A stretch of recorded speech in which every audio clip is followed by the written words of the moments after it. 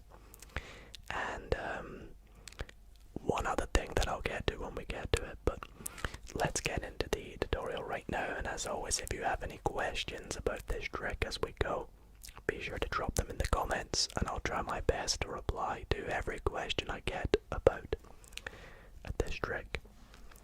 Anyways, for this trick, you can begin by having the deck freely examined, freely shuffled by the spectator. It can even be a borrowed deck of cards.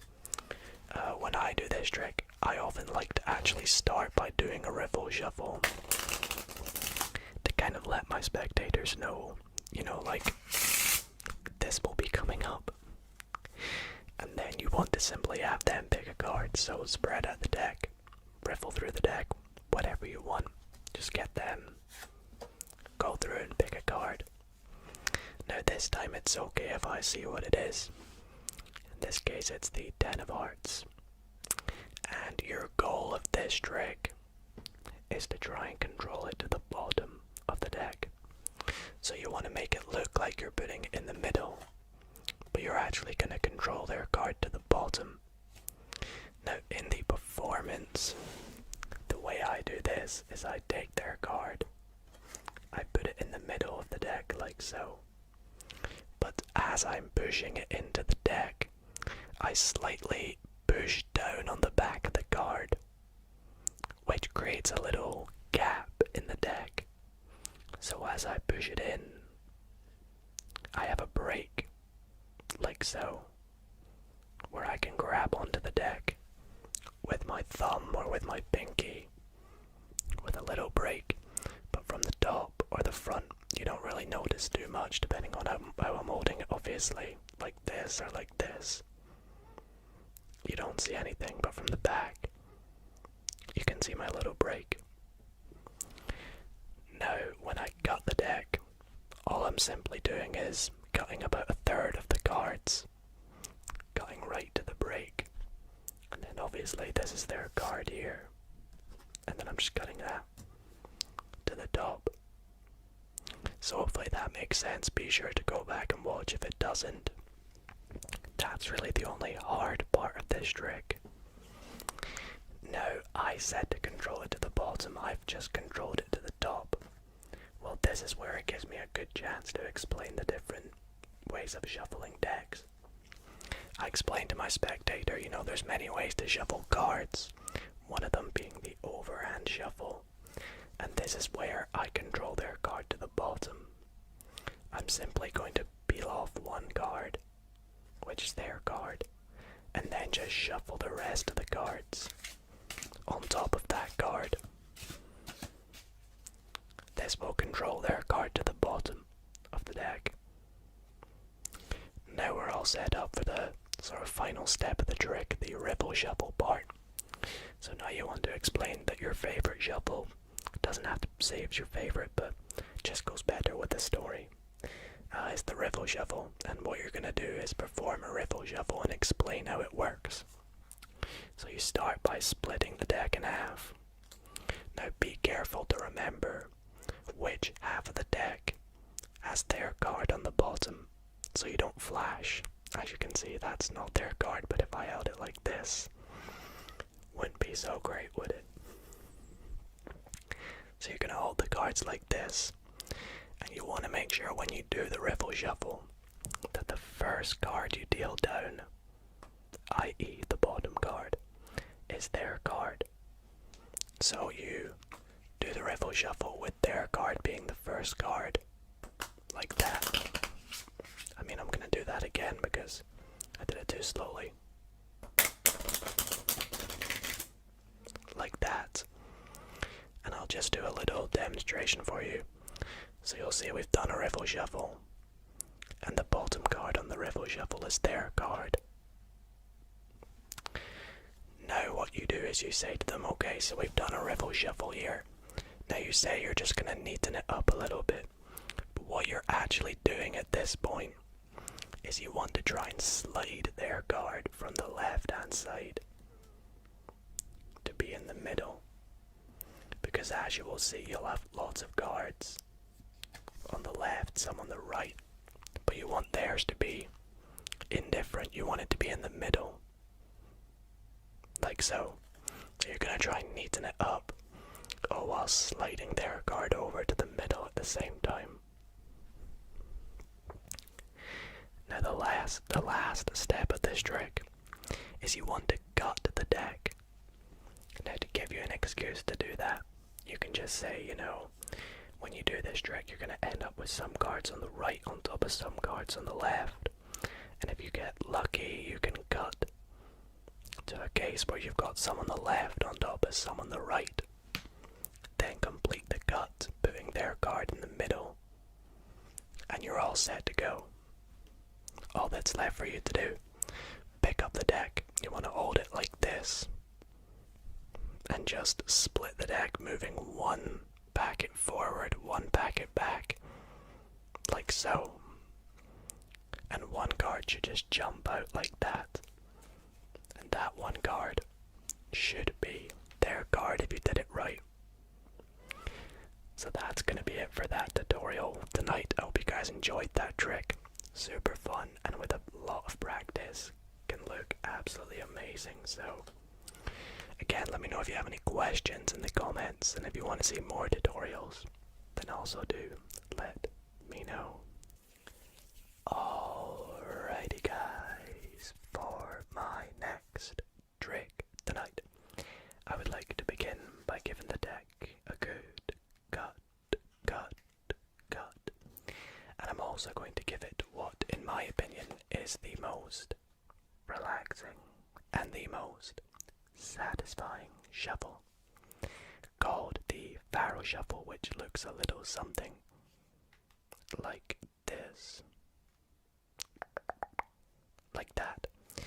And it gets even better when you finish it like that. I think is the perfect shuffle for ASMR.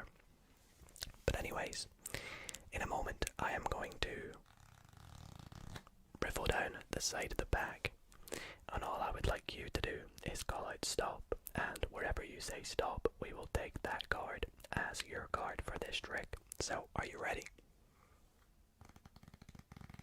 Stop right there. Now very fairly, I will cut exactly to where you said stop. And I will let you all at home right now take a look at this card, which is going to be your card. Please do remember it, whatever it is. And we will lose this card somewhere in the middle of the deck. And I'll tell you what, for good measure, we'll give the deck another Pharaoh Shuffle. Like so. Now, some of you keen-eyed people may have noticed that up here, the entire trick in the corner of the screen up here has been the card box. Now, inside this card box are some cards. In particular, there are 1, 2, 3 cards. And I'll take them out now. You see, with these 3 cards, we are going to play a bit of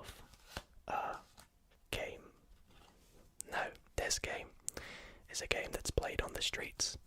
It's a very difficult game called 3-Card Monte, and you may have heard of it, but if you have not, the premise of this game is the scammer, or in this case, the magician, will have 2 identical cards and 1 indifferent card, and your aim is to keep your eye on the indifferent card, and the magician will move it about, and you've got to just try and find it basically. So anyways, I will show you the 3 cards I will be using for this game because we're going to play it tonight. So the first card is a Joker. Now every deck comes with 2 Jokers, so as you guessed, my identical cards are the Jokers. And the card I would like you to keep an eye on is the Queen of Hearts. Pretty easy, right? 2 Jokers and a Queen. So I want you to keep your eye on this Queen, which we're going to turn over. And I'm going to begin by setting on the bottom of the packet. So if I say to you, where is the Queen? You would maybe say on the bottom. Well, you would be wrong because that is a Joker. Now, where else could it be? Well, some of you might say it's on top. Well, if we take a look, that is also a Joker on top. Now, you might be trying to catch me out and say, Dido, look, it's in the middle. We all know that. Well, again, you would be wrong. That is also a Joker. Now, at this point, you might be saying it's a bit unfair. I've done some magic. The odds are in my favor. Well, look, how about I will do double or nothing. I would like you to try and find a Joker this time instead of the Queen. Pretty good for you, right? So where do you think there's a Joker? On the bottom, some of you may say, well, guys, the Queen's on the bottom. Where else was there a Joker? Do you remember? On top. Let's take a little look. On top we have the Queen of Hearts. So where else could a Joker be? In the middle, well guys, again, that is another Queen. Now at this point, a lot of you guys might be saying that I'm playing with more than 3 cards. Well again, you can see we have 3 cards, all of which are the Joker, the Queen, and what's this card in the middle? Well, I think that this card, I fooled you all. I win because it was your card that you picked right back at the start of this trick. Let me know if I win, and let me know if that fooled you. For my next trick tonight, I'm going to be performing a little effect called the outlier.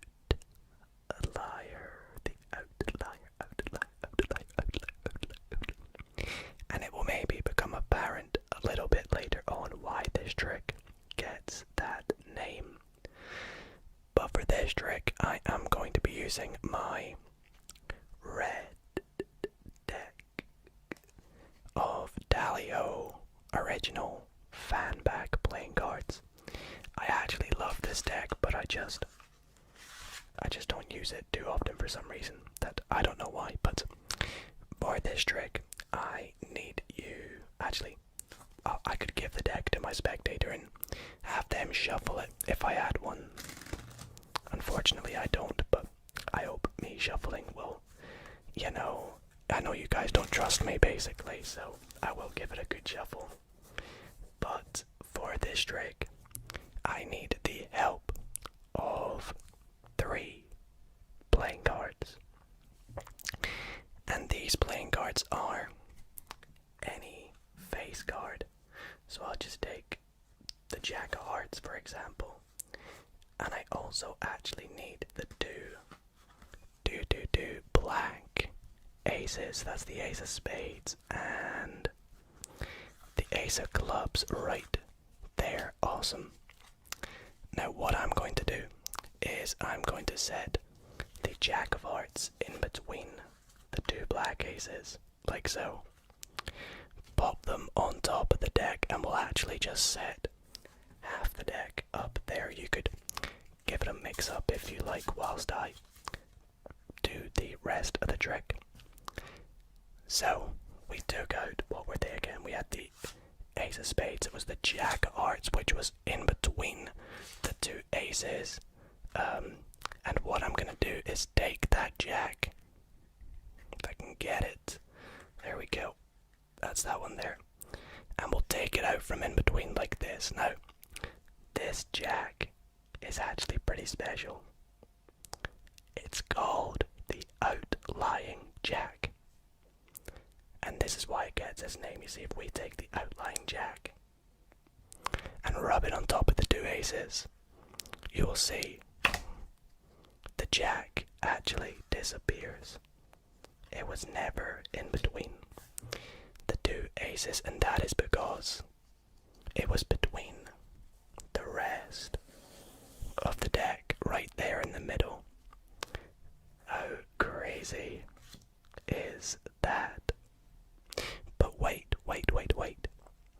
Not only was the jack face up in the middle of the deck, the real reason it gets the name the outlier is because it is the only blue card in this entire red deck. Even the aces are red, but the jack of hearts was the only blue card. This next trick is gonna be so relaxing and so magical. I can guarantee that if you are not asleep yet, you will definitely be asleep by the end of it. Let's take the deck, give it a little cut, a little fancy one to help you relax. And I would like you to select a card, so let's just call out stop again somewhere random. Right there. Looks good to me.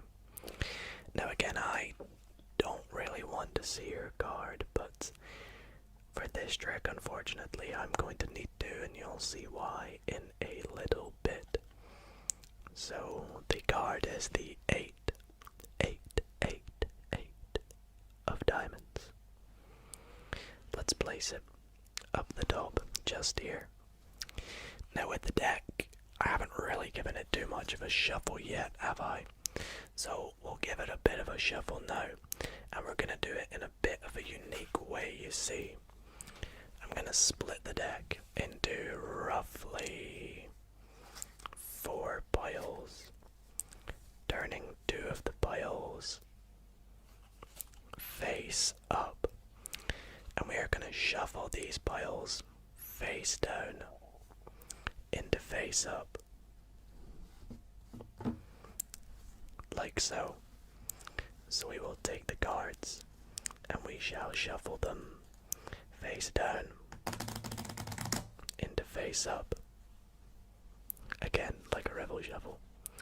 And each time we'll flip over the cards and we'll do it again, making, overall a general mess, pretty much. Flipping the cards over and shuffling face down. Well, bunch of face down and a bunch of face up, like so. Now we are going to come back to the card that we selected right back at the start of the trick. And usually when I would perform this trick with a spectator, I would not know what the card is, and I would need them to give me a little bit of a hand with this trick. Now, you would agree, I've got the deck, I shuffled it, we picked a random card, and we gave the deck a shuffle in a very disgusting way. We're gonna have some cards face up, some cards face down. It's what we would call a magician's worst nightmare in card magic. But I would ask my spectator, could you give me a little hand? Could you give me a hint as to what suit your card is? Because because I need to work it out somehow. So we know it's the 8 of diamonds, so I would say, well, my spectator would say, well, it's a diamond, and I'll say, okay, I'm gonna try one more time and guess, what is it? Is it the... you know what, I just can't work out what it is. And when I eventually give in, I would do a little bit of a magic wave over the deck.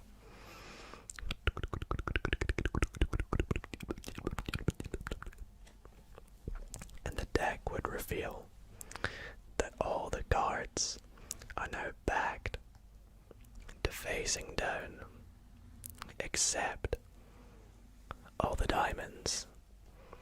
As you can see, we have the ace, 2, 3, 4, 5, 6, 7, there's no 8, 9, there's the 10, we've got the jack, we've even got the queen and the king slightly going off the camera. Only the face-up cards in the deck. Apart from the 8 of diamonds, the one card missing to complete the diamonds. Growing up and developing my love for card magic, I have seen lots and lots of different types of ways of shuffling a deck of cards. My favorite has always been the riffle shuffle, which looks like so.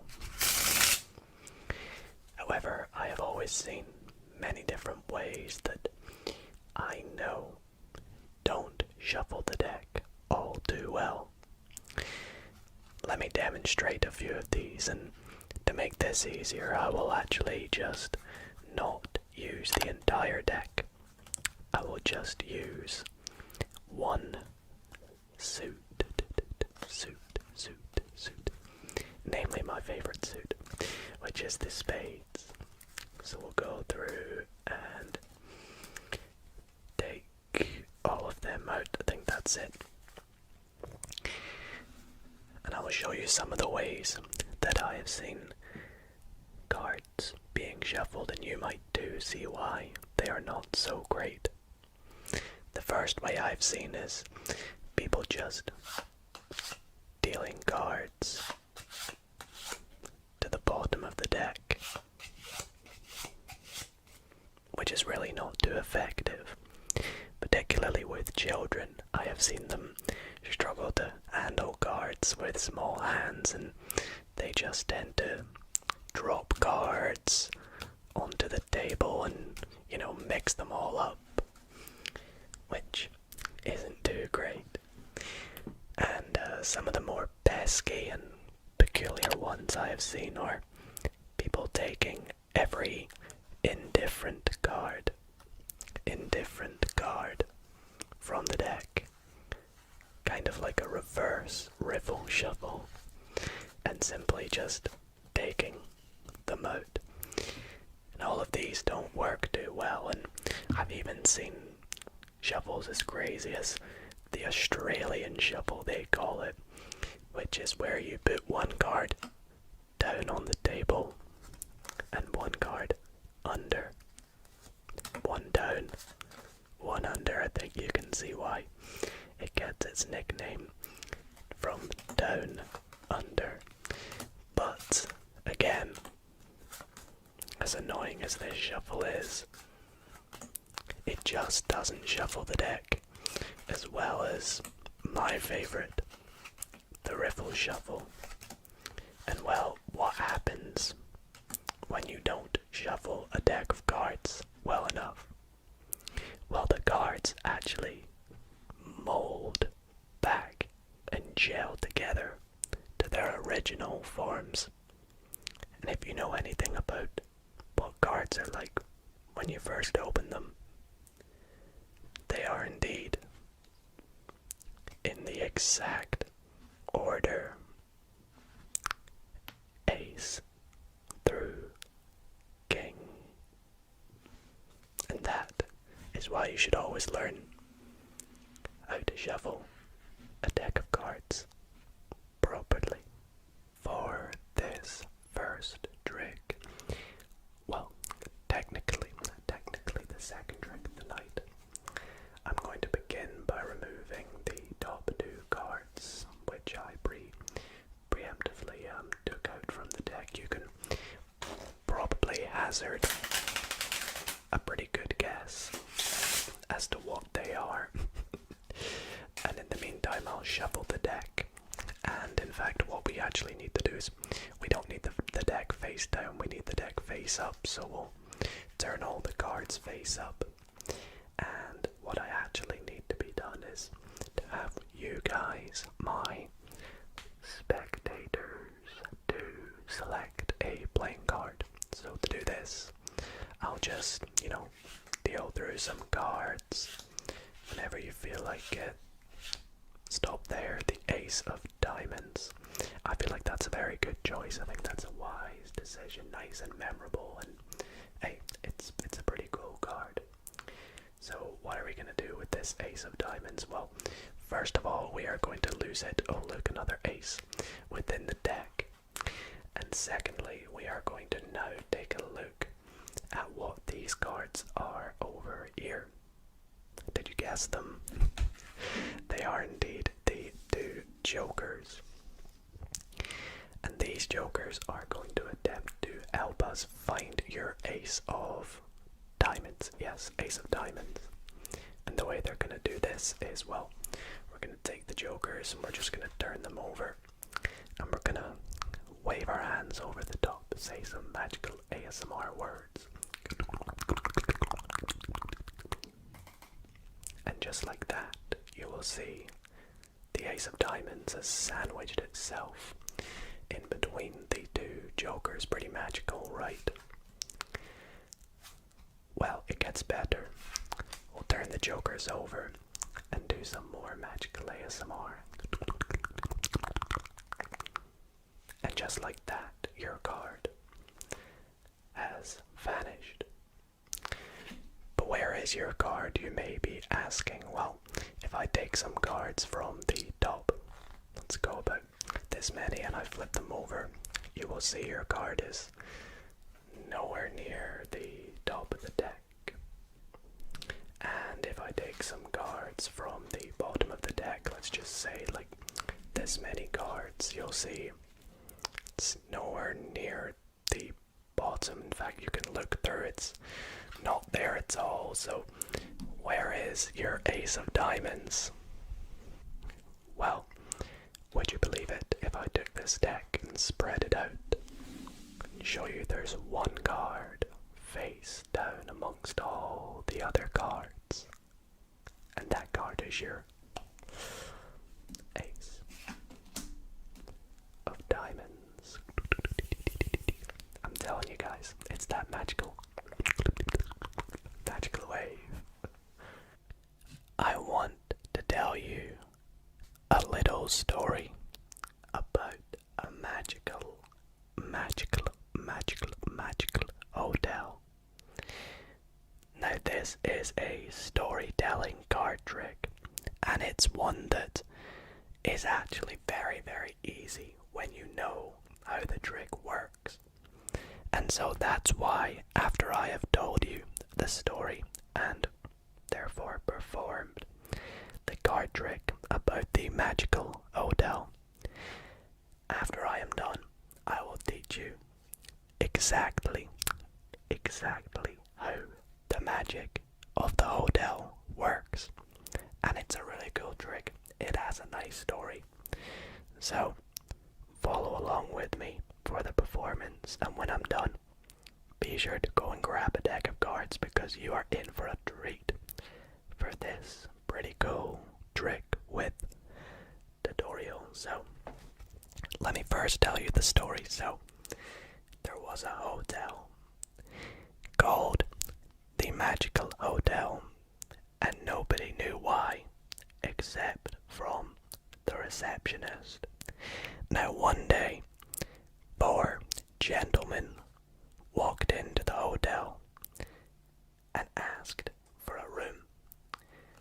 Now the receptionist knew that she only had a couple rooms left, so she said, how many of there are you? And they said, well, there's 4 of us. And she said, well, you're in luck. I have exactly 4 rooms left. So each gentleman went off to a room at the magical hotel. Now, just as they were on their way up the stairs, 4 women on the middle of a girls' trip walked into the hotel and said, do you have any rooms left? And the receptionist said, no, I just gave away the last 4 rooms. But the gentlemen felt sorry for the ladies, and they said, you know what? Each of you can share a room with one of us. So the 4 ladies went off and stayed the night, or planned to, with one of the guys, one of the gentlemen. Now, as they were on their way up the stairs, 4 teenagers walked into the hotel and said that they were on a car journey and their car had broken down, so they needed to stay the night while their car got fixed.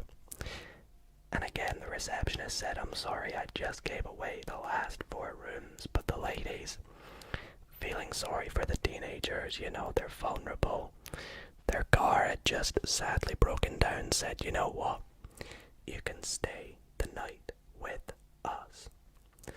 So each teenager went to go and stay with one of the gentlemen and one of the ladies. Now, at this point, the gentlemen were getting a bit annoyed. You know, they would wish if they had known that they'd be staying with 3 people in a room that they would have just all stayed together.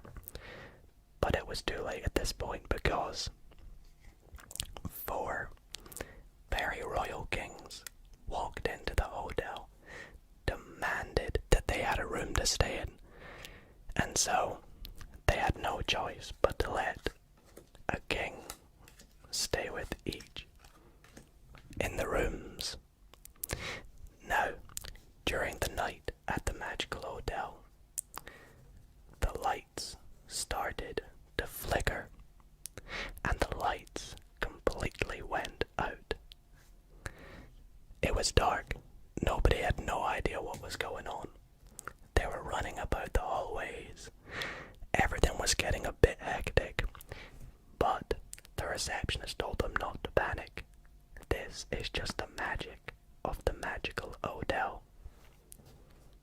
Everyone got lost, wandered off into different rooms that weren't theirs, and ended up with people they didn't know or did know, and it was just a bit hectic.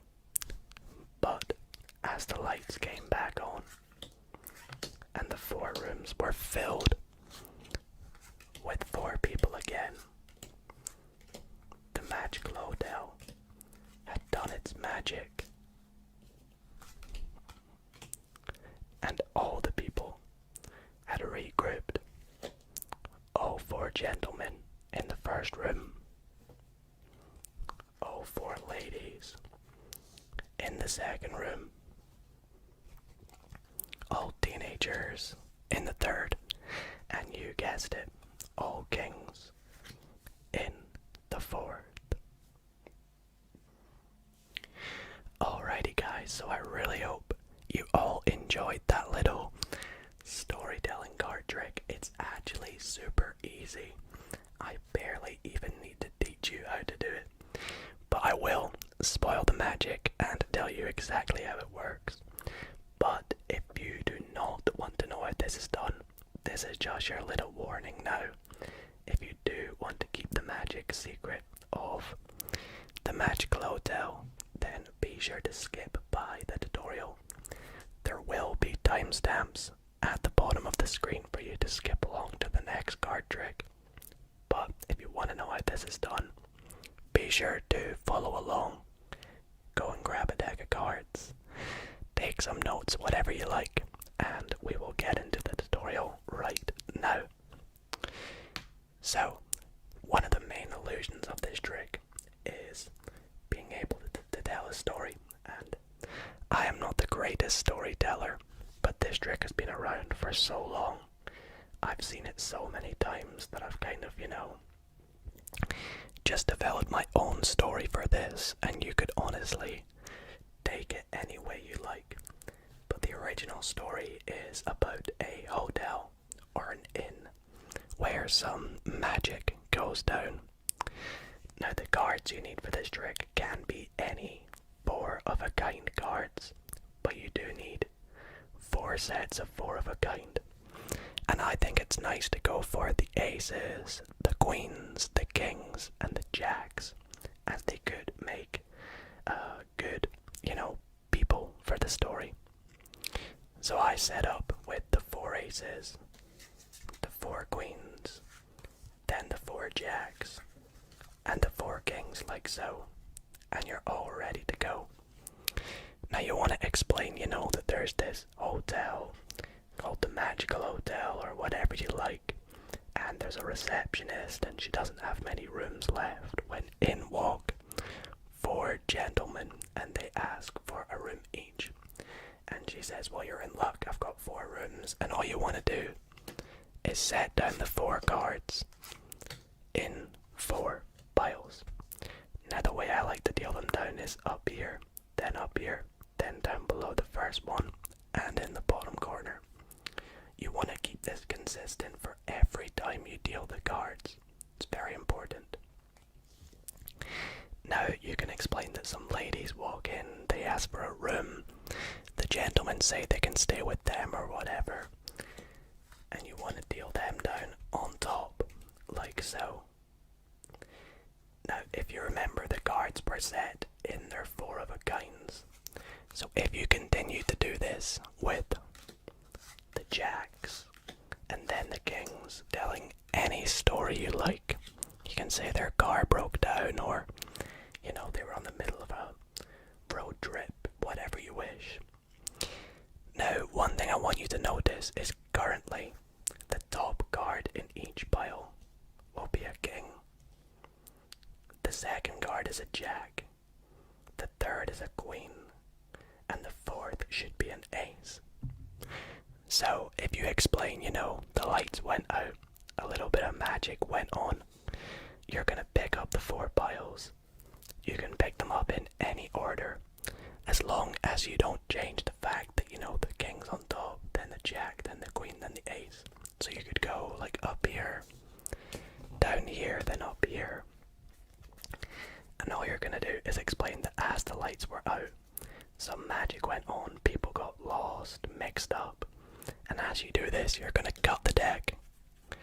Now, cutting the deck doesn't actually change the fact that the cards are in the order that they're in. As you see, if I stop cutting here, you will see the pattern will go ace, king, jack, queen, ace, king, jack, queen, ace, king, jack, queen, and ace, king, jack, queen. No matter how many times you cut the cards, it will always stay in that order. King, jack, queen, ace, so on. So therefore, when you go to set out the cards again, instead of dealing 4 cards like this, you're going to deal the cards 1, 2, 3, 4. And those 4 cards will be 4 different cards like so. Now obviously you do this with the cards face down, so they don't know what's going on. And you'll see as you continue to do this, all the 4 of a kinds will join back up together, just like how you started the trick. So this trick basically reverses itself halfway through, goes back to the way it started, but if you sell the illusion with cutting the deck, telling a good story, it always gets a really good reaction. So a pretty easy trick. Let me know what you guys thought of it in the comments, and if you would like any more tips, then be sure to let me know. But I do hope you all did enjoy this trick. Okay, so let's give the deck a good shuffle first, as it is brand new, and then a couple of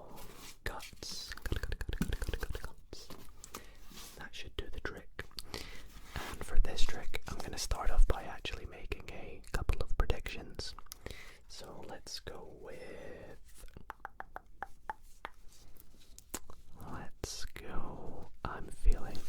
let's go with the 3 of spades. And I'll also go with, let's go the Queen of Hearts. And last but not least, in fact, I'll make my last prediction a secret prediction. Just to add a little element of surprise to the trick. Because I've shown you these two. So, for this trick, what I need you to do is to call out stop wherever you like for me. Now, of course, you guys can't physically do this, so I'll just deal the cards, and I mean, we could deal multiple cards if we like, but I'll randomly stop there. And I'm going to take our 3, pop it in face up, put the rest of the deck on top. Now, we're going to do the exact same here, but for the Queen. So let's deal the cards. And I promise you this is utter random. I'm not counting, not looking for a particular card. I mean, it's face down. We'll stop there, chuck the Queen in, pop it down. Very random. Now, we have to recall, shuffle the deck, made a couple predictions. In fact, we still have one at the end to go over. But let's take a look exactly where we put those 2 cards. So we have our 3, which was right here. And then we have our Queen, which was right here. And you may notice I'm actually taking the cards that are directly above them, where we put them in the deck. Because believe it or not, we put them there for a particular reason.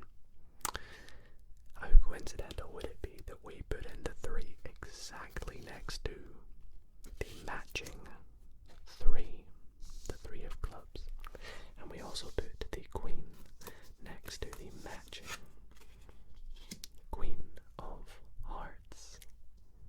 But not only that, we managed to locate the 1, 2, 3 other aces, and of course my prediction was the amazing Ace of Spades. So guys, for my next trick, it's actually been a wee minute since I have taught you all a trick in one of these videos, and I always get comments of people asking me to make a video where I teach you card tricks. So I figured in tonight's Magic Monday, why not teach you a really cool and awesome ending card trick. That's right, this next trick that I'm going to show you, I will teach you exactly how you can do it right after I perform it. And it's such an easy trick. It's not difficult at all, but yet the ending always fools everyone. So let's jump straight into it. So for this trick, I'm going to be using my bicycle aviary playing cards.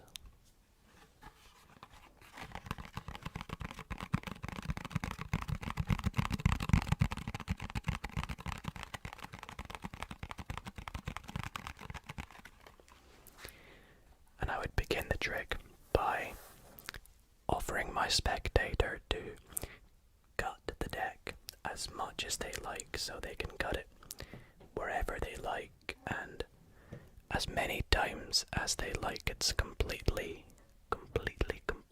up to them. And when they're happy, oh, actually I just realized I forgot to remove the joker. We don't need the joker for this trick. Get rid of that. Where was I? So what I would say to the spectator is I would like them to cut the deck into roughly 3 equal piles. So they would cut at roughly a third, let's say there, another third, let's say there, and the rest of the cards right there. Now we can give the this packet a shuffle. We can give this packet a shuffle. But for this packet here, I'm going to do something different. I'm going to offer them to pick a card from this packet. Somewhere near the middle, let's say right here. Okay, great. Now, we're going to take a look at this card because it's very important. Let's see what it is. The 5 of diamonds. Now, we're not actually bothered about this suit. We're only bothered about the value of the card. Because what we're going to do is we are going to count down that number of cards from each packet. And with the next top card, we're going to deal that on top of the other piles. So what I mean is we will begin by taking this packet on the left here, and we'll count down 5 cards. 1, 2, 3, 4, 5, and place 1 on top of the other piles. We'll do the same with this pile here. We go 1, 2, 3, 4, 5. Take 1 and place it on top of the other piles. And then with the final pile we go 1, 2, 3, 4, 5, and place 1 card on top of the other 2 piles. Now, as you guys remember, you could have cut the deck as many times as you want. You cut it into 3 roughly equal piles. We shuffled the piles, you picked a card. Just so happened to pick the 5 of diamonds. And yeah, with all that being done, as you can see, we have 3 cards on top of each pile. And those 3 cards happen to be the other 3 5s. How cool is that? Let's get into the tutorial. So guys, I'm now going to teach you exactly how you can do this trick. Now, this trick is called 5-9 King. And the reason I didn't tell you the name of this trick before I did it is because it would probably give away how the trick is done. But yeah, the trick does actually begin with a bit of a setup, but it's not too difficult. It won't take you long. And I'll show you exactly what that setup is now. So, before you actually go up to your spectator, you want to take out from your deck of cards the 4 5s, the 4 9s, and the 4 kings, like the name of the trick would suggest. You also want to take out 3 random cards. These can be any cards. And 1 of the jokers, or a joker. If your deck has 2 jokers, like this deck does, you want to get rid of this joker. You don't want that for this trick. You just want 1 joker. So, the official setup is you want to take the joker, put the 3 random cards on top of them face up, then put the 4 5s, then the 4 9s, and the 4 kings. So the setup is like this. And you want to put this right on top of the deck. Now before I do this, I want you guys to notice how many cards this is. It looks about 1/3 of the deck, right? That's very important, so remember that. Now you can do whatever you want. Put this deck in your pocket, put it back in the box, whatever suits you best. And when you go up to your spectator with the deck set up, you want to say to them, please cut the cards as many times as you want. Now, it shouldn't matter how many times they cut the cards. This will not change the order of the cards. It just changes where the cards are. So once they're finished cutting the cards, you say to them, oh, I just realized I need to remove the joker from this deck. Now they might not think anything of this, but what you are doing, and you want to do this to yourself so they can't see it, is you want to find your joker that you set up. So mine is up here at the top, coincidentally. But your joker might be, for example, somewhere in the middle, like here. When you find this joker, you want to cut the cards to where that joker is, set it down, and move all the cards that were below the joker back to the top, and then say we don't need this joker. And what that should do is put your setup on the top of the deck with the 3 random cards, the 4 5s, the 4 9s, and the 4 kings, like so. So, once you're in this position, you say to your spectator you want them to cut the deck into 3 equal piles. Now, when they cut the first third, this third is very important that you remember this third where it is, because this will be the third that has your setup in it. Like so. So if they set that to the right, you want to remember that it's the pile on the right. And they split these into thirds. Now, because this pile here is the pile with the setup, you cannot shuffle this pile. But you can, however, shuffle these 2 piles, so feel free to shuffle them. Now if they ask why you're not shuffling this one, you say, that's because I want you to pick a card from here, and you want to spread them out. Now, 90% of the time, your spectator will pick a card somewhere from the middle. Now this is good because you want them to either pick a 5, a 9, or a king. Otherwise this trick won't work. So if they try and pick one of the top 3 cards, say to them, nah, go something random, go for something in the middle, the top is too predictable. So they'll go for a card in the middle. Now for the purposes of this tutorial, they've picked a 9. But it does not matter if they pick a 5, a 9, or a king. This trick will always work because of the setup of the deck. So in my performance we picked a 5, but I will show you that it also works for a 9.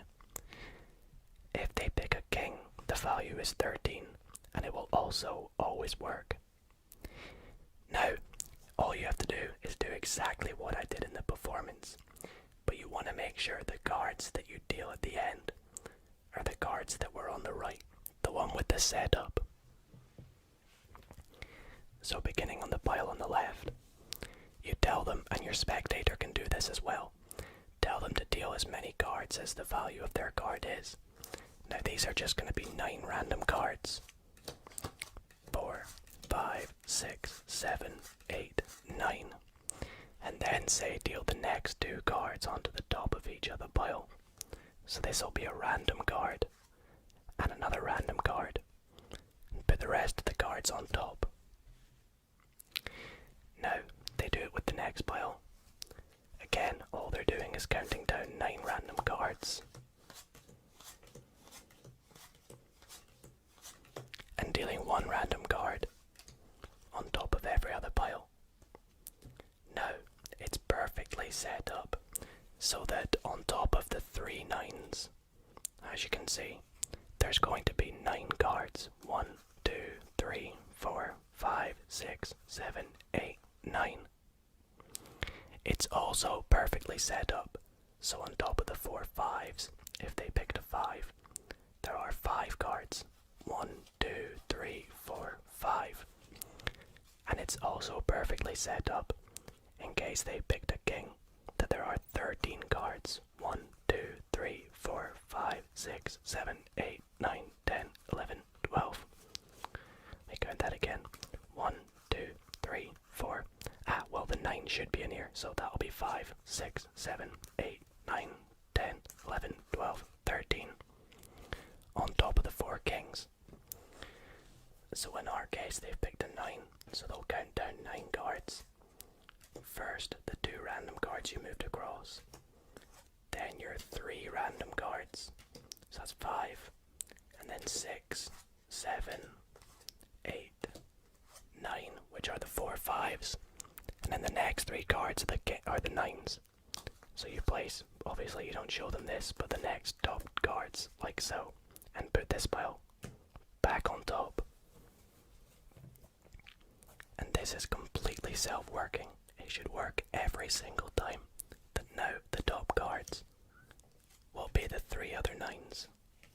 And again, this is so simple. If you give it a few practices, you'll understand how it works. Test it with the 5s and the kings, and you'll see it always works. So I really hope you guys did enjoy that performance and tutorial.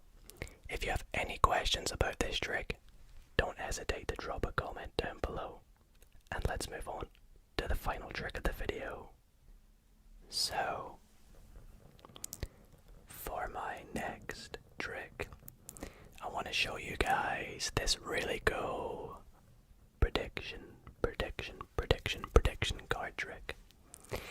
But before I show you it, I want to ensure that there is no setup for this trick. I always get loads of people saying that they think they know how it's done, and whether there was a setup or I forced a particular card on a spectator. Well, I'm going to make it pretty obvious that I'm not doing that for this trick. By giving the deck a really big mix-up, like so. And we'll collate all the cards together now. Collate. Back into a deck of cards. Okay, now I will even show you that there is no setup. All the cards are freely mixed now. Now, as I said, this is a prediction trick. I do need to make a prediction, but I don't want you to see this prediction. Let's go for, I think I'm going to go for this card here. And I'm going to leave it just up here in the corner for the remainder of the trick. Now, there are 51 cards because we don't have this card in anymore. There's 51 cards in this deck. Usually I would have a spectator pick a number between 1 and 52. But I don't have a spectator, so let's just grab another deck of cards and we'll pick up a random number of cards. And however many this is, that will be our random number. So 1, 2, 3, 4, 5, 6, 7, 8, 9, 10, 11, 12, 13, 14, 15, 16, 17, 18, 19. Okay, I promise this is random. I literally couldn't think of another way of doing that. So what we'll do is we'll count down 19 cards, and before I do that, I will give it one more shuffle.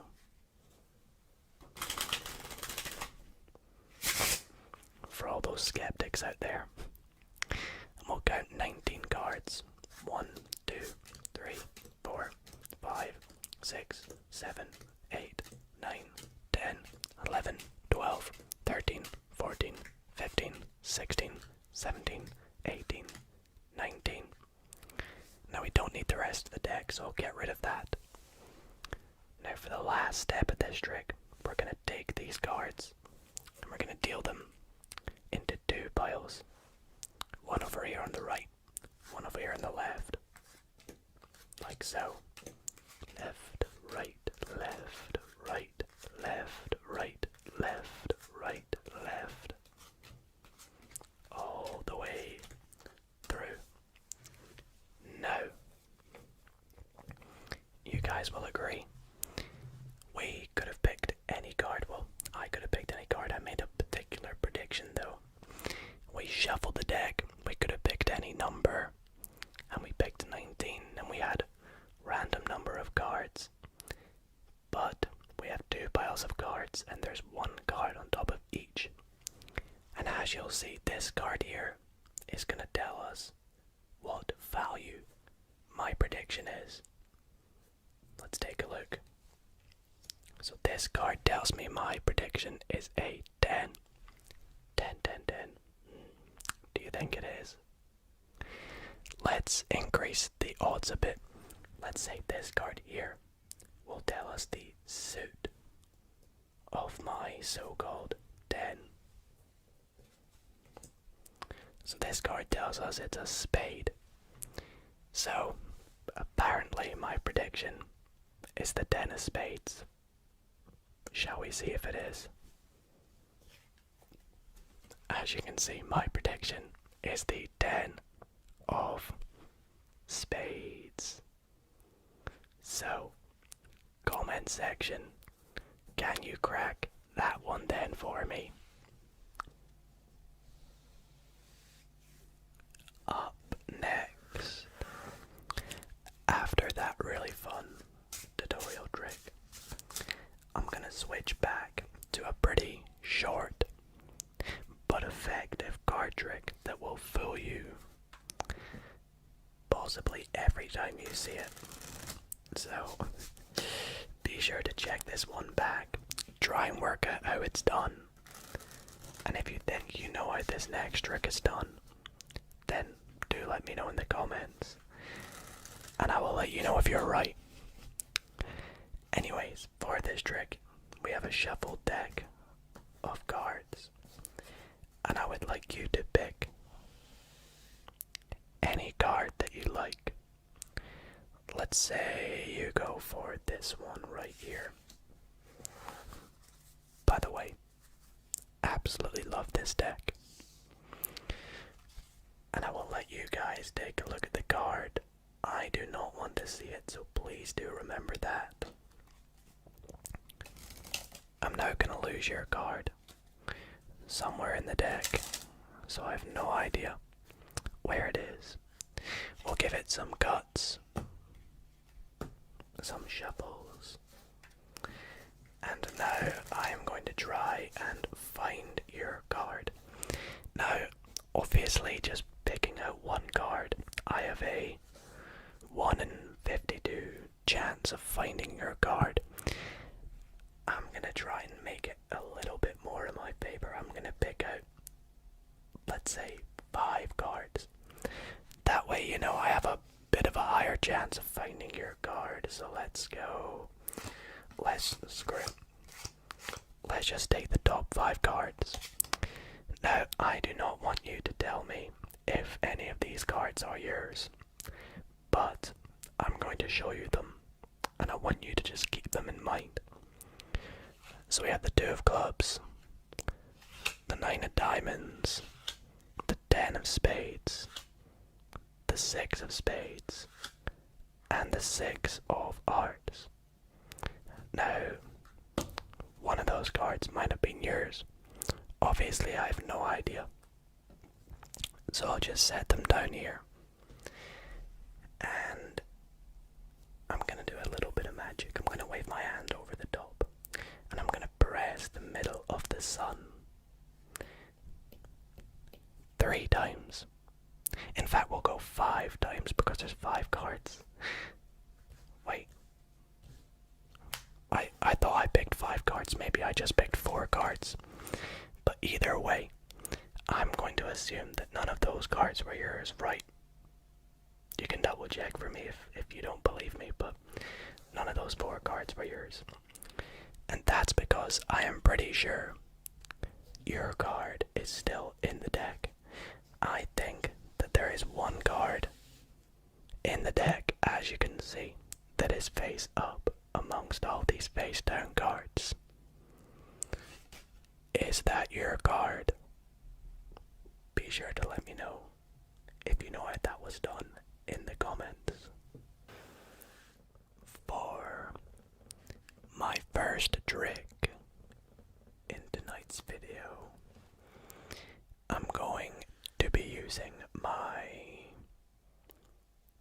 Theory 11 Nomad playing cards.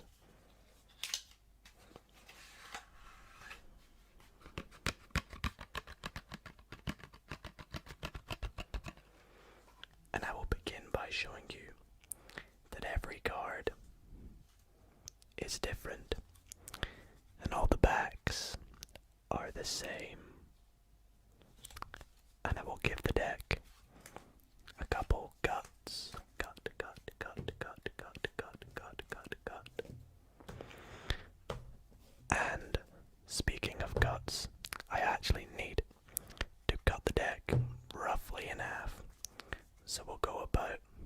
just here.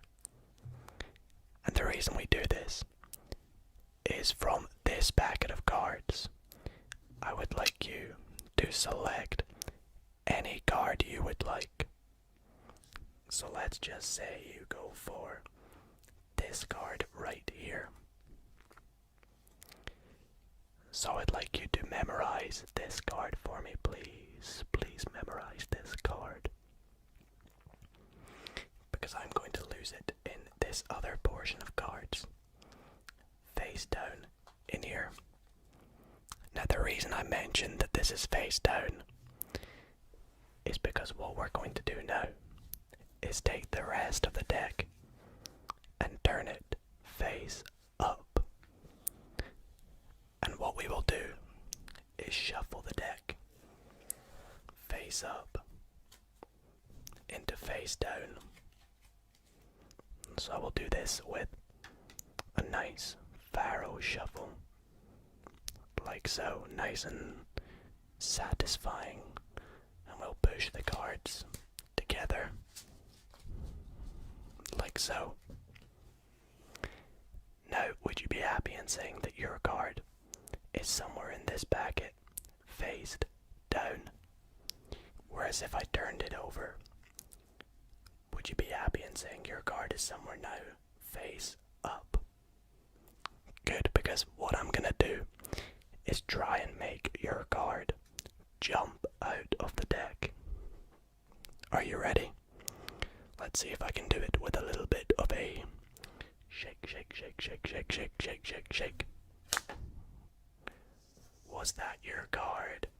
The Ace of Diamonds.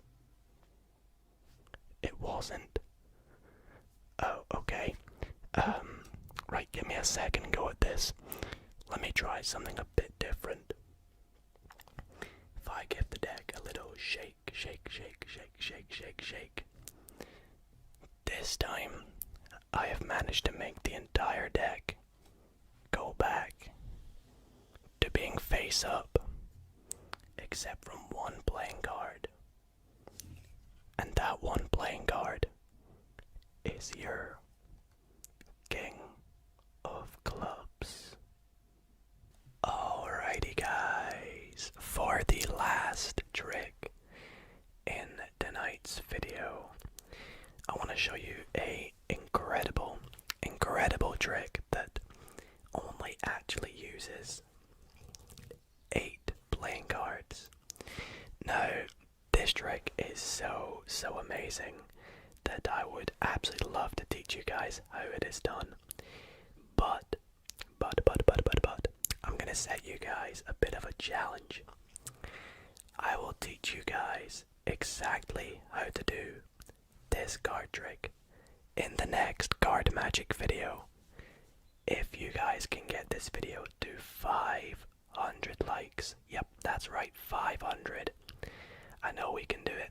In fact, we did it on last week's Magic Monday in just under a week. So, if you guys can do it on this week's Magic Monday, I will teach you in the next Magic Monday how you can do this trick. But anyways, let's get into the trick. So as you guys can see, I have 8 random playing cards. Give them a bit of a mix up, like so. And for this trick, I need my spectator to pick a card. It's completely up to them. Let's say they pick this one. Now, I do not want to see it, so I'm going to let you guys take a little look at it. Please remember it.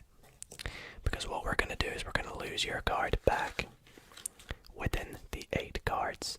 And I'll give it a bit of a shuffle, so I have no idea where it is. Now, what we're going to do is we are going to split these 8 cards into 2 piles of 4.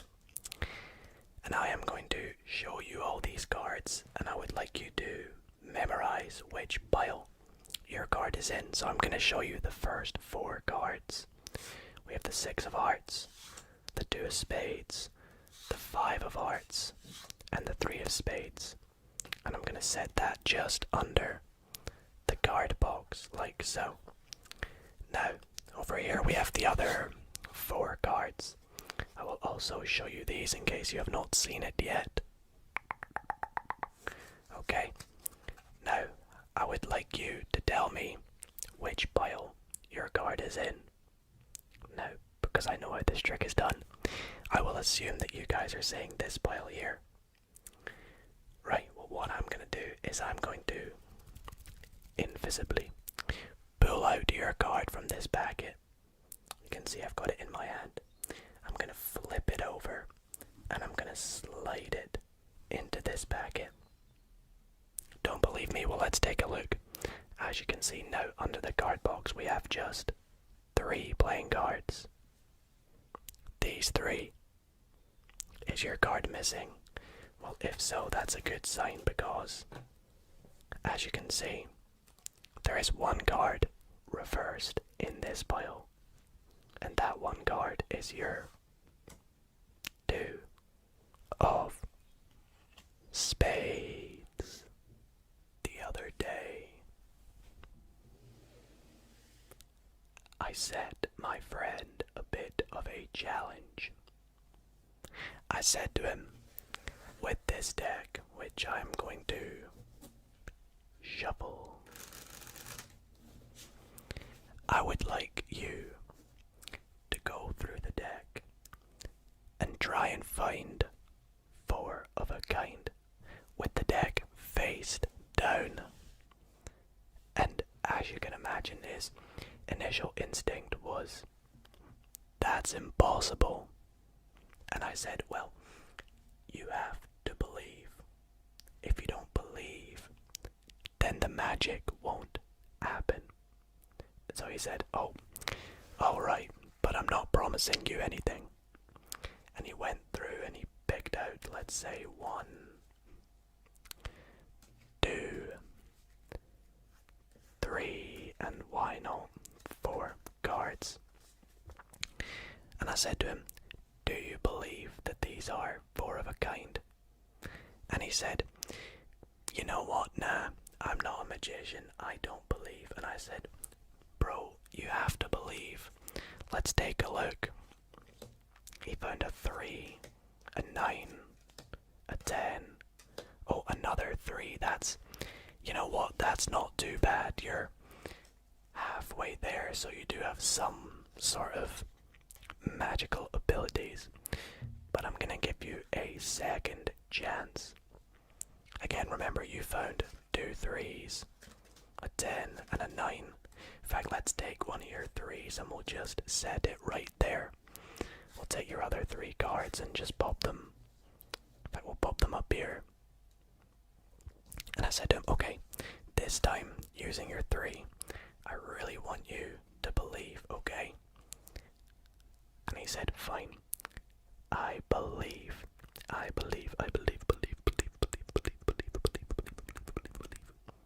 And I took his 3 cards, and with one swift motion, we turned them into the 4 aces, and he had found 4 of a kind. Not just any 4, but the 4 aces. So do you believe? Let me know in the comments. So guys, for my next trick, I'm going to be using Darren Brown's deck of cards.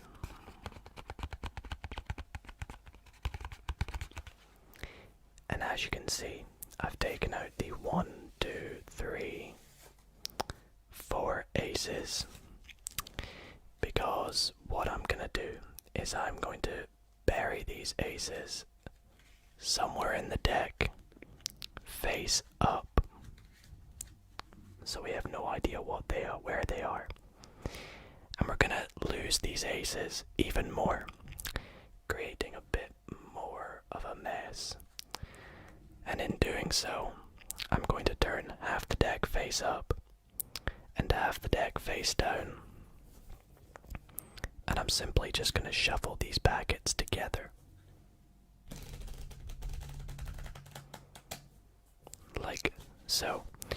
So we're going to create a very, very big mess. And this kind of mess is something that I particularly don't like, but a lot of magicians hate as well, because of course you're going to end up with some cards face down and some cards face up, and it's always a nightmare having to go through these cards and fix them all again. So hopefully I can do a bit of magic here to fix this, because face up and face down just really don't go well together. Now, in doing this restoration, I also want to try and find the 4 aces.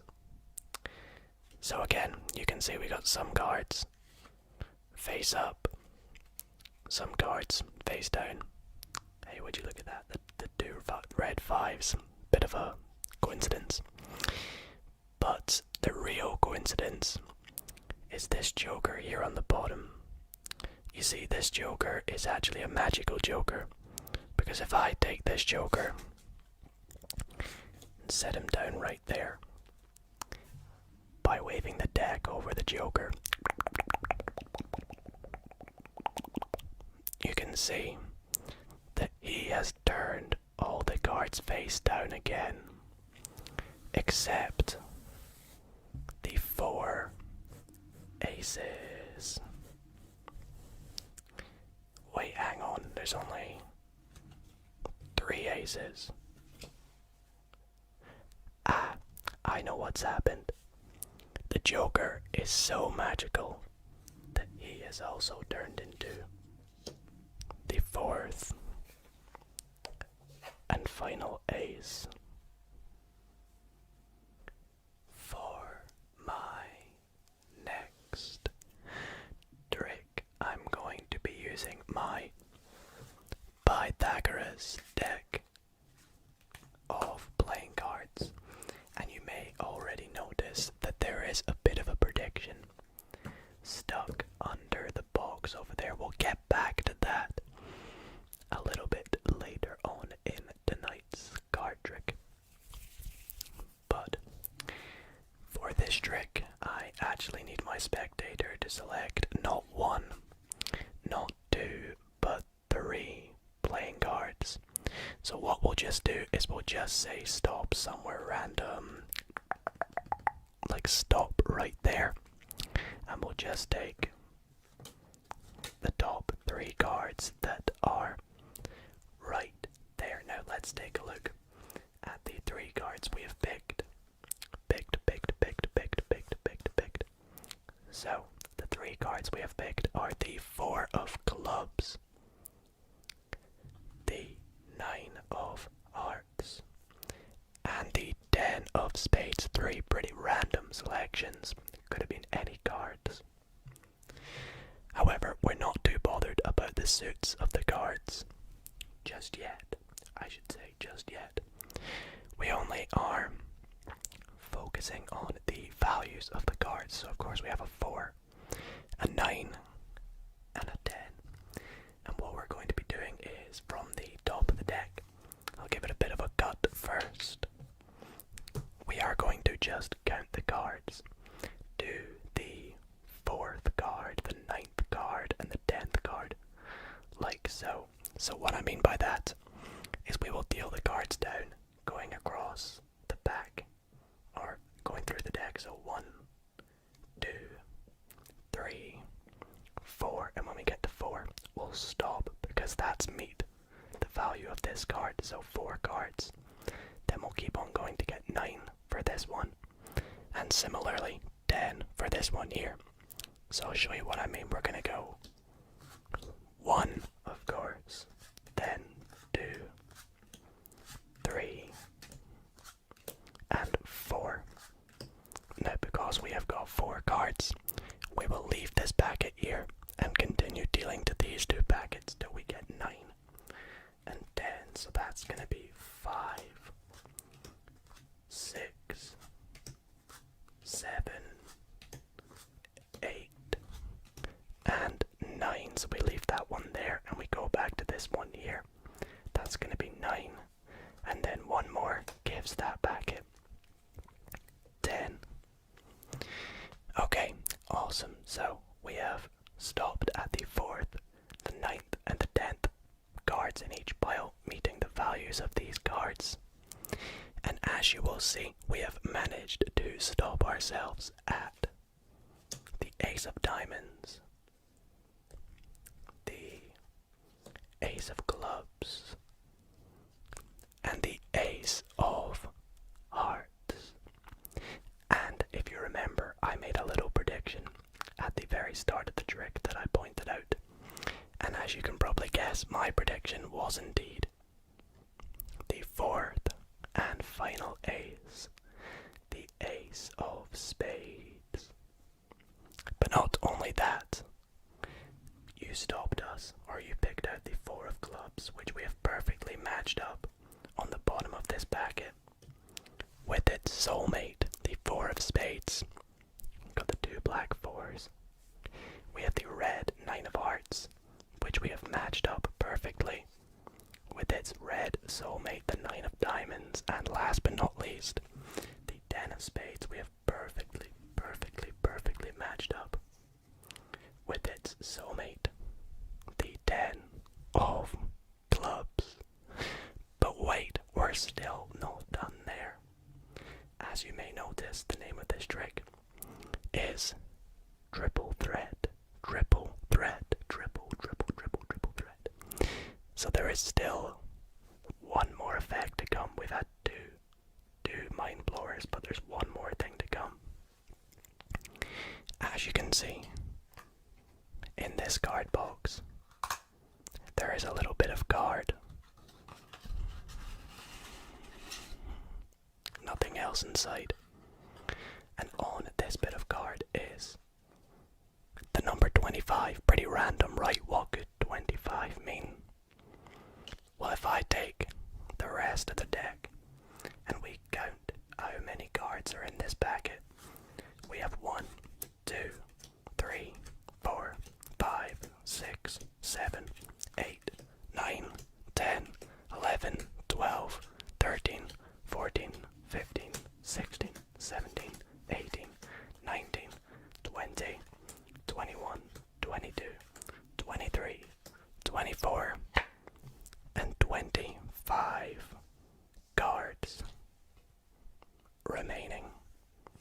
And that is triple thread,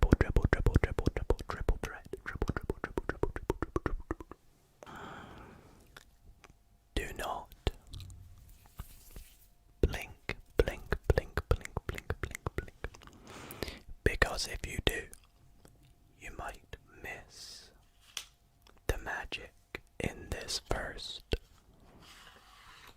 trick.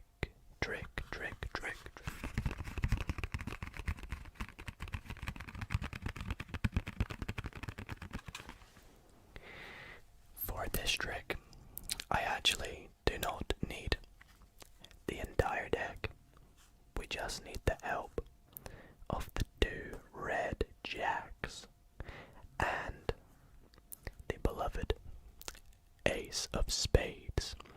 So let's go ahead and take them out like so. Now, as I mentioned, do not blink, because if you do, you might miss the magic. You see, what we're going to do here is take our Ace of Spades and sandwich it between the 2 red jacks.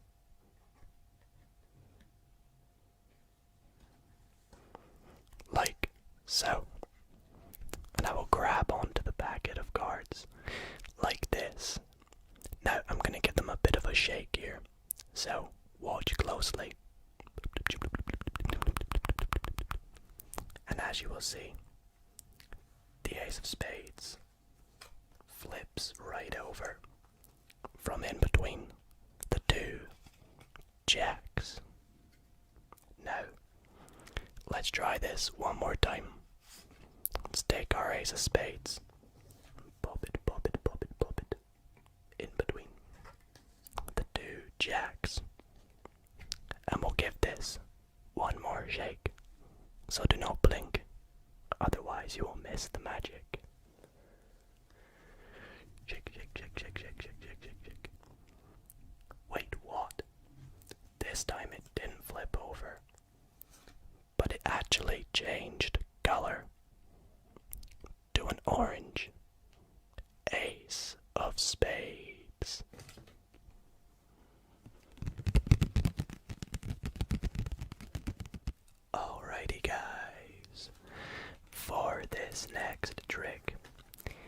using my Dalio playing cards because it's honestly such an underrated deck, and I just don't use it that much, so I figured I'd use it for this next trick. Now I'm going to start off by showing you that all the cards are different and the deck is completely mixed up.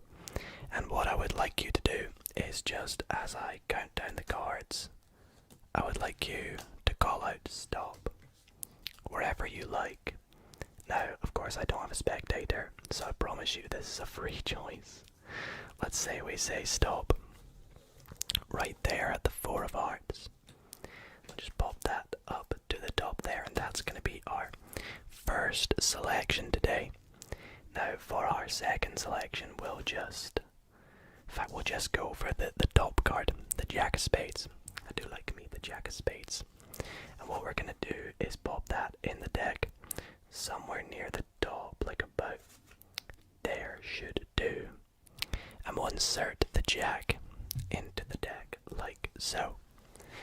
Now we're going to take out a couple more cards, so let's just find our Jack right there, and we'll just take the 2 cards that are in between the Jack, like so. And I'm just going to pop the Jack back in the deck somewhere, like right there, and finish off by giving the deck a good cut.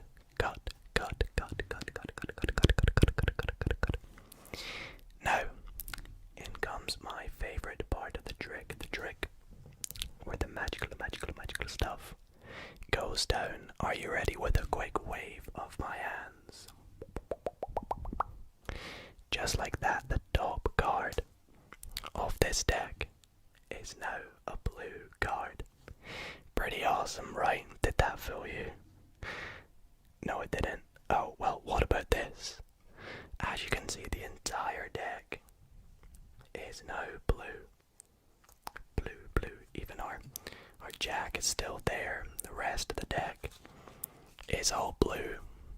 You thought it was a red deck. I mean, even the Jack is now blue, sorry. And our 3 selections are all now blue. In fact, there never really was a red deck of Dalio playing cards. So when did you see one? A lot of people have what's called a lucky number. Now, my lucky number is quite a common lucky number, and it is actually quite a lucky number in casinos as well. And my lucky number is the number 7. So we are going to see if we can use my lucky number today to help us perform a little card trick. So what I would like you to do is cut this deck roughly a third of the cards. So I'd say about there, right? Now, with the remainder of the deck, I would like you to cut about 2/3 of the cards. Say about there.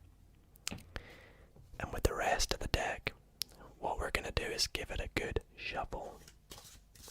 Shuffle. And I would like you to cut anywhere you want and look at the card that you cut to. So let's go about there. So I want you guys to remember this card. Okay? So what I'm going to do is pop that packet with your card somewhere back on top of this first packet. Put this packet under here and lose the deck. Lose your card somewhere in the deck. Now, as we did earlier, I went and got a 7, turned it face up, and we're going to see now if my lucky number, lucky number 7, can help us find your card, whatever it may be. And we're gonna do this kind of like they would do in casinos. We're going to get 3 cards by counting to the number 7. So we'll go 1, 2, 3, 4, 5, 6, 7. There's our first card. 1, 2, 3, 4, 5, 6, 7. There's our second card. 1, 2, 3, 4, 5, 6, 7. There's our third card. And we'll do this one last time. We'll go 1, 2, 3, 4, 5, 6. And the seventh card is your 5 of diamonds. So let me know if this trick worked. If my lucky number, the number 7, has helped us find your selected card.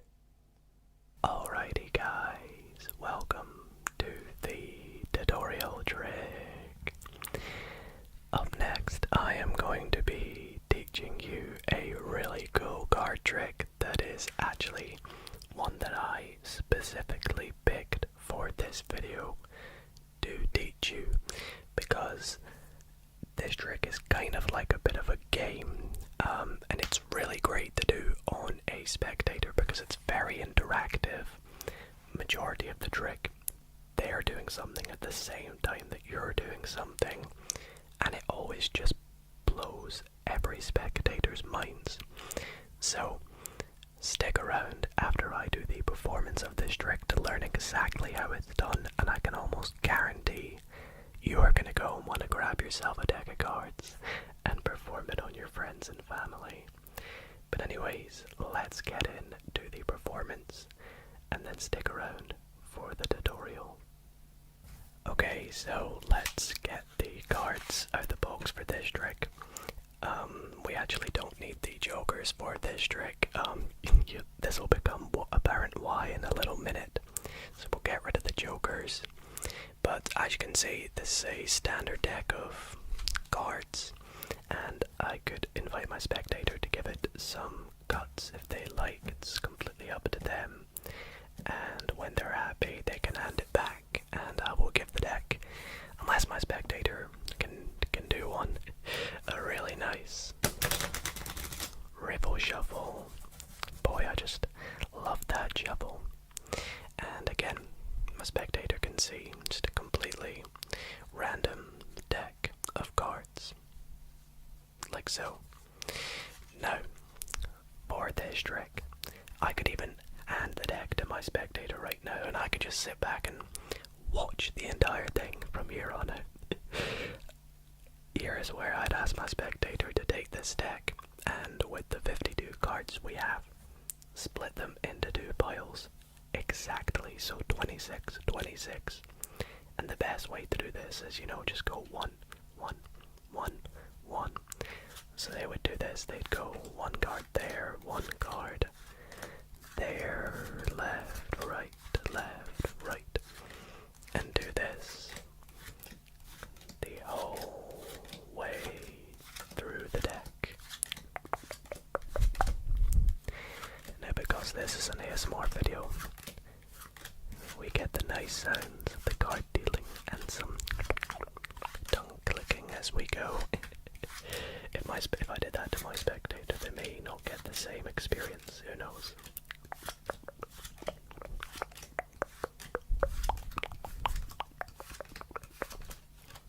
And there we go, perfect. So 2 exact piles of 26 cards. Now, as you may have guessed, one of these piles they're going to get to keep, and one of these piles I'm going to get to keep, and the choice is up to them, so go ahead and pick a pile. Let's say they pick this one, I'll be left with this one, so this is me, this is you. And what we're going to do is play a bit of a game.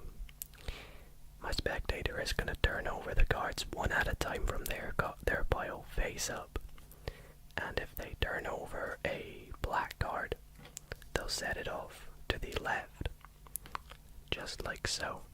And what I will do is I'll take my card, respectively, face down and set it diagonal from their card.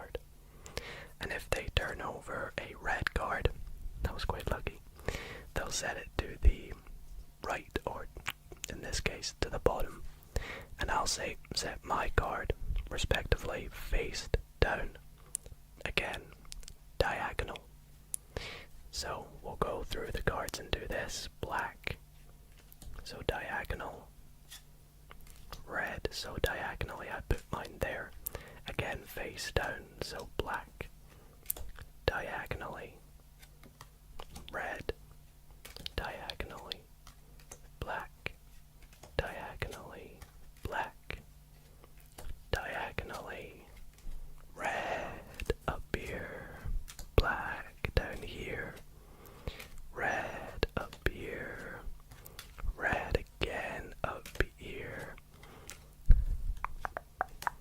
And as you can see, doing this with a spectator is really fun because we're both doing it at the exact same time. And it's a bit of a game. You could even challenge to see how fast we could do it as a team. But doing as one person, it's quite tricky actually. But we're nearly there. A few black cards and a few red cards. Gets quite messy as well.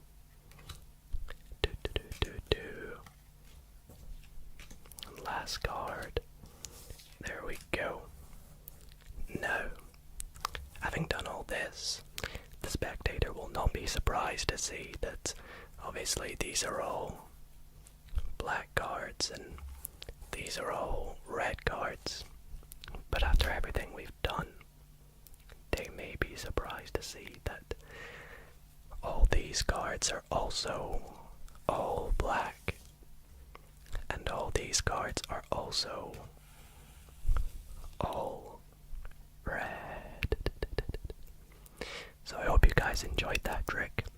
Be sure to stick around because I'm about to teach you step for step exactly how it's done, and it's really fun. So let's get into the tutorial. Alrighty, so let's get into the tutorial for this trick. Now this trick is really cool, as you just saw. However, it does involve a bit of a setup, but the setup only takes about a minute to do. So before you go up to your spectator, you know, you can quickly do this in a minute if you have a deck. The only sort of specification is that your deck has perfectly 26 red cards and 26 black cards. Because what you're gonna do is you're gonna set the deck up going red, black, alternating, red, black all the way through like this, and this literally only takes a minute.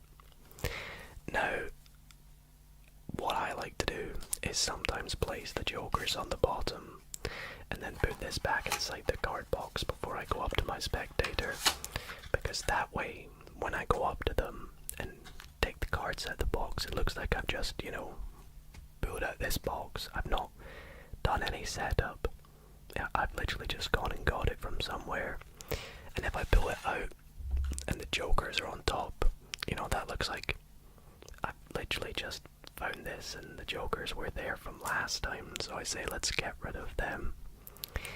Now, you can show them the deck at this point, but what I would recommend doing is spreading through the cards in bunches rather than, you know, going like this and showing them the cards, because it's pretty obvious to see that it goes red, black, red, black, red, black. So I like to just show them the cards, but in small bunches like this, and doing it pretty quickly like that, and then turning it over.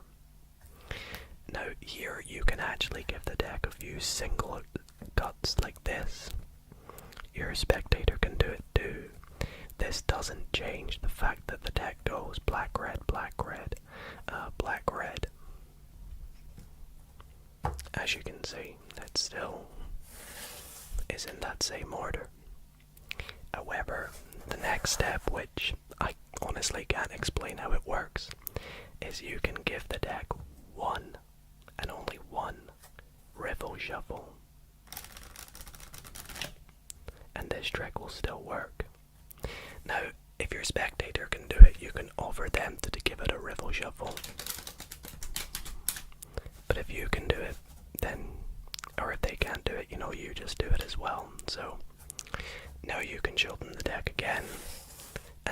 looks a bit more mixed up, you know, which is fair. Now, what I would recommend doing is going through the deck like this when you show them again, because this next step is very important. You want to spread through the deck and find somewhere where you have 2 red cards together or 2 black cards together. And when you do this, you want to split the deck at that point and cut it like this, so that 1 black card's on the bottom and 1 black card's on the top. That's all you have to remember to do. It's very important. The rest of this trick is completely self-working. You ask them to split the deck into 2 piles, so they pick up the deck. It's important that they do it left, right, or right, left. You don't want them to deal 26 and then another 26. It must go this way, because I believe it's got something to do with the way that it's splitting up the black and red cards, but I can't really be bothered to find out how it's done. I'm sure one of you guys in the comments will let me know. So we'll go through and do this. And once we've done this, it is again completely up to the spectator which pile they want. Let's just take them like this. Again. And the last step is you want to just explain to them how this process is going to work. You're going to say that they're going to turn over a card. If it's red, set it to the left. And it's important that you do it diagonally, face down. And if they get a black card, let's keep going till we get a black card. They set it to the right, and you set it diagonally, face down. Make sure you don't accidentally do it face up, because you want to do it face down so the ending is better. And you're going to do this all the way through.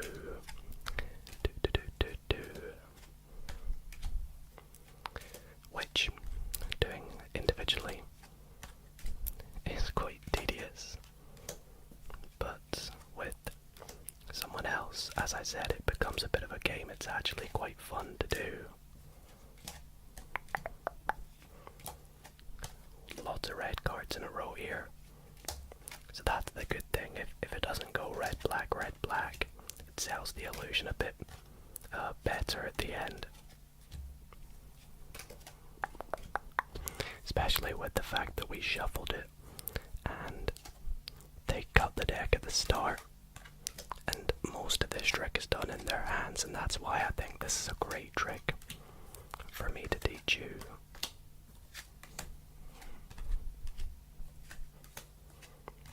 And there we go. And then this is where you can do your reveal, and you can reveal it in any way you like. I like to just say, you know, you're not surprised these are red, but are you surprised that all mine are also red? And then you can do the same with theirs. You can say, you're not surprised all of yours are black, but also all of mine are black. And this will get them every single time. And one of the things I love about this trick is you've already split the cards red and black, so you can go ahead, set it up again a bit faster this time, and go and perform it on another friend or family member. And yeah, it's just a great trick, so I really hope that you all did enjoy it. If you did, drop a thumbs up on this video, and if you need any help or any tips, let me know in the comments, and I'll do my best to reply with some tips and advice. Hope you enjoyed it, and let's move on to the final trick in this video. For my last trick tonight, I am going to begin by giving the deck a really good shuffle. A really good shuffle. And a good mix up. Because this trick, as you guys can guess, is an impromptu trick, which means there is no setup. There's no funny business going on with this deck. In fact, if you were here, you could give it as many cuts anywhere you like to make the deck nice and random. Now, for this trick, I actually need to select 2 cards. Well, my spectator, that's you guys, need to select 2 cards. And it's very, very important that you remember these 2 cards. Now, I trust you guys. I'm sure you'll be able to remember them because I've got a terrible memory, so I'm relying on you guys. So we'll go through and pick out 2 random cards. Let's say these 2 right here.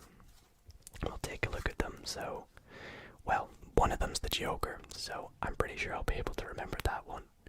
But we have the Joker and the Queen of Diamonds. And I want you to remember them because what we're going to do is turn the deck face up, losing your cards in the deck somewhere. And I'm actually going to cut the deck in roughly a half, so we have 2 packets of cards. One there, and one over there. Now, if I had a spectator with me, I could have them help me with this next step, but I'd say to them, right, we're going to take each packet of cards one at a time, and I would like you to lift up any number of cards and just set it over here to the side, wherever you like. So they would lift up and set it over, and I'm actually going to turn this packet face up. And I'd say to them, okay, I'd like you to cut this packet again over like this. So they've cut it again. And I'd say with the remaining cards, choose a packet to put it on top. Let's say they say this one. We'll complete the cut, put the rest of the cards on top. Top, top, top, top, top, top, top. Now we'll do the same with this packet here. I'll have them lift up anywhere they like. Turn it over. And I'd say to them again, cut this packet over. So they'll come over and cut it like that.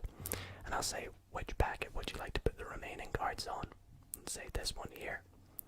Put the remaining cards on this packet. And then we'll just take these 2 packets that are left and pop them on top like that. So to recap, you guys picked 2 cards from a shuffled deck of cards. We had, I think it was the Joker and the Queen of Diamonds. Might be wrong. But we lost them in the deck. Cut the deck into 2 packets. And we cut them in half. Some cards are face up, some cards are face down. You chose where those packets went. But with a little wave of my hands.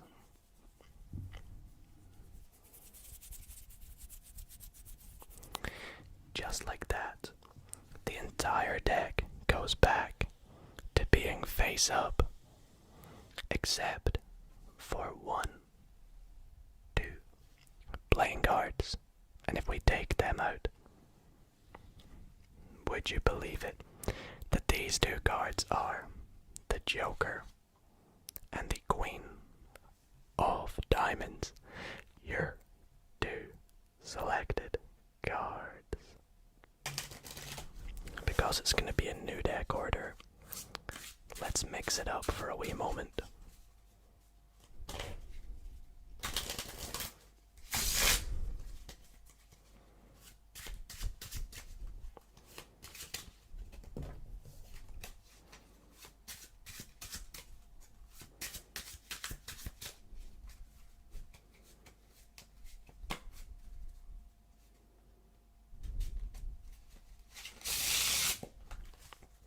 Alrighty, that should be good. Let's take a look.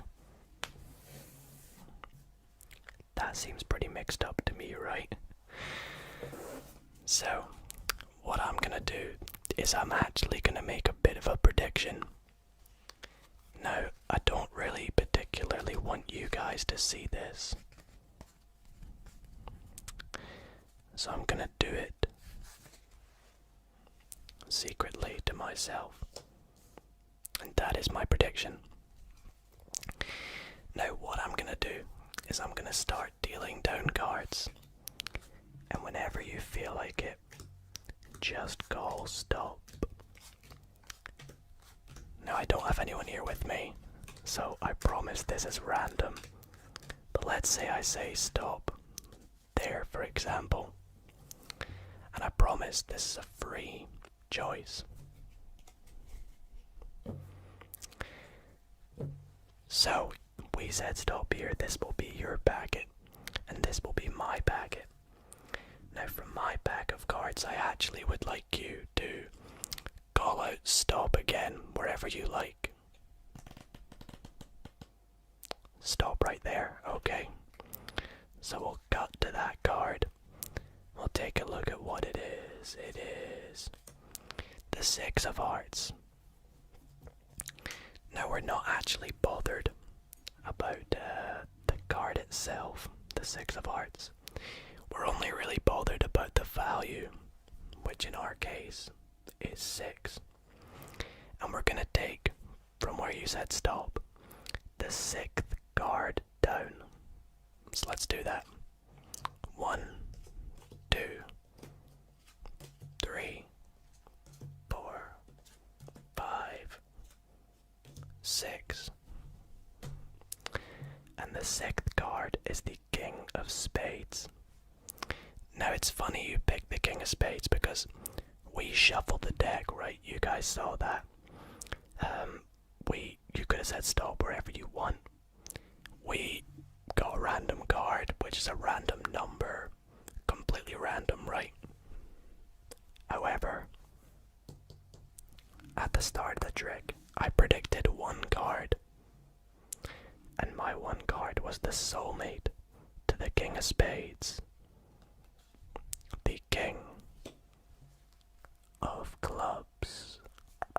This next trick is so amazing. I can almost guarantee you that by the time you have finished watching it, you may actually believe in magic. And to do this, I'm going to be using the help of my Splash deck of playing cards. I think this deck's really nice, and I love how the cards feel. So let's close up the box and pop the box off to the side, because we're actually going to come back to it a little bit later on, and I'll give the deck a shuffle.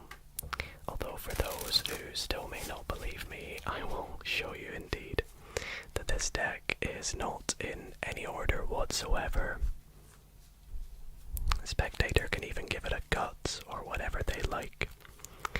But for this trick, I need the spectator to pick a card. So I would normally have them go through and touch any card they like. Let's say they touch this card right here. Now I want to show you all it, but I don't want to see it, so I'll just lift it up. Take a look. And if you've got it, then that's great, because I actually need you to keep an eye on it. Now, that's obviously pretty difficult to do, especially as I am about to give the deck a bit of a shuffle and a mix. So I'm going to mix up the deck. And I would like you to kind of guess roughly where your card is, you know, because you have no idea. So, to give you a better chance, what I'm going to get you to do is pull out a portion of, let's say, 10-ish cards. And so my spectator would pull out a bunch of cards, just like so. Now, you could have pulled out any cards you wished, but you happen to go for these ones.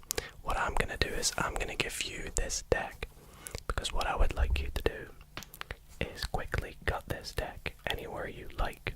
My spectator would cut, let's say, right here, and we'll mark their cut just like this, because we're going to come back to your cards now that you pulled out, and we're going to actually see how many cards you pulled out. We're going to count how many cards, but at the same time, I want you to look out for your card.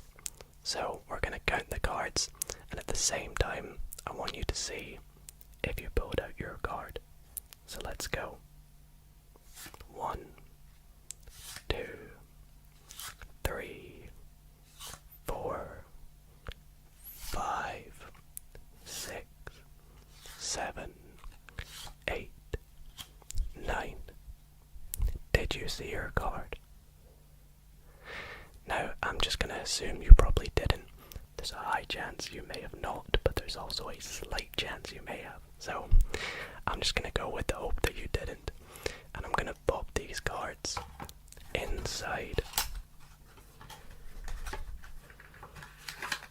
the card box, like so, and we'll pop that off to the side there. Now let's come back to where you got the deck and see what card you got the deck to. You got the deck to the 5 of Hearts. Is that your card? No. Okay, well I'm not doing very well this trick, am I? Let's see if you can try and find it in a different way. Maybe the card you found, if it's not your card, maybe it's an indicator card. Maybe it means that your card is the 5th card down in the deck. Let's try. 1, 2, 3, 4, 5. Was that your card? That wasn't it either. Okay, maybe,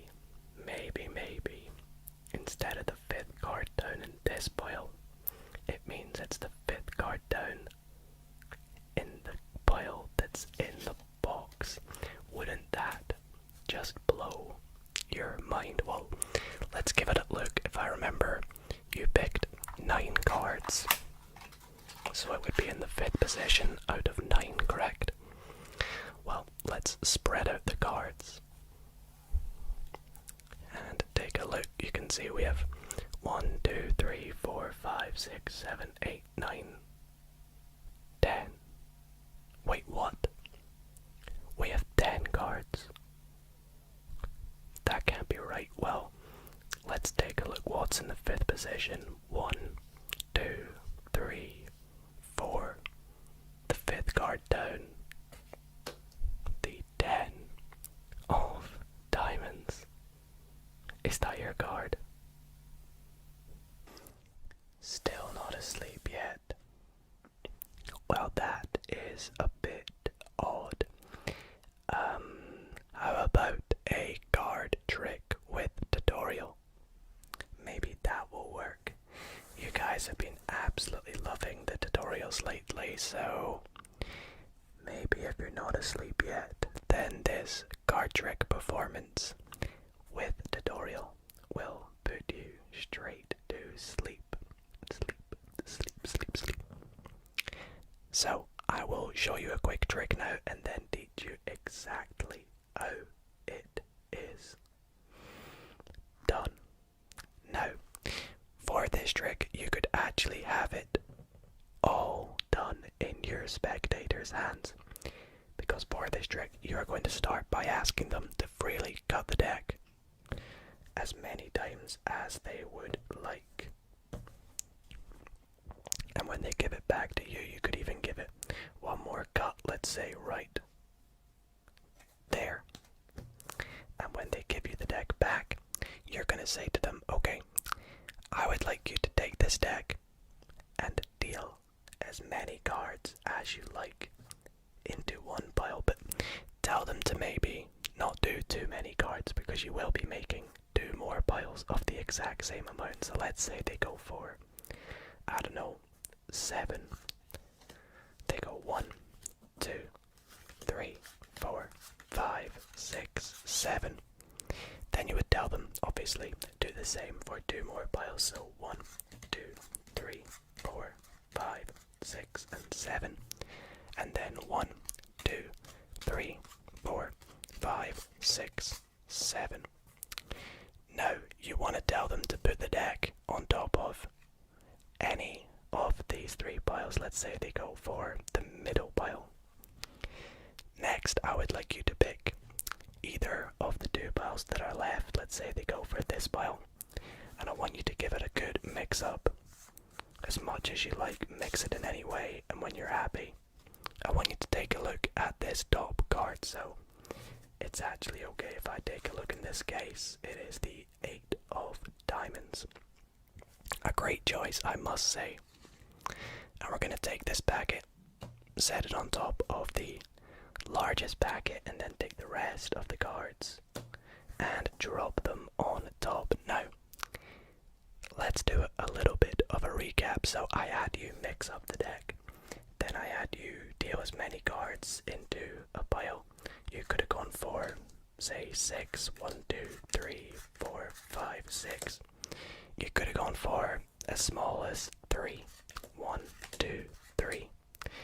But whichever number you dealt, I had you take the same number of cards in each the other 2 piles.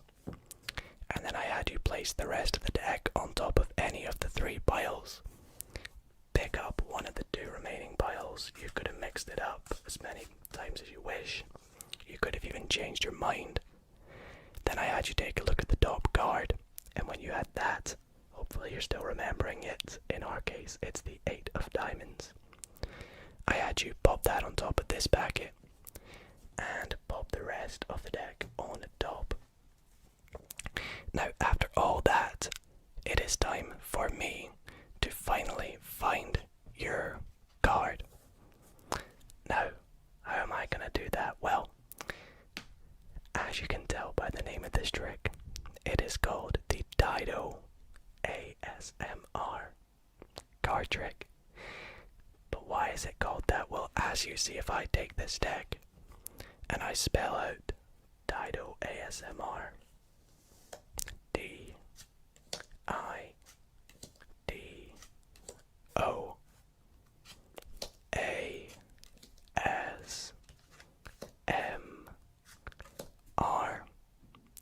you will see the next card on top will be our 8 of diamonds. Alrighty guys, so how did I do the Dido ASMR card trick? Well, I will let you know it's actually very, very simple. Almost anyone can do this card trick, whether you're a beginner, an advanced magician, and it always has a nice wee twist or spin that you can put on it in any way you like, and I will explain how a little bit later on. So, there is a little bit of a setup to this trick, and that's got nothing to do with the order of the deck. All it requires you to do is to take the bottom card of the deck, and you want to take one of the corners of this card, and you want to just put a little crimp, a little bend going downwards like this. Now, if you're not happy with bending your cards, I would suggest maybe using an old deck. This is one of my older decks. And you want to put it back on the bottom of the deck so you can see it's got a little crimp. Like so. And you're ready to go. So, for this trick, this is how you start. You have your spectator give the deck as many cuts as they like. Now, as long as they're doing single cuts, it doesn't matter how many cards they cut or how many times they do it. When they hand you the deck back, you could say you could give it one more cut, and all you have to do is cut. So your crimped card goes to the bottom of the deck like that. Now, the reason we put a crimp in it is because it's nice and easy to see. You can see it. And it also kind of naturally cuts to it if you just pick up on the cards like so. You'll see if I just pick up like this, I've cut straight to that crimped card, so it's nice and easy. And you can cut it straight to the bottom, so that's pretty useful. Then you say to your spectator, deal as many cards as you want into a pile. Let's say they go for 7 again, but it's completely up to them. So 1, 2, 3, 4, 5, 6, and 7. Then you have them do it 2 more times. 5, 6, 7, 1, 2, 3, 4, 5, 6, and 7. And you say to them, place the rest of the deck on top of any pile. This is a completely free choice again. Now, one thing you want to note is that means that this crimped card will go on top of the card on top of that pile. So, let's say they go for the pile on the right. Now you say to them, pick any of the 2 piles remaining. Again, this is a free choice. They pick it up. You can have them mix it up if they like, but when they're done, you say to them, I would like you to remember the top card. Now it's important that it's the top card. And this is because the card that they're remembering, let's say for this tutorial, it's the King of Spades. This card, when you put on top of the deck, will be the card in the position of the bottom of the number of cards that they picked. So it'll be the 8th card in our case, which is 7 cards down. Like so. Now, when they hand you the deck back, you are going to say to them, okay, let's recap what we did. And you say to them, I had you pick any number you wanted. And what you want to do is you say, let's say you said 6. You have to pick 6 here. And you count out 6 cards. 1, 2, 3, 4, 5, 6. Then you say, you could have said 3, and you go 1, 2, 3. Now what you just did here was reversed the order of the top 9 cards. It's very important that you did it that way. Then with the 2 remaining piles, you want to deal off the same number of cards, so it's going to be 9. But make sure you don't reverse the order. So you're going to count up to 9 cards, put them in the middle, count 9 more cards, 6, 9, pop them on the right. And then you say you could put the deck on top of any pile. However, when you're explaining it here, you want to put it on top of the pile that you reversed the 9 cards. So it's going to be the first one. It's also pretty handy if that's the pile they picked, because then it looks more, like you're counting back at what happened. Then say to them, you picked any pile, you gave it a shuffle, you remembered the top card, and then you put this pile on top of the deck, and the last pile on top of that. Now you say to them, alright, so I'm going to give the deck one final cut. And when you give it this final cut, all you're going to do is cut your crimped card to the bottom of the deck. We did a little bit of practicing that earlier. Make sure you get good at it, because now the trick is set up so that their card will always, no matter how many times you do this trick, it will always be in the 9th position. 1, 2, 3, 4, 5, 6, 7, 8. 9 is the King of Spades. Now you could reveal this in any way you like. You could make a little prediction before the trick saying 9 and write it on a piece of paper or whatever. Or you can think of a word, maybe your name or anything you like, that could spell out to 8 or even 9 to reveal their card. Dido ASMR just coincidentally has 8. So I spelled out DIDOASMR.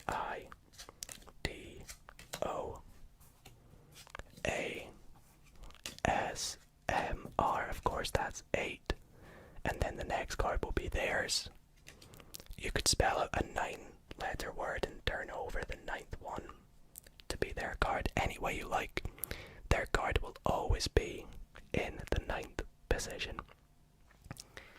For my next trick, we are going to begin by taking this deck of cards and giving it a bit of a shuffle, shuffle, shuffle, shuffle, shuffle, shuffle, shuffle. We'll give it one of these shuffles as well. Like so. Now, I would like you to pick not 1, but 2 cards for this trick. And what we'll do is we'll just pick these cards together, so I'll just have you say stop wherever you like. Let's say you say stop there. We'll just take the next 2 face down cards, like so. And we'll set them just up there. Now, you would agree with me when I said you could have picked any 2 cards. All these cards are different. I have not forced a particular card on you. What I'm gonna do is start dealing the cards and have you say stop wherever you want. See, they're all different. Stop there, okay. Gonna take your first selection, set it in there, put the rest of the deck on top. And we'll do this again for your second selection. So we'll say stop wherever we want. You even could have picked the jokers.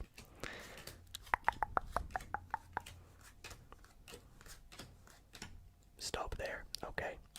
We'll pop your selection in, put the rest of the deck on top. Now to go over the trick again, we shuffled the deck. We picked out 2 random cards and we lost them somewhere in the deck face down. But you've actually not seen what your cards are. Let's go through and take a look, shall we? Or where did you put them? So your first card you put here, and your other card we put there. What we're gonna do is take the cards that are directly on top of them. So the Jack of Diamonds and the 2 of Spades. Great, great, great. Now I say great, and that is because not only have you found 2 random cards, but you have found the soulmate to the Jack of Diamonds, the Jack of Hearts, and the soulmate to the 2 of Spades, the 2 of Clubs.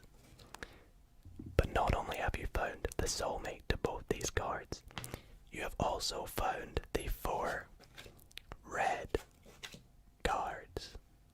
You're probably thinking, well, the deck is a red deck, so that's not so amazing. But no, you have found the only red cards, because the rest of this deck is blue. Blue, blue, blue, blue, blue, blue, blue, blue, blue, blue, blue, blue, blue. I always get asked questions like, how did you get into magic? How did you learn to do that trick? And how did you learn to find my card? And honestly, it started when I was very, very young. One year, when I was about 9 years old, I went to a magic convention and I met these 3 very famous magicians. And I said to them, look guys, I want to get into card magic.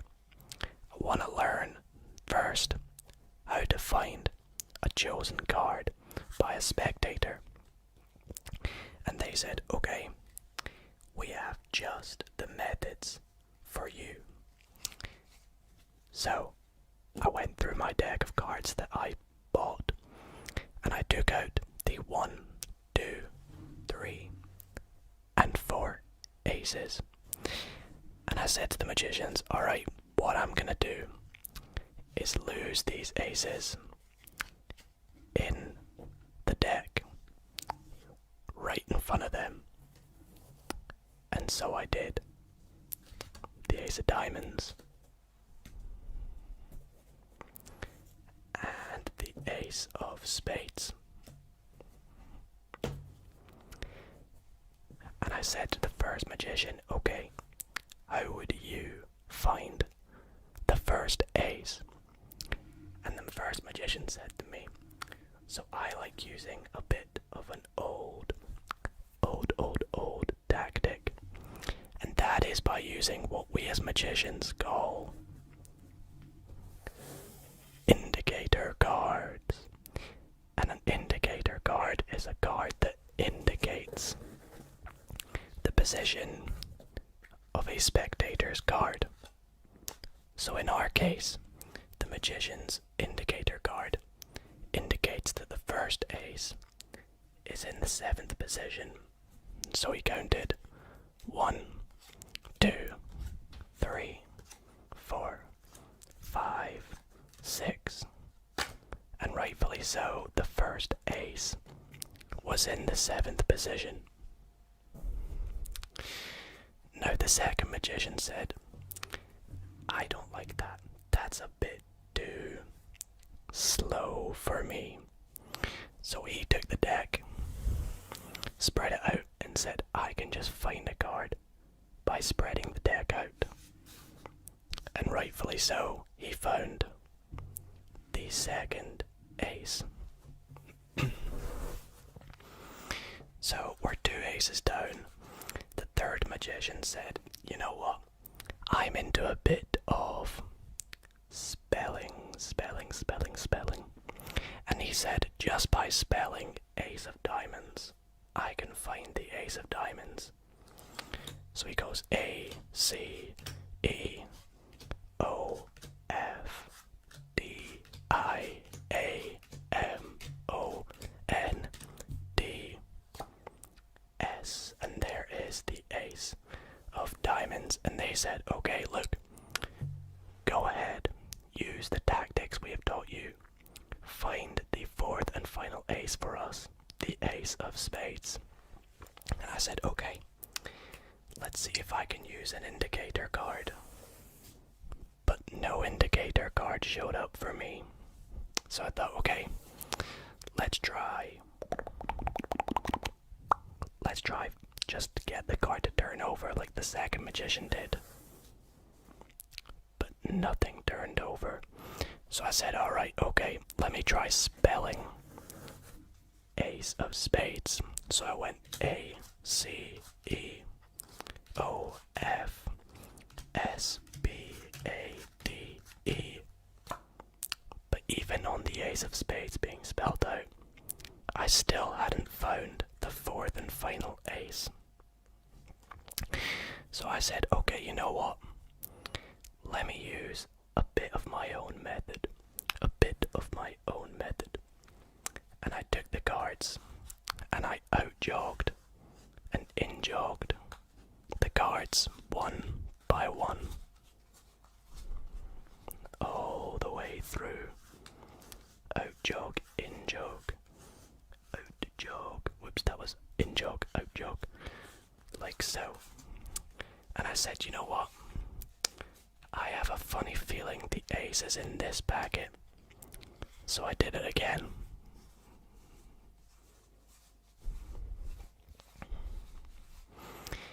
And I said, you know what, again, I still feel the ace is in this packet.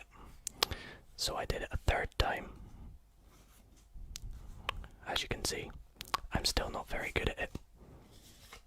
And I said, I still feel the ace is in this packet. So I did it one final time.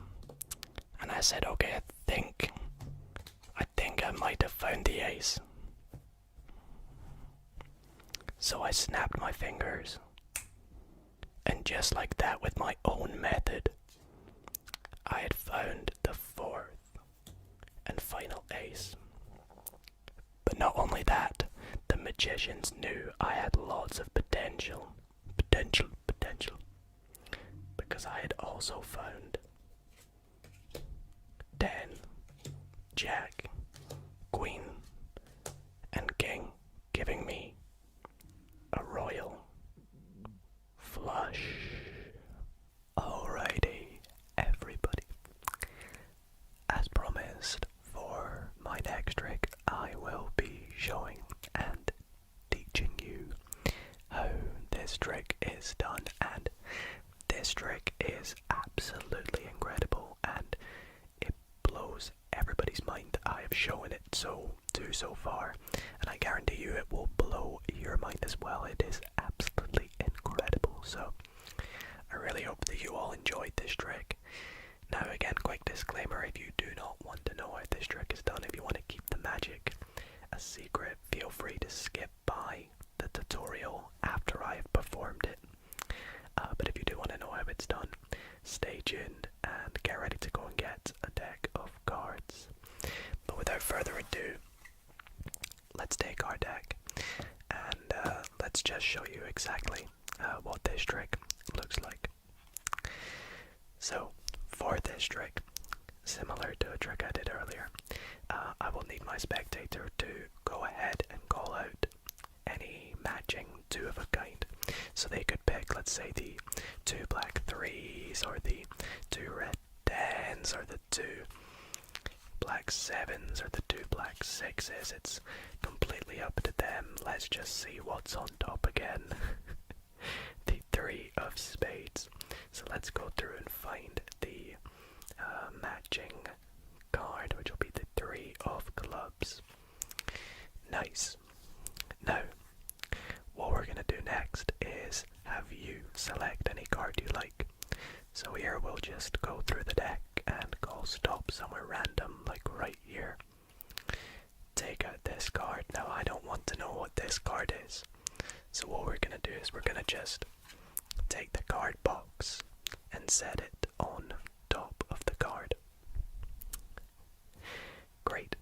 Now with these 2 black 3s, what we're going to do is we're going to lose them somewhere near the top of the deck. Actually, we'll do this face up, and we'll take the other 3 and we'll pop it near the bottom of the deck, like so.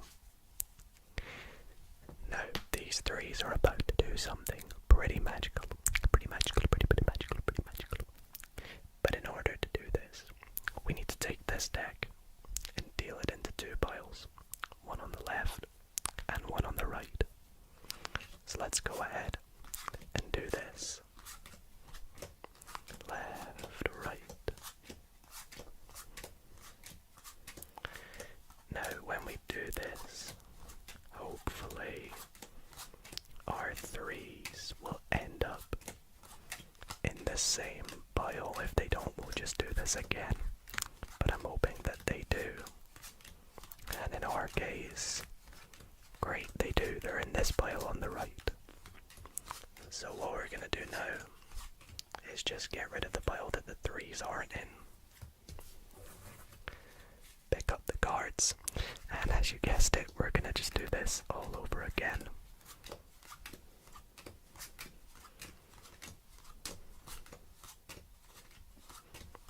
And once we've done this, we can see the 3s are in this pile. So let's get rid of these cards. We'll do it again. Losing more and more cards each time. We haven't got many left. No. There we go. Removing another 4 cards to the point where we just have our 2 3s and 1 card in between. How magical is that? Well, let's take a look at what that card is. The 6 of clubs. Well, this trick was all about matching values and matching cards, correct? Well, wouldn't you believe it if this random card was indeed the match to the 6 of clubs, the 6 of spades. And that is the card trick that I'm going to be teaching you tonight. I really hope that you all enjoyed it. Stay tuned, because I'm going to teach you step by step exactly how to do this trick. So let's get into it. Alrighty everybody, so welcome to the tutorial. This trick is really awesome, as you saw. However, I must quickly let you know that this trick does involve a setup. So that means before you go up to your spectator, you actually have to stack the deck in a particular order.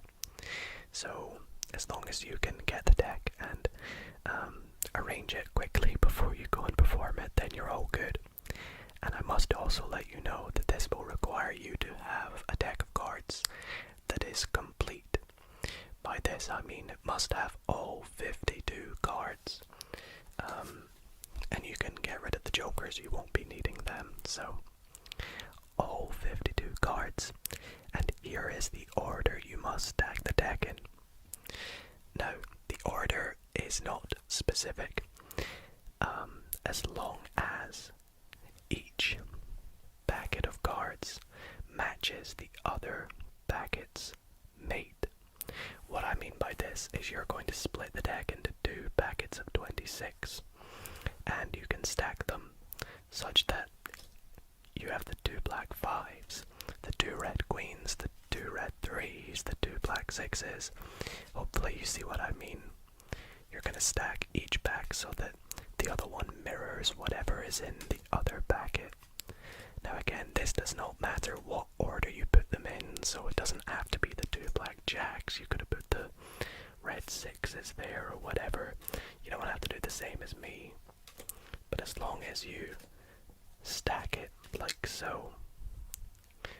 way through the deck. Then put one of the halves on top of the other half like this. In doing so, wherever a card is, let's say this King of Spades, its match will be 26 cards away. So there's 26 cards in between. When doing so, that will set the trick up so that it works mathematically. So once you've done this, you are ready to begin the trick. You're going to go up to your spectator and you're going to say to them, please call out any two matching cards. Now what I did in the performance was I took the deck and I did what is known as the clumsy shuffle.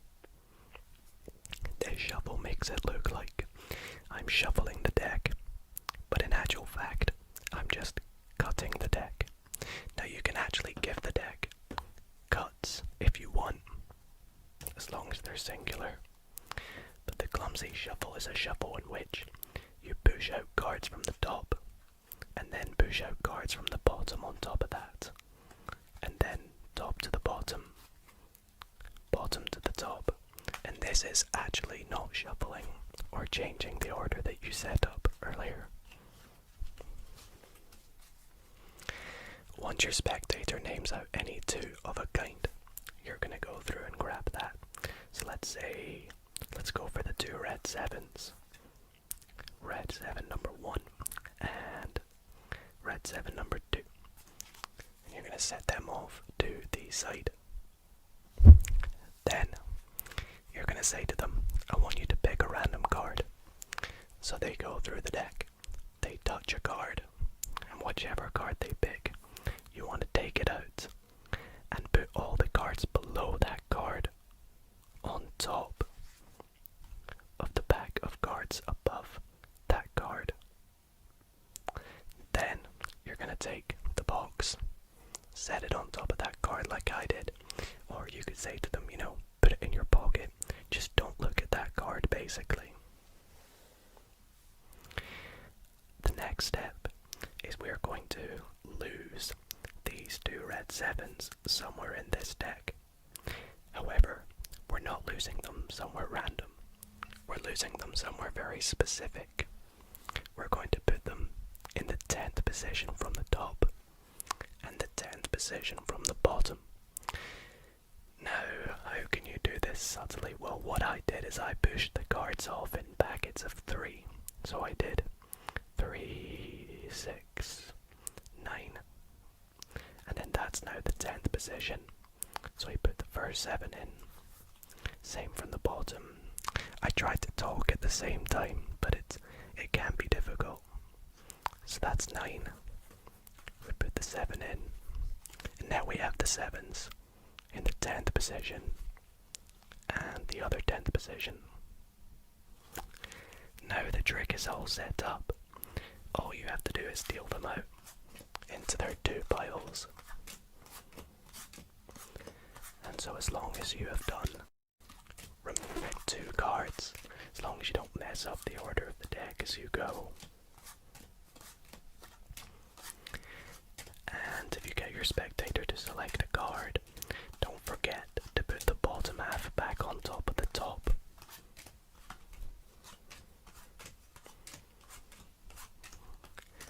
Get rid of the packet that doesn't have the 7s. And then also remember to put the 7s in the 10th position from the top, 10th position from the bottom. You can practice dealing 9 cards, I would highly recommend that.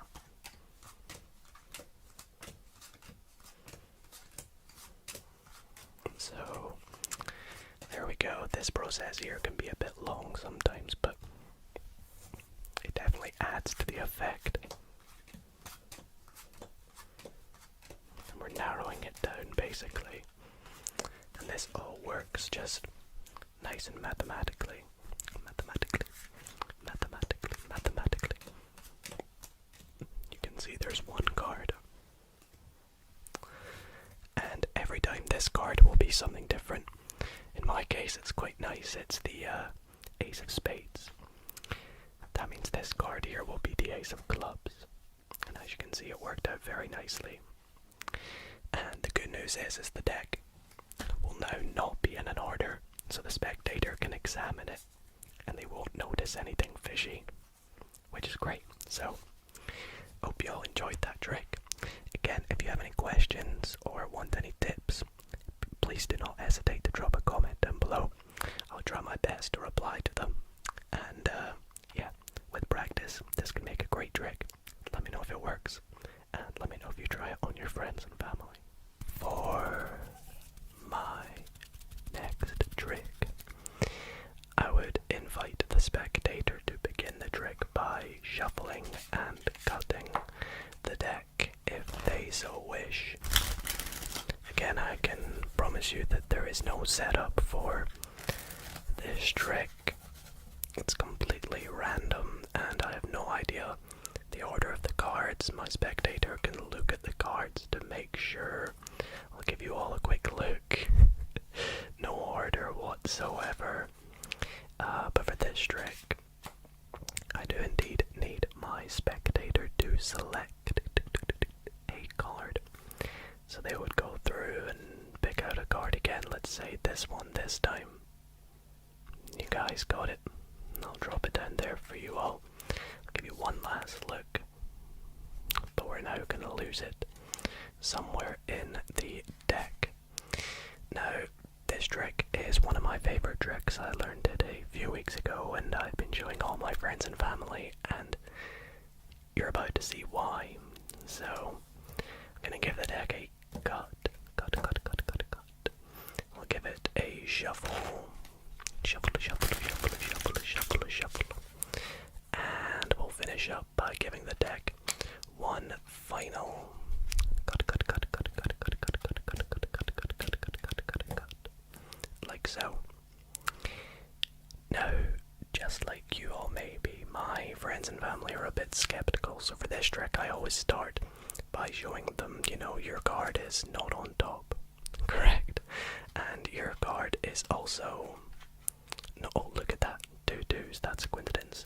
Not on the bottom, correct? Okay, good.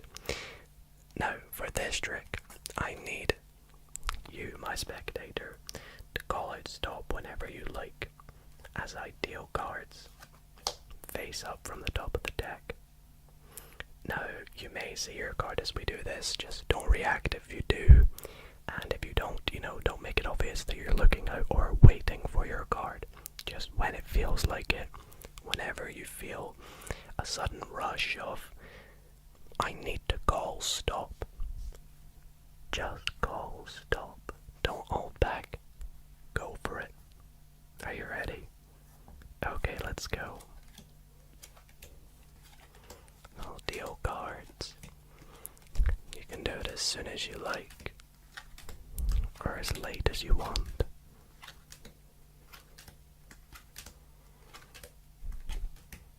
Stop right there. Okay, what we'll do, we'll need in this pile up, we'll take this next card that you called stop at, and we'll put it face down, right there. And we'll take the rest of the cards, and we'll also just put them, face up, on top, like so. Now, to recap, we took the deck, you shuffled it, we picked out a card, you even looked at the cards, we picked out a card, we give you one final look, we lost it in the deck, give it some cuts and shuffles, and we dealt through the cards, and that is the card you said stop at. Right, let's take the deck and give it a good spread, and we'll take a look at that one card that you said stop at. Are you ready? Was your card the 9 of clubs? Let me know if it was, and I really hope that you all enjoyed that trick because it's definitely one of my favorites at the moment. To end tonight's video, I want to ask you a very simple but powerful question. And that is, do you believe in miracles? assume the majority of you probably said no. And I will raise my hand and admit I too didn't believe in miracles until I saw this right here. This that I'm about to show you, I would deem as a miracle. And to help me demonstrate this miracle, I have two jokers and a shuffled deck of cards. And I'll show you these jokers up close. Nothing fancy about them. We have joker number 1 and we have joker number 2. And I'll set these jokers just down here. Now, to help me perform this miracle, I need you to pick a card. And to be as free and non-magic-y, if you will, I will even let you pick your card face up. So we'll go through and let's say you pick the 8 of Hearts, for example. Great choice, I must say. So we're going to take your 8 of Hearts and we're going to put it face down right there. Because what we're going to do now is perform your miracle with the 8 of Hearts. I'm going to give the deck a good cut first to help us with it. And I'm going to take your 8 of Hearts and lose it in this deck. And the way I'm going to do that is just grab it and we'll spray it in and spread it out and snap in my fingers, and that's it. It's as simple as that. Don't believe me? Watch.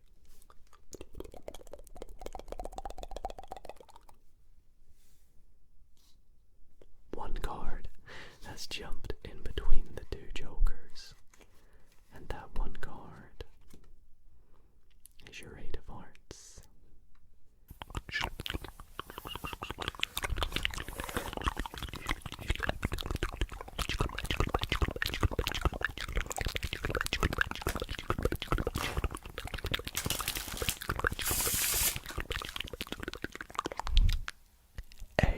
ASMR card magic to help you sleep.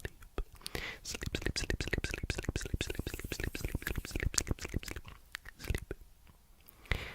I want you to go ahead and select a card from this shuffled deck, shuffled deck, shuffled, shuffled, shuffled deck. Take a look at it.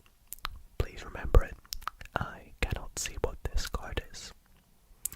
However, I am going to lose it to somewhere inside the middle of this deck of cards. And just like that, 1, 2, 3. We are going to try and find your card. Firstly, for those who may be a bit skeptical, I just want to show that your card is not on the top. And your card is also not on the bottom, correct? However, we will use these two cards to find your card. Watch closely. You don't want to miss this. Just like so, these two cards have found one card. And that just so happens to be your Queen of Hearts. This next trick that I'm going to be performing for you all tonight is a really awesome trick that I have been performing a lot lately because I just love the ending to it. So be sure to stick around to have your mind blowing. But we will begin by giving this deck a really good mix-up. I can assure you there is no setup for this trick. And we actually will not be needing the entire deck for this trick. We will only be needing 12 random cards. 12 random cards. just go through and pick out any 12 cards. Let's go 1, 2, 3, 4, 5, 6. I don't know, maybe 7, 8, 9, 10, and 11, and 12. So 12 random cards, and we'll get rid of the rest of the deck. Now, these are 12 completely random cards in a completely random order, and we have no idea which cards these are. However, we are going to be doing something pretty cool with these cards, and before we do that, I would like you to select any one card. So let's say you go for, I don't know, this card right here, and I would like you to take a look at it. So this is the card. Please do remember it. I'm going to lose it somewhere into the middle of the pack, right there, and we'll even give it a little mix, like so. And now what I'm going to do is make a bit of a mess with this packet of cards. I'm going to go through and I'm going to take some random cards and turn them face up, like so. Just getting some cards face up, some cards face down, as you can see, creating a bit of a mess. And at this point in the trick, I would usually hand the packet of cards to my spectator, but I do not have one, so I will play the role of the spectator. What I would say to them, what I would like them to do, is to cut the packet anywhere they like, then take the top 2 cards and flip them over, and to keep doing this as many times as they like. Cut the packet, flip the top 2 cards over, cut the packet, flip the top 2 cards over. They can even turn the packet over and keep doing this, cut and flip, making a really big mess.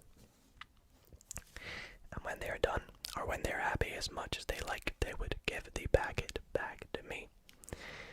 Now, up next, we are going to take these cards and deal them out into 4 piles. So we'll go left to right. 1, 2, 3, 4. 1, 2, 3, 4. 1, 2, 3, 4. And the last thing I would like them to do is to start at either one of the 2 sides and start to fold the cards in on top of each other. Any side they want. Let's say they go for the right side. So they'll fold them in, and fold them in. Now, will you agree? We have a complete mess. We have no idea where your card is. And we could have picked any random cards and mixed them up in any way you like. You even did it yourself, but if I take the cards and give them just a little shake, you will see all the cards are now facing the same way, except for one card. And that one card just so happens to be your Queen of Hearts. As you can see in front of me, I have some playing cards, but to be specific, I have 2 face down cards, and I have 5 face up cards. In fact, those face up cards are the 6 of diamonds, the 7 of clubs, the King of Hearts, the 8 of spades, and the 2 of hearts. And what I'm going to do is I am going to sandwich them in between our face down cards. And I would ask our spectator to please kindly remove 4 of the 5 face up cards. And so they would go through, and it's completely up to them which 4 they just so happen to remove. In this case, they've left us with the 6 of diamonds, and I'd say, oh, that's a great choice. effect. You know why? Well, that is because if I flip them over, you would see that the 6 of diamonds happens to be the only blue card. And well, at this point you would probably be thinking, Dido, these ones are just all blue as well, right? And well, if I turn them over, you'll see that's where you're wrong. These are also red cards. That's right. The 6 of diamonds was indeed the only blue card within these cards. And this is where it gets even better.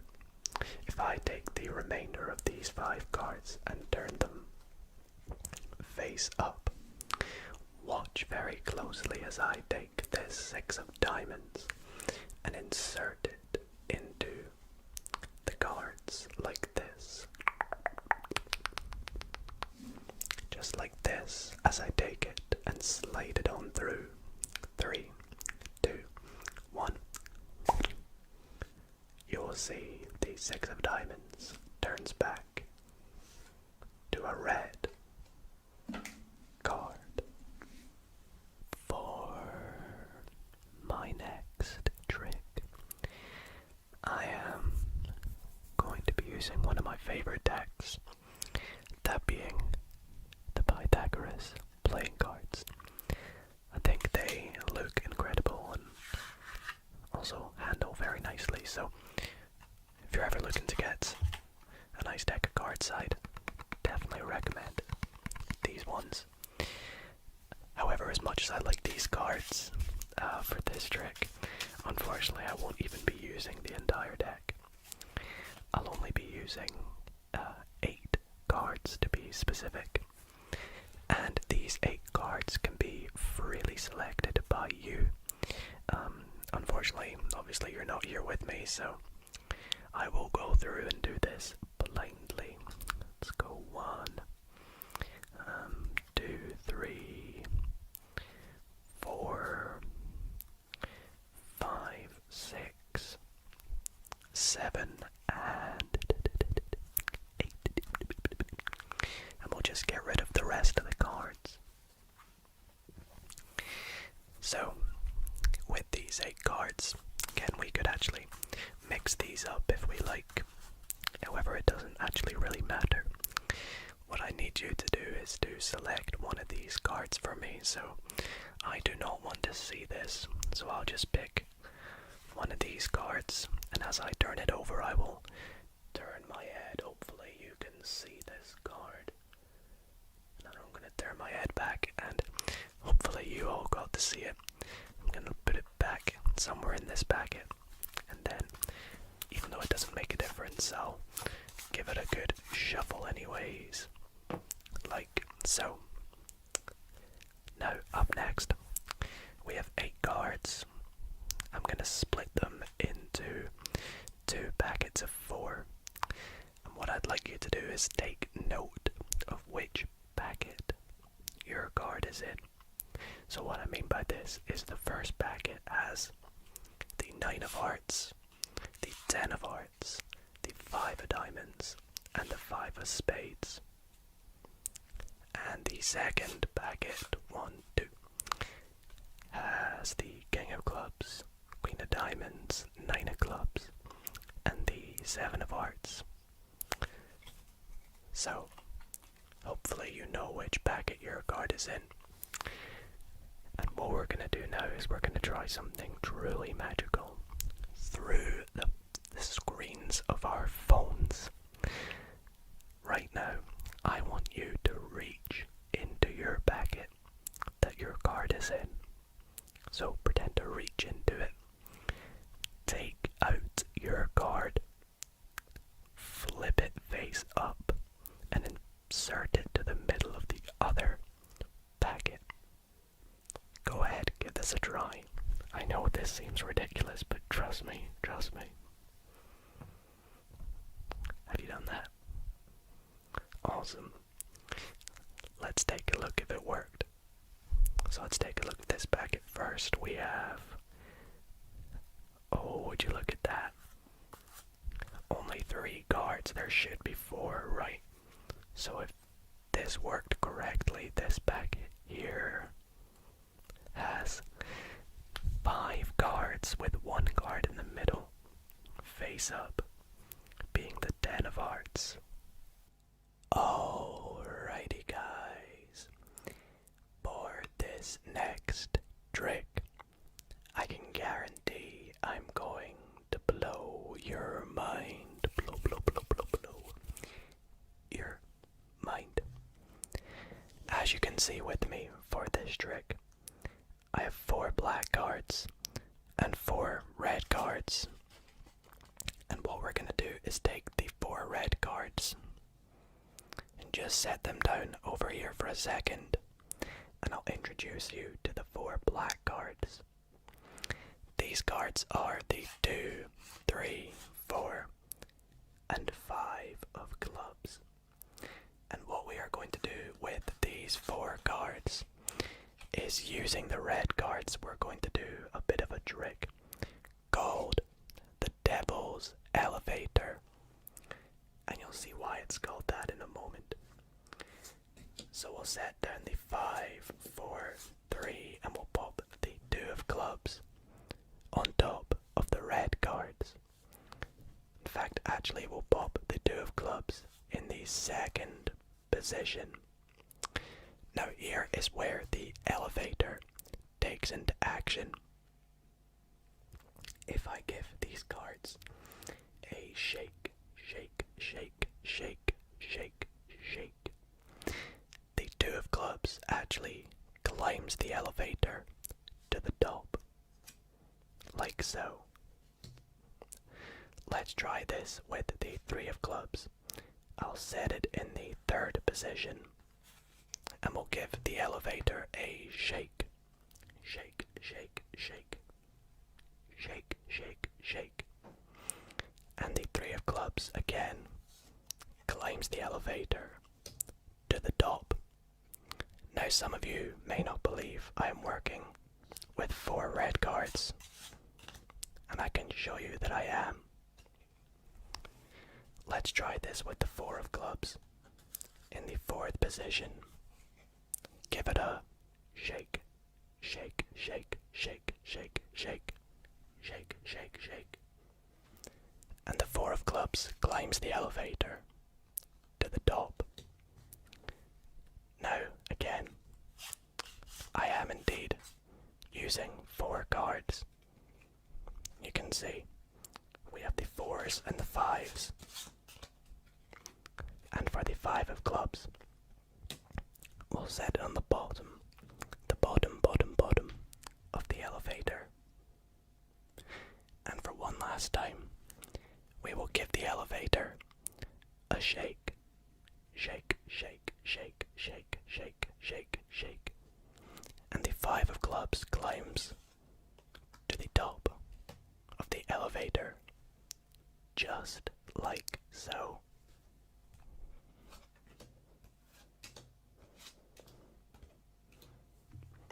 And that is the Devil's Elevator. For my last trick of the night. I know, it's the last trick. It's been a very nice and relaxing long video, and I really hope you all have enjoyed it so far.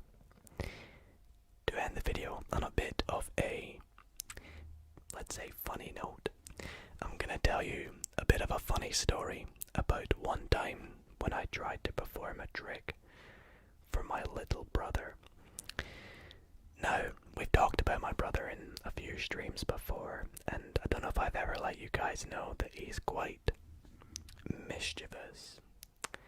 And I'll explain why when I show you what happened when I showed him the trick that I'm gonna show you. So, I went up to him with a deck of cards, and he said, "Give me the deck, let me shuffle it." He's one of those people, so I gave him the deck. He gave it an overhand shuffle. Classic, non-magician. And I said to him, "Alright, I need you to pick a card." So I said, "Let's go through and let you pick a card," and he picked one out. let's just say this is the card that he picked. And I said, right, what I'm gonna do is lose your card in the deck. Like so. Give the deck a few cuts. And a few shuffles. I did his favorite overhand shuffle. And I did my riffle shuffle.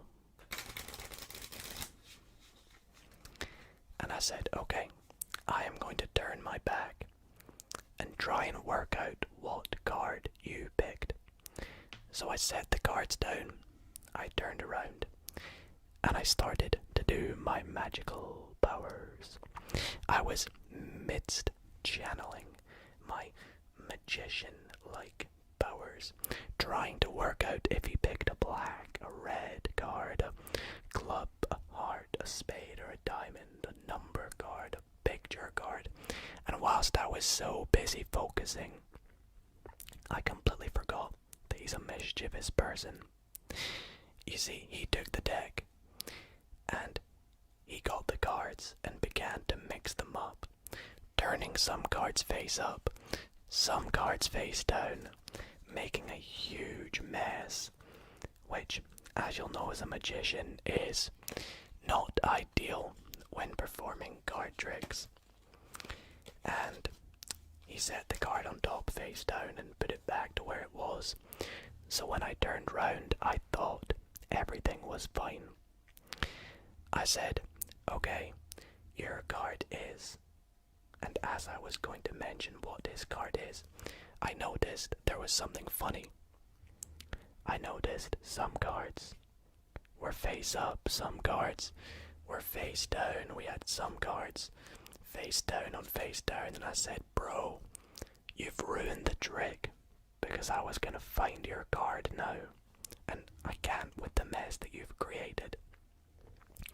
And he said, well, you're the magician, Dido. Find my card. And I said, alright, okay, let me see what I can do. So I went.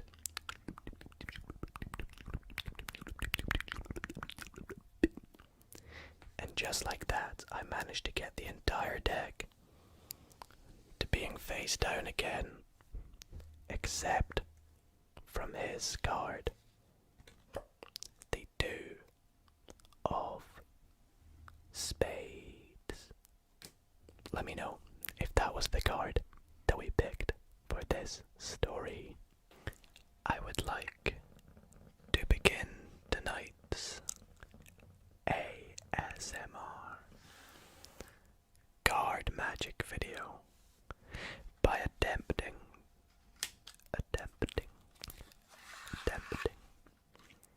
to locate 4 very popular and difficult to find playing cards. And to make this even harder, I will give the deck some cuts and shuffles, and we will try to find the location of not just any 4 cards, but the 4 aces. So, let's get started. Let's begin by trying to find the first of the 4 aces. I'm gonna try about here. And there we go. As you can see, we have found the first ace. The ace of hearts. Pretty good, right? But it would only be better if we could find the next ace. So let's go. No, how about there? The ace of clubs. That's 2 for 2. That's pretty good, right? Let's move on to the third ace. This time I'm going to try and find the ace of diamonds. Let's go. There we go, the ace of diamonds. And last but not least, of course, everyone's favorite, the ace of spades. Yes, perfect, perfect, perfect. The ace of spades, the 4th and final ace. Now, you might not be so impressed because that did take me quite some time to find. Well, wouldn't it be even better if I could find all 4 aces even faster? try give it a go. I will again begin the same way by giving the deck a shuffle. And I will give the deck a few cuts and mix-ups. And we will try and find the 4 aces even faster. Are you ready? Well, don't blink because you might miss the magic.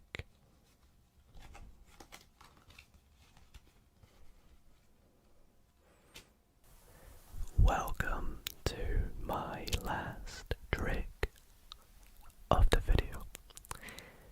Now I have particularly saved this trick to the end because this trick is super tingly, that it is guaranteed to knock you out and send you to sleep if you are not already. And also because this trick is my favorite of the entire video. I think it has a very cool ending, so if those who can manage to make it to the ending of the trick, I'm sure your mind is going to be blown. Anyways, for this trick, I am going to make a little prediction.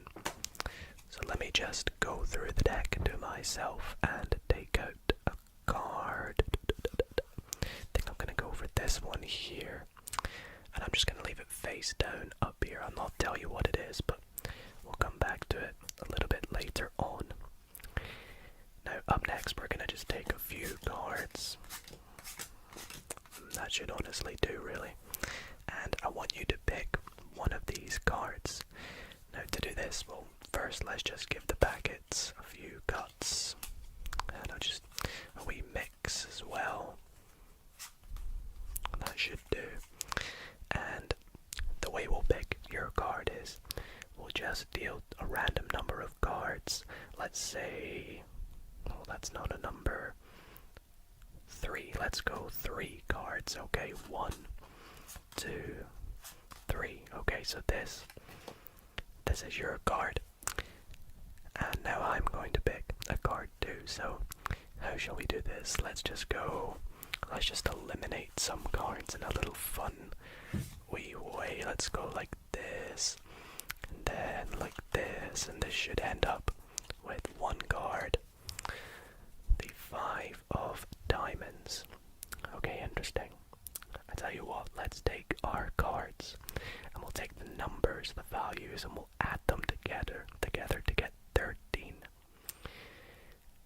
13, okay, let's take the 13th card in the deck. 1, 2, 3, 4, 5, 6, 7, 8, 9, 10, 11, 12. Oh, 13, the Ace of Hearts. Pretty cool. Let's get rid of the rest of the cards now. Pretty nice. And with all that being done, it is now time to reveal what my prediction is. Are you ready? 3, 2, 1. Oops. Oh, it's the 9 of spades. I was really hoping it would be the Ace of Diamonds because it matches. Well, I'll tell you what, let's spell the 9 of spades. N-I-N-E-O-F-S-P-A-D-E-S. And hopefully this time I have matched it with, there we go, the Ace of Diamonds. How cool is that? But wait, it gets even better because not only have we found both the red aces, but we have also found both the black aces. And that is why this is my favorite trick and why I saved it to the end of the video. For the next trick, we are going to be using my Darren Brown deck of playing cards. And this is a relatively new deck to me.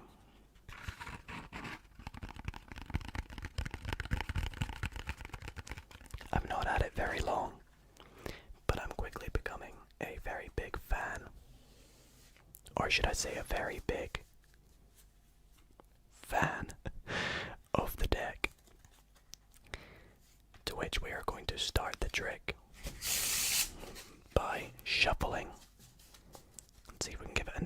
see. Cut. And I would like you to select a card. Now I'll just give you a few options to pick from, and we'll give these a mix up, and we'll just pick whatever the top card is. So I want you to remember that card for me, which we'll lose in the deck. We'll give it a cut.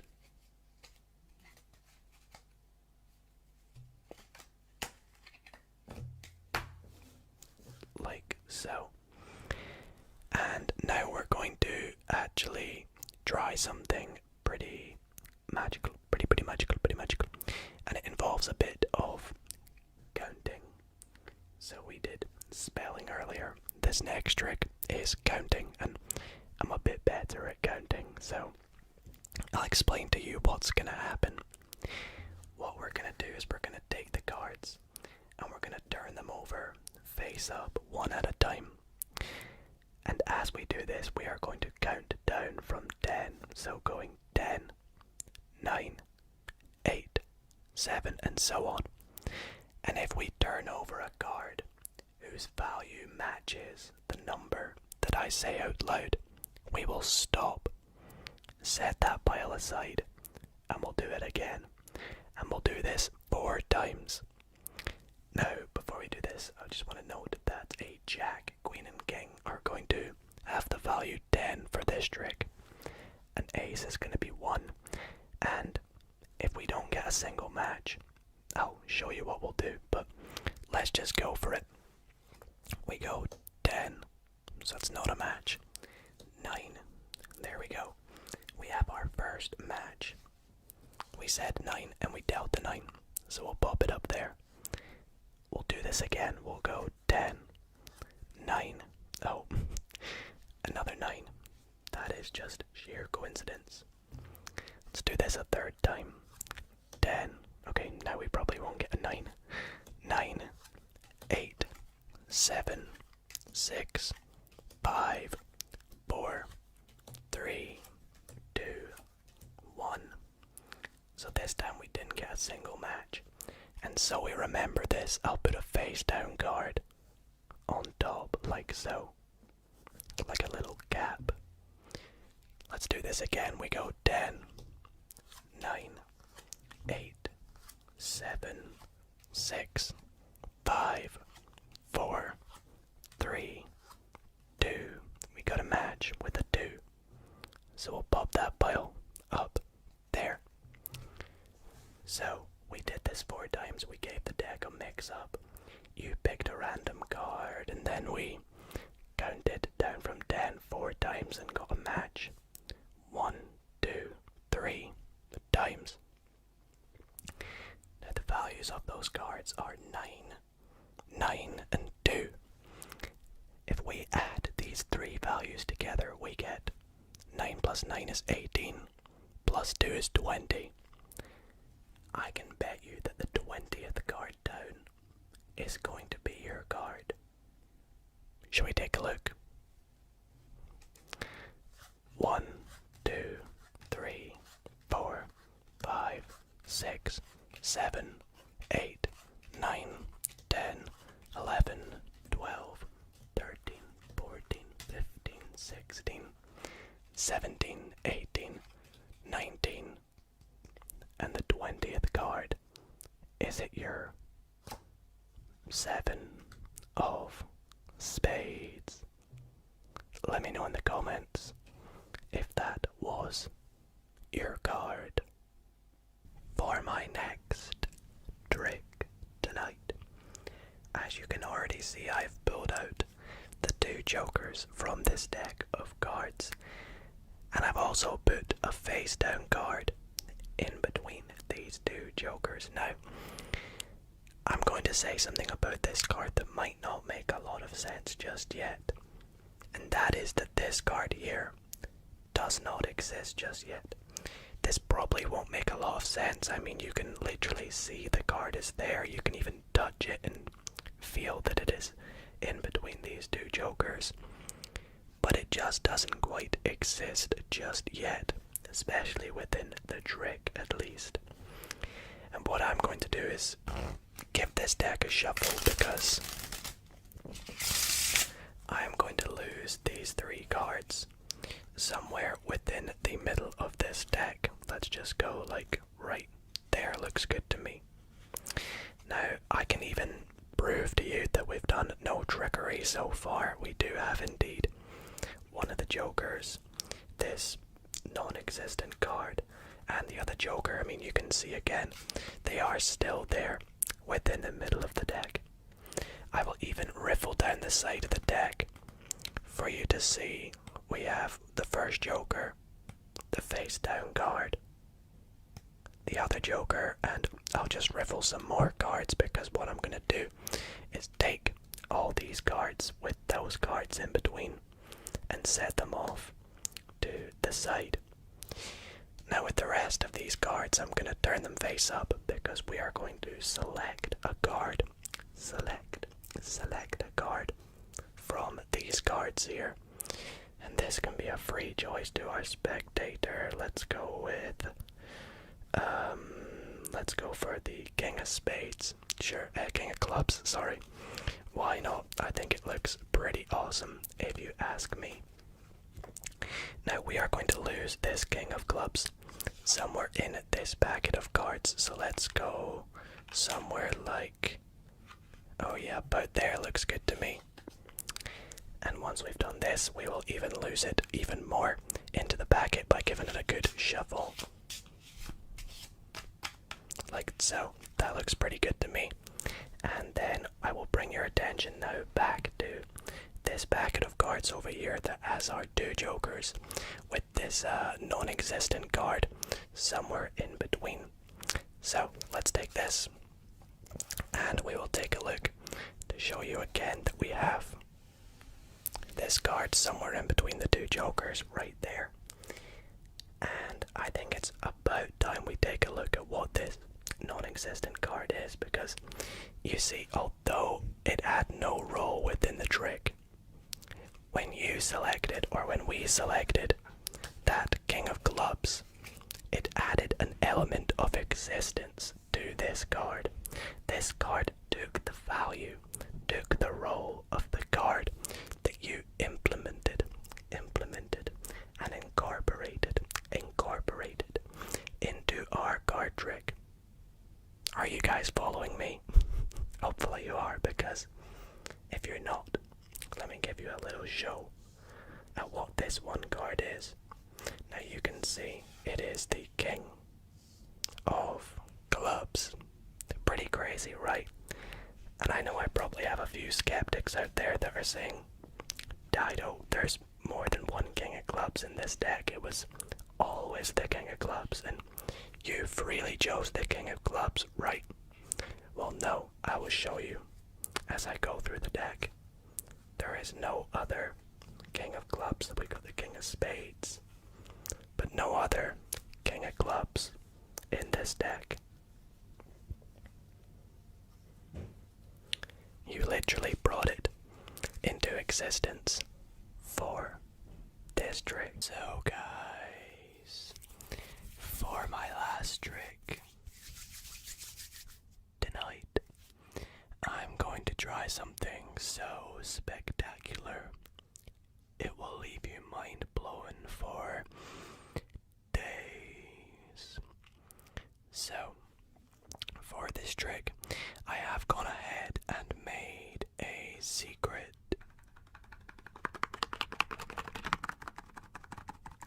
prediction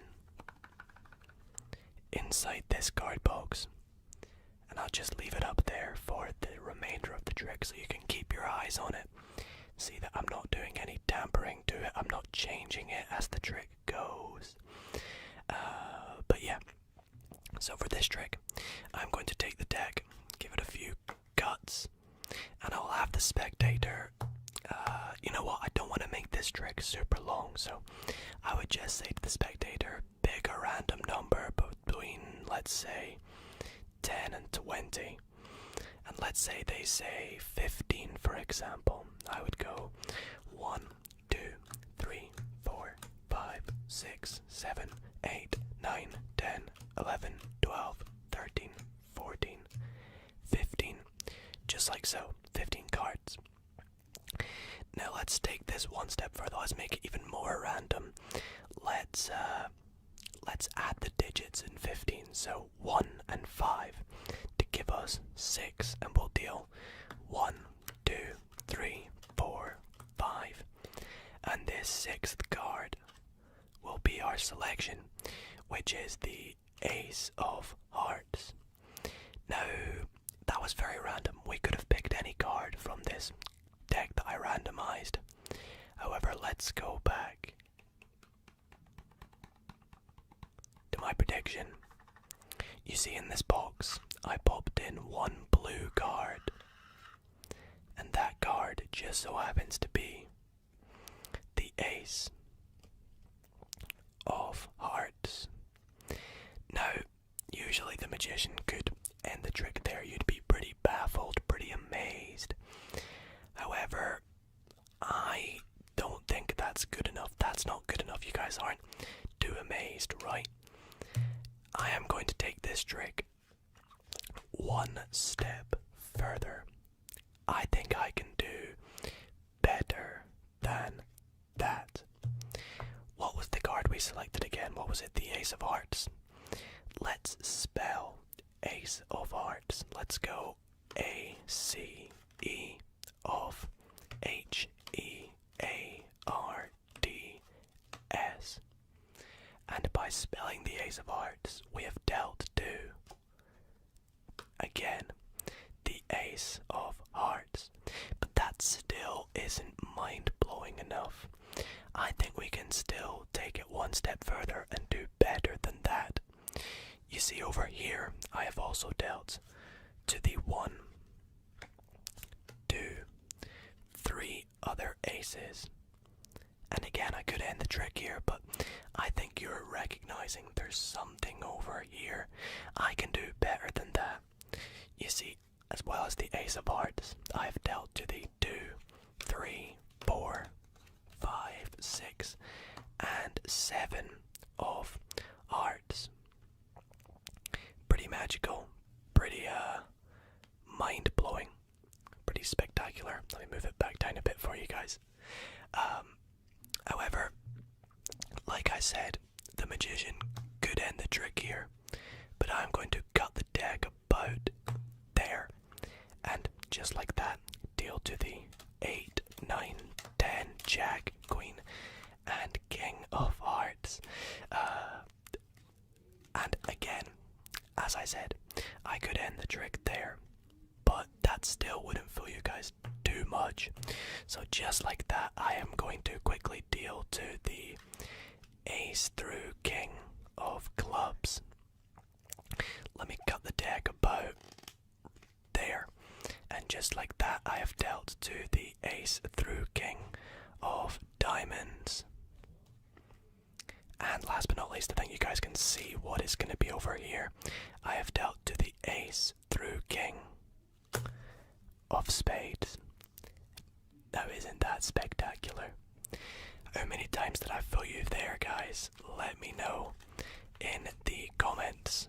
So, for this next trick, I'm going to be teaching or explaining to you something about what magicians like to call forcing.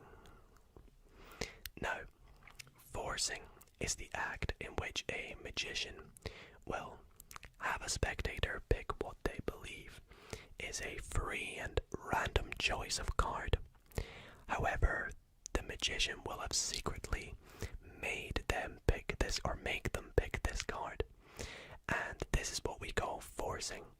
And I'm going to demonstrate that today with the 1, 2, 3, and 4 aces. So I would say to the spectator, okay, go ahead and pick any random ace that you like. Now let's just say for the demonstration of this trick that they pick the Ace of Hearts. Now as a magician, I can say to them, okay, well, I actually forced this card on you. I knew you would pick it, and I can prove it to you. As you can see, all the cards, or all the aces, are red, except from the ace of hearts, which I have turned to blue, to blue, to blue. Now I know what you're probably thinking, well, what if the spectator had picked, say, the ace of diamonds? Well, I still have to be able to force a card on them. I can prove to you that I would have still been able to force this card. And as you can see, again, all the cards are red, red, red, red, red, red, red, except from the ace of diamonds, which is blue. Blue, blue, blue. Whoops. Blue, blue, blue. Now, there are still two aces left over. Of course, we've got the ace of spades and the ace of clubs. So what if they picked the ace of clubs this time? Well, again, I have to be prepared, as you can see. All cards are blue now, except from the red ace of clubs. Now, a lot of people's favourite ace is, of course, the ace of spades, and this is a pretty easy one to force on magicians, because if you say, select an ace, a lot of the time they'll say the ace of spades because it's the coolest. So again, I always have to be prepared to force the ace of spades on the spectator, as you can see. Now, I know you're probably thinking, well, what are the colours of these cards then? Are they all blue? Or are they all red? Well, the answer is yes, they are. They are all blue.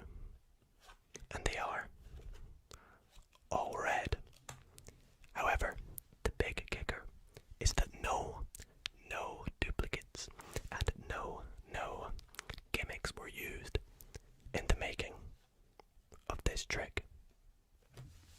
Guys, unfortunately, it is that time again for the last trick in the video, but if you've made it to this point, you've stuck around for probably the best trick, and that is because this trick, well, it's up to you guys. Is the trick you're about to see coincidence, or is it luck? Let me know in the comments if it is coincidence, coincidence, coincidence, coincidence, coincidence, or luck. So, as you can see, I've gone through and taken out the 1, 2, 3, and 4 aces, and we're actually going to lose these aces somewhere random in the deck, and I'm going to do it in a way that actually is completely random. So we'll make 4 piles on top of the aces, and we'll lose each ace within their pile, and we'll gather it all together into one big pile. I'll show you what we mean. I'm gonna take the first ace, set it on the bottom of the second packet, then set the first packet, just nice and random, on top of that one. Then we will take the third ace and set it on the bottom of that pile, and we'll pop this pile on top of that pile. Well, why not? Let's put this fourth ace on top of its packet, and what we'll do is we'll take this packet here, give it a wee cut randomly, and then we'll lose these 2 packets together like so. Wait, I forgot about this ace. Okay, let's pop that in about there, nice and random, like so. So the aces are completely lost within the deck. Now this is where the luck or coincidence element comes into play. We are going to try and find all 4 aces, and you guys can let me know if it's coincidence or luck. So I'm going to start by picking a random number between, let's say, 10 and 20. Now this genuinely is completely random. Unfortunately, I don't have a spectator here to make it random, so I'll just pick, unlucky number 13. Why not? For Halloween, let's make it spooky.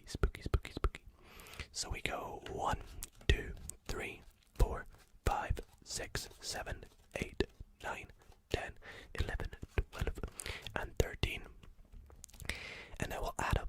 spades. In 13 we've got 1 and 3, so we get 4. So we'll count 1, 2, 3, 4. And the card on top of this pile now is the 8 of spades. Now we actually don't care about the suit of the 8 of spades. It just tells us that the first ace is the 8th card down from the top of this packet. Shall we take a look? Let's go 1, 2, 3, 4, 5, 6, 7, 8. And there is our first ace. Pretty awesome, but we've still got 3 more to find. So now, I would have the spectator cut the deck in roughly a half. It's up to them where they cut. Let's just say they cut right there. Now in our case, they cut to the 4 of hearts, another nice random card, but just how random can this card actually be? Let's count 4 cards. Why not? We go 1, 2, 3, 4, and the 4th card is the ace of diamonds. That is pretty crazy. We've already got 2. Pretty crazy. So I'm gonna give the deck a bit of a cut, like so, and I'll even give it a shovel to make it even harder to find the last two aces. Now let's make this even more random. Let's pick a random card from the middle of the deck. Let's go for, why not, the 6 of diamonds. Okay, now it can't be too random, so let's spell out 6 of diamonds. We go SIXOFDIAMONDS,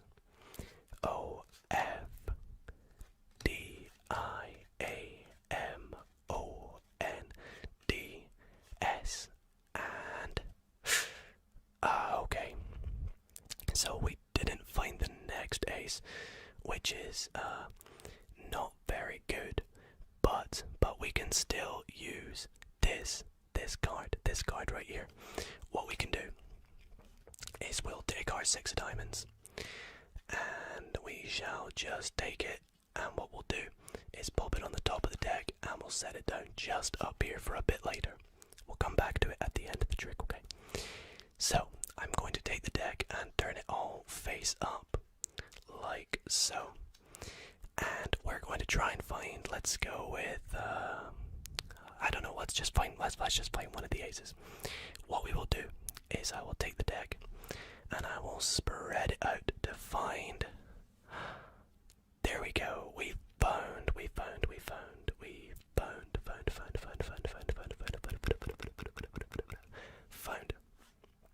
another ace. Well, I'd hope it is. Let's take a look. Oh wow, it's the 6 of diamonds. I thought that was the 6 of diamonds, so what's that? Oh my days, that's the ace of hearts. Coincidence or luck, guys? Right, 6 of diamonds. You didn't work for us last time.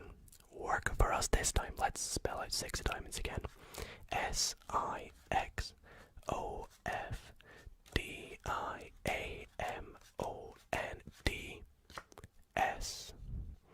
When we spell it out that time, we find the 4th and final ace. Let me know what you think, guys. Coincidence or luck?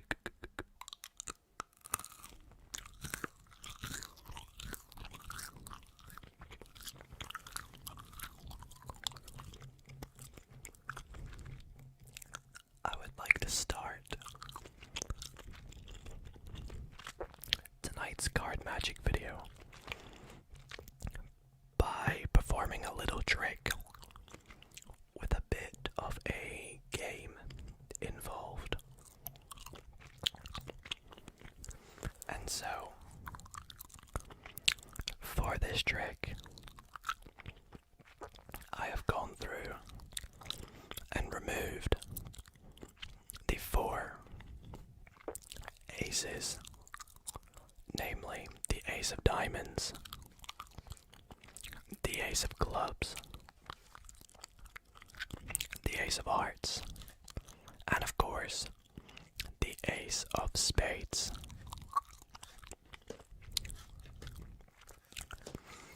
Now, for this game, I am simply going to point to an ace, and I would like you to try and guess what that ace is. Let's go for this ace right here.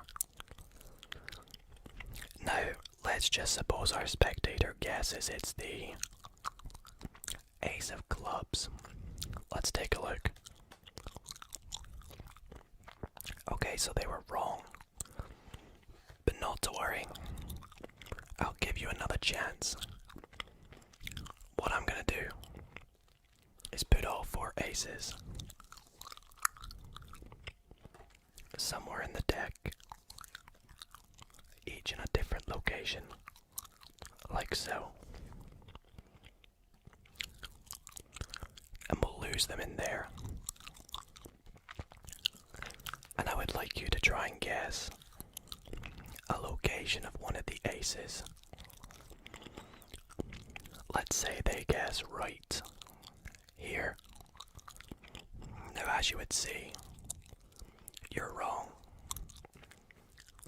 In fact, this game's a bit unfair for you because no matter where you guess,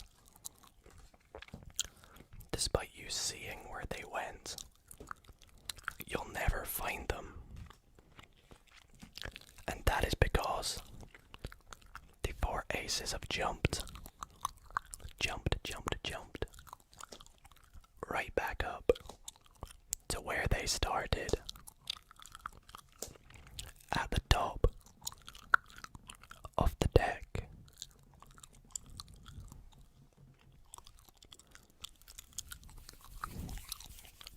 So guys, this next trick is actually all about the number 10, but we'll get back to why in a wee moment. With me I have a deck of cards.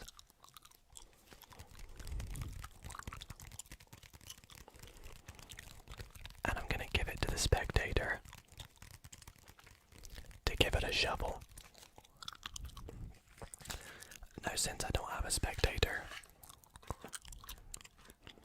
you guys will just have to trust me. This is a free shuffle by the spectator. I don't know what that joker's doing. Let's make sure there's no other sneaky cards in here.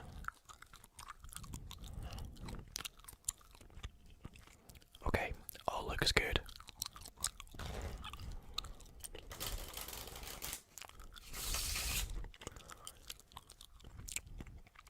Now, once my spectator is happy with the deck, and they're sure there's no funny business going on, they can hand the deck back to me.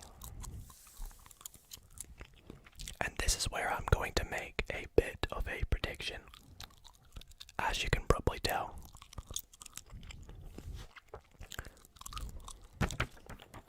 So I'm going to do that now.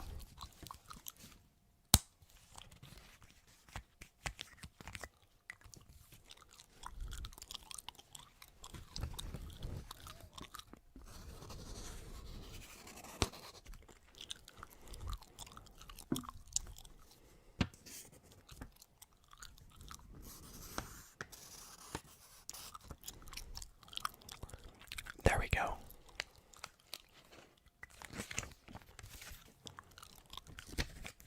And I'm going to fold it up and put it inside this card box. And we'll set it just over there for the remainder of the trick. Now again, I could have my spectators shuffle the deck if they like.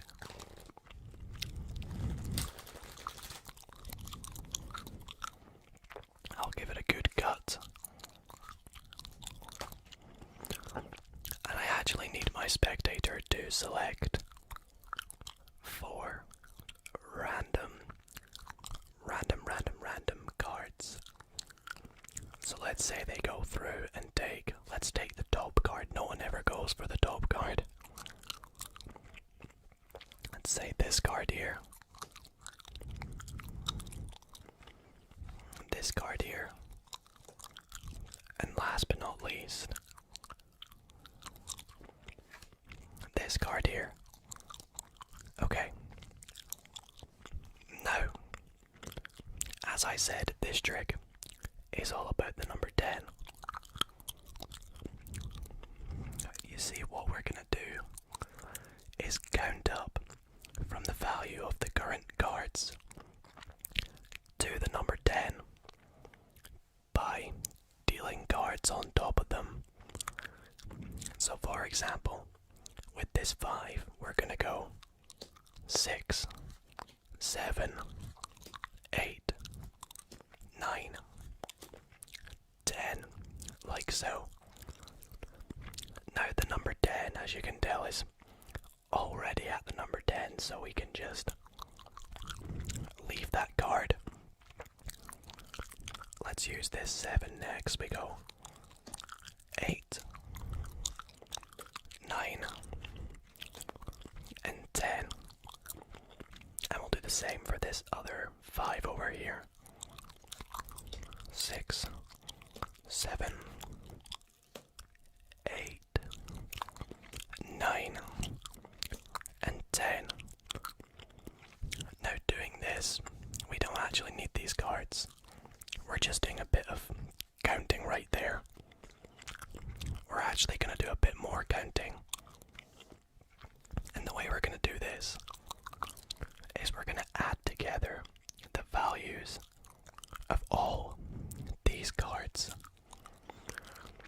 So we've got the 2 5s make 10, another 10 for 20, and then plus the 7 gives 27.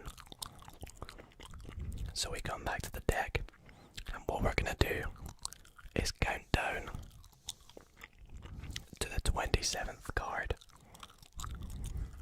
1, 2, 3, 4, 5, 6, 7, 8, 9, 10, 11, 12, 13, 14, 15, 16, 17, 18, 19, 20, 21, 22, 23, 24, 25, 26,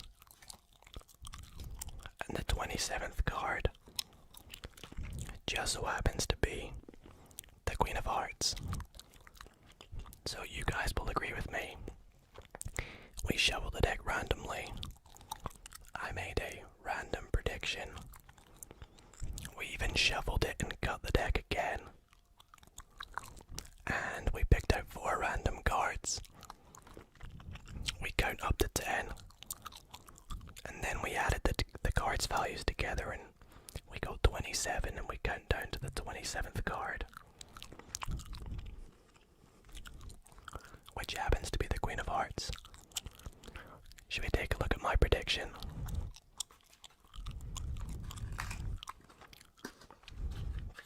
As you can see, the only thing in there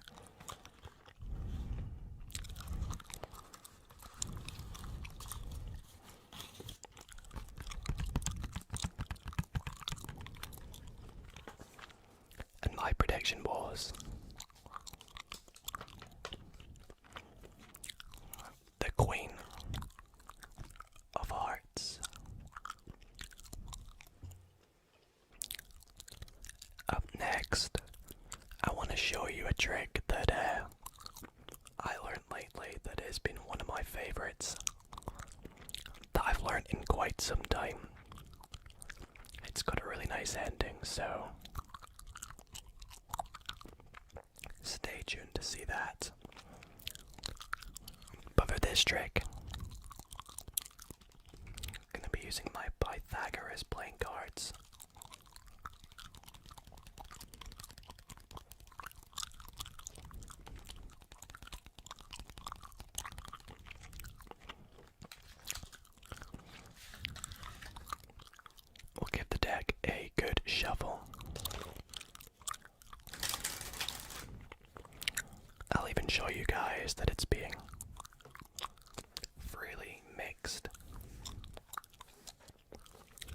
so.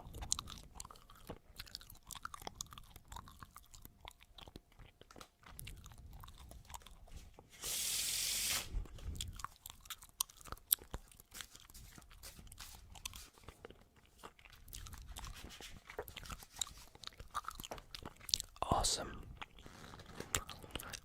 Now, just like the last trick, I need to make a prediction. But this time, I'm not making just one prediction. I'm not making two predictions. But I'm actually going to make three.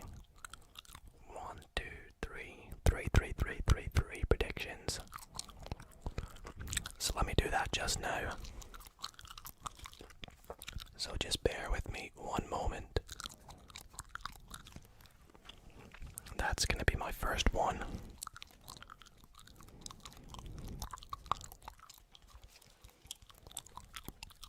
I quite like the look at this one here.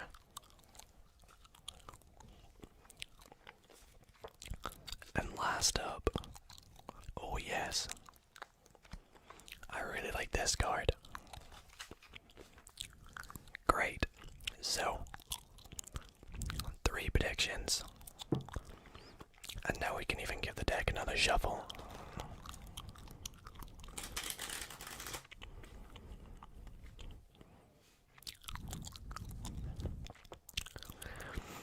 Now, next up, I would like my spectator to pick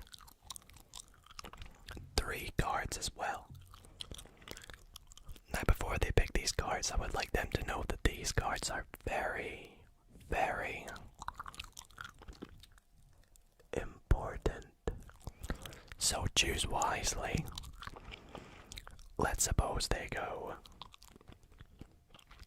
this card right here. Maybe this card. No, we'll go for this card. They can change their mind a few times if they wish.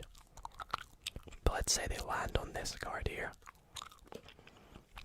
I'm gonna square up the deck.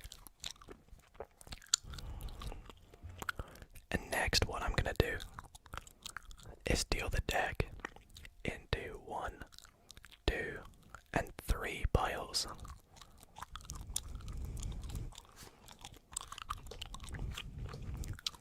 1, 2, 3.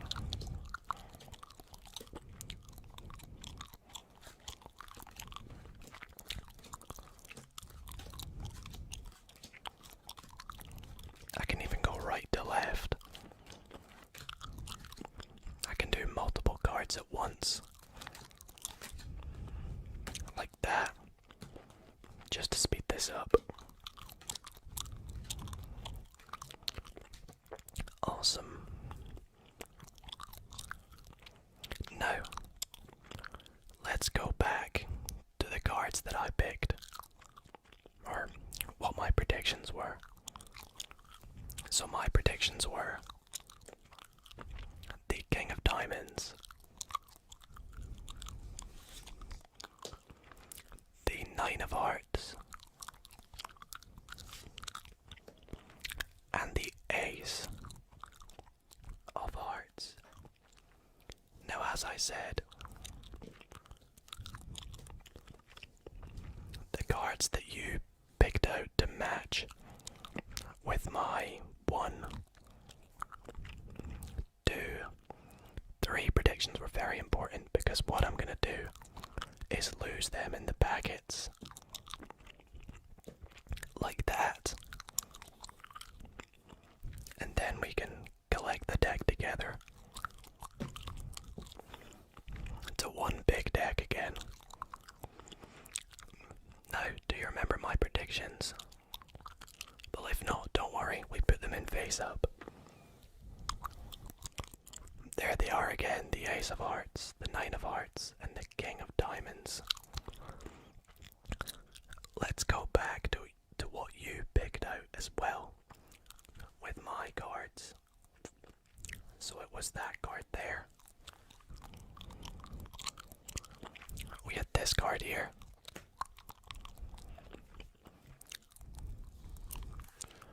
And last but not least, we had this card here.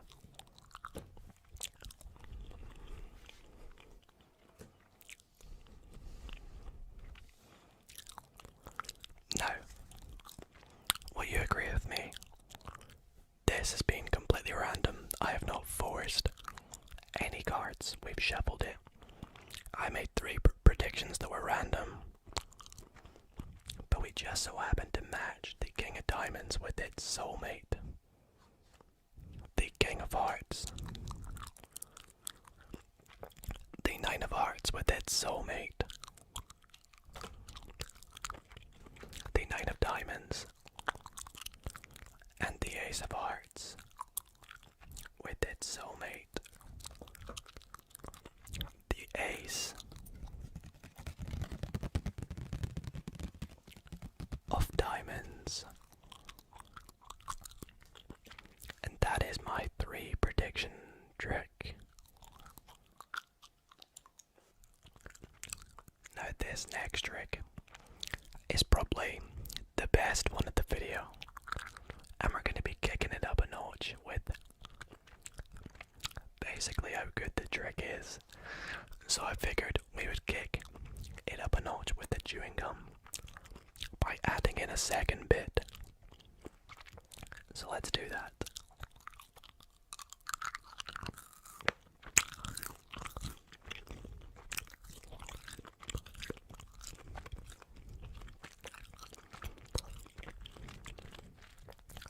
Now, we have 2 bits of chewing gum, and we also have the 2 red kings. And what I'm gonna do is give this deck a good shuffle.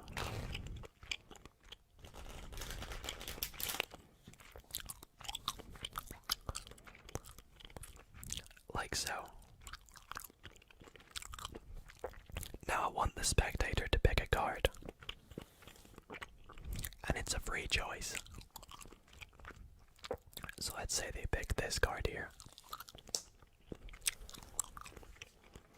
Now I do not want to look at it, so what I will do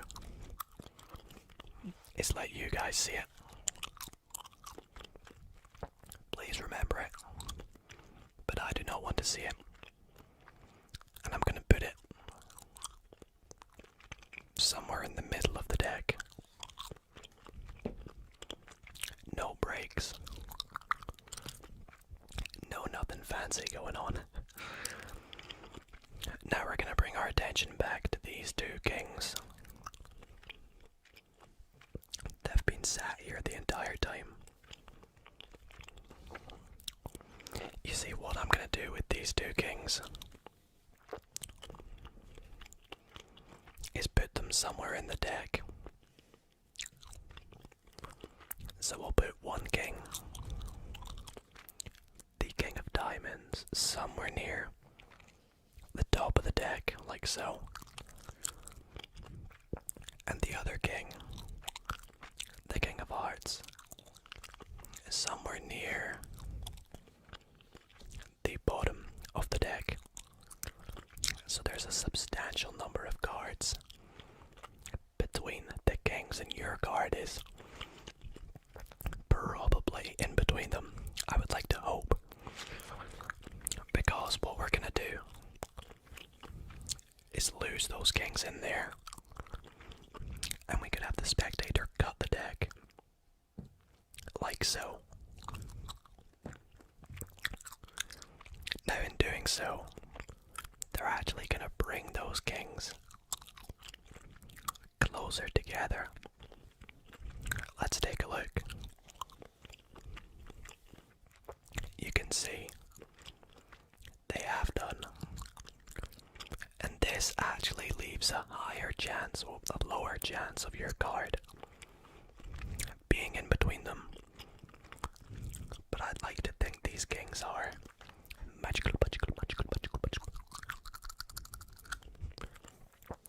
So let's assume they are, and we'll go and take those kings and the cards between them out. Now I'd like to remind you, all these cards between them were chosen for a reason. There could have been any cards chosen, literally any cards.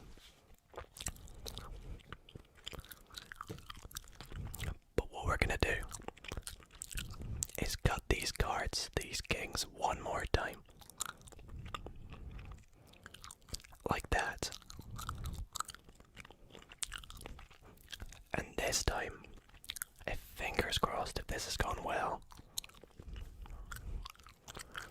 there is now only one card, just one card, between these two magical red kings. And we're gonna find out what that is by eliminating some other cards. In fact, I'm gonna stop teasing you guys. Let's just take a look. Is that one card your 10 of diamonds? It is. Amazing. But wait, it gets even better. As you can see, I've left 2 more cards on either side of these 2 kings. You see, these 2 red kings found not only your 10 of diamonds, but they also found the 4 aces. I told you guys the tricks were getting good now.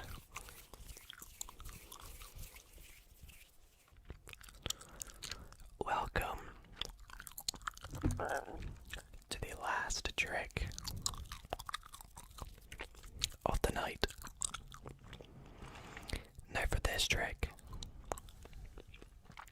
we need to go through the deck, and we actually don't need the entire deck. We just need 4 random red cards.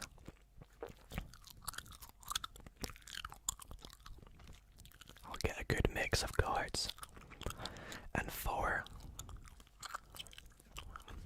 random black cards. The rest of the deck we can actually just eliminate.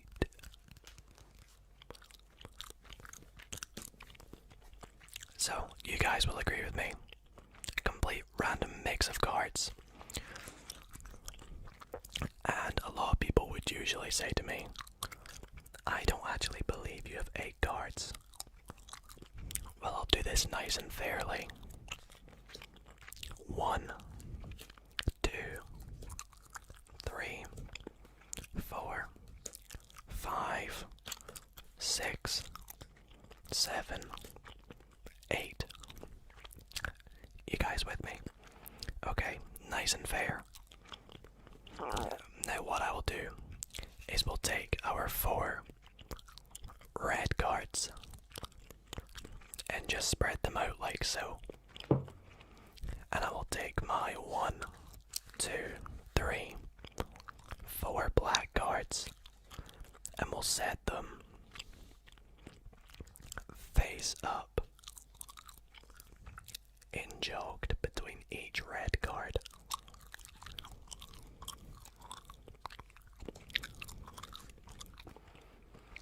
And we'll actually just set the last black card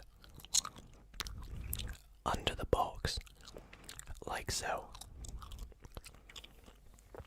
Now, to show you this nice and fair, you can see all the black cards enjogged between the red cards.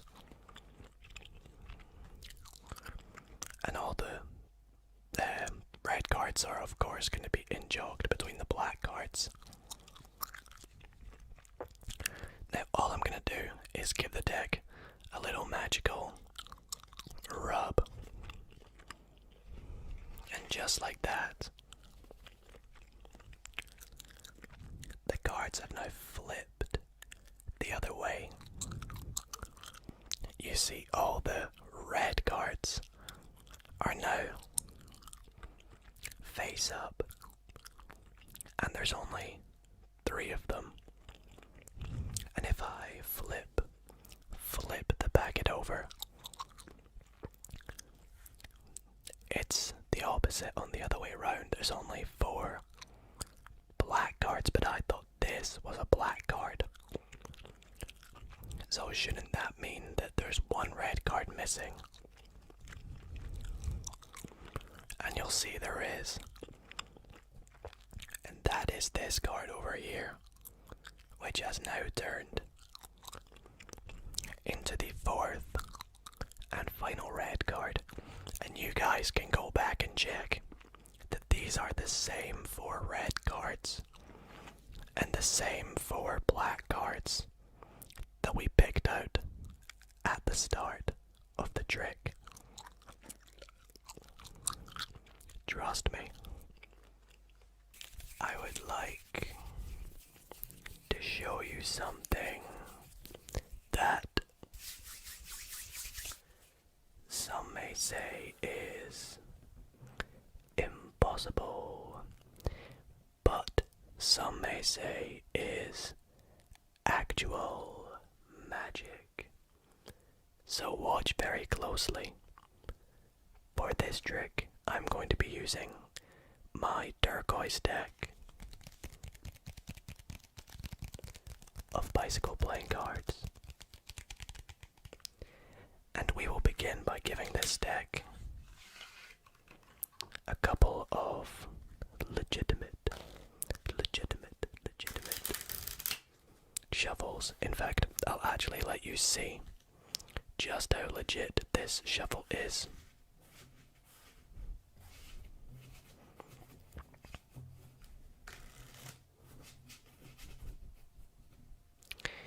And for this trick, we actually need to pick not 1, but 2 cards. So we'll go through the deck now and we'll go with this card and this card. Now, for the purposes of this trick, it's actually okay if I see the cards that we've selected. So for this trick, we have selected the 4 of diamonds, my bad, and the 3 of spades.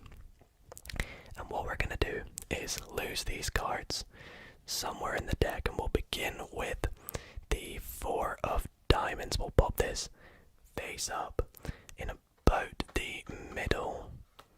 We'll go about there, seems good. So push it in. And then we'll take our 3 of spades, and in fact, you know what?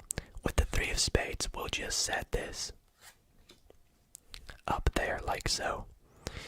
Now, instead of losing that in the deck, I'm going to try something that is the impossible illusion that I'm going to show you.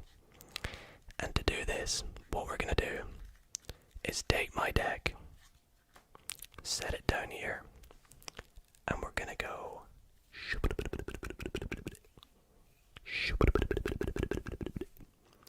and just like that, our 3 of spades has turned into our 4 of diamonds.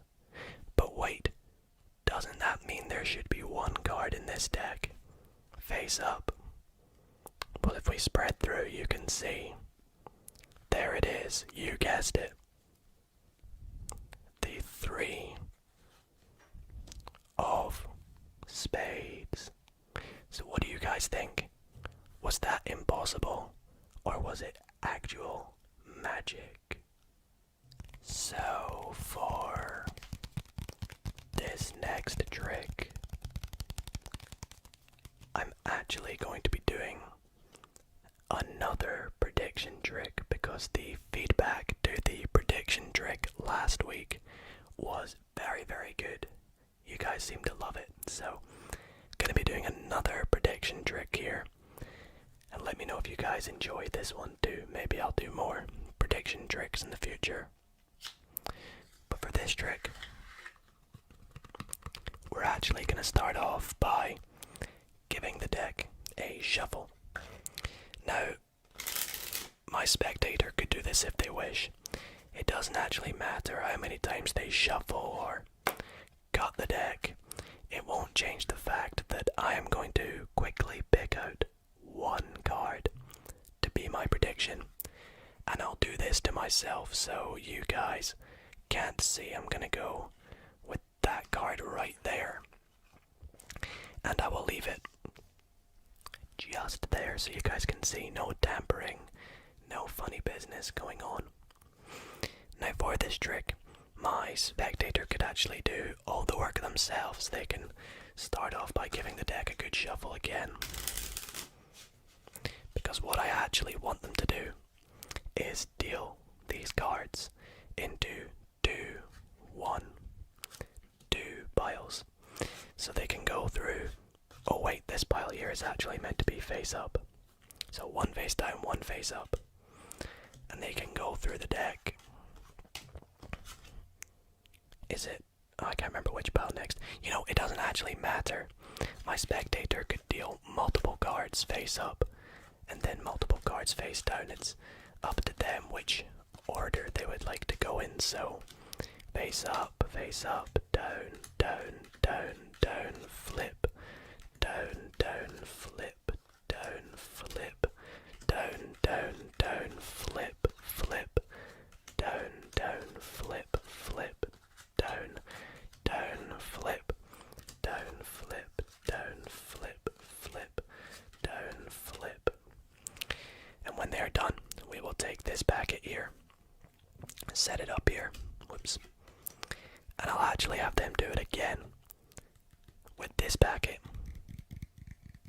right here. So one card down, one card flipped face up, down, flip, down, flip, down, down, down, flip, flip, down, flip, flip, flip, down, down, flip, flip, down, down, flip, down, flip, down, flip.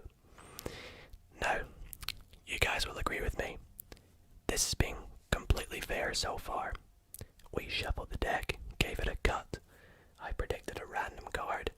We flipped some cards down, some cards face up in a random order. But the card we have landed on is the 4 of Hearts. But there's a reason we landed on the 4 of Hearts. As you can see, there's 1, 2, 3, 4 piles. And I think you might see where this is going. Let's take a look at my prediction. In fact, wait, before we do, let's take a look at the card on top of these 2 piles. We have the 4 of Diamonds. We have the 4 of Spades. And yes, you guys have guessed it. My prediction was the 4 of Clubs. A very perfect prediction. Perfect prediction of the 1, 2, 3, 4 fours. Alrighty guys, next up I am going to show you guys and teach you all a very, very awesome and impromptu card trick, which means yes, it is completely required with no setup and is completely easy to do. So I'm going to quickly show you guys the trick using my beautiful bicycle stargazer deck. You guys went absolutely nuts over this deck last week, so it too is making its return, and I really hope you all enjoy this trick. So for this trick, as I mentioned, it is impromptu, so my spectator could give the deck as many shuffles as they like before the trick starts. It's completely up to them. I promise there's no setup. And what I want the spectator to do is to pick a card. Now the way I'm going to get them to pick a card is actually cut somewhere in the deck, preferably somewhere quite deep down, quite far on in the deck, and I'll explain why in a wee moment. So my spectator would cut somewhere deep down in the deck, and the card that they've got to, this one right here, is going to be their card. But before we look at it, I want you guys just to confirm with me that you're happy. You could have cut wherever you want. Of course, I have no spectator, so you'll have to just trust me on this, but it's a complete random card. Let's see what it is. So our card is the Queen of Spades, a completely free choice selected by us. Now, the reason I had you cut somewhere quite deep down in the deck is because I actually want our spectator to guess where their card is, and that is the trick. So let's just pick a random number for my spectator. It's completely up to them. Let's say they think 40. Now, they could have picked any number they wanted, but they picked 40. So what we would do usually is count down to the 40th card. So 5, 6, 7, 8, 9, 10, 11, 12. But I feel like that would be too easy. So, you know what?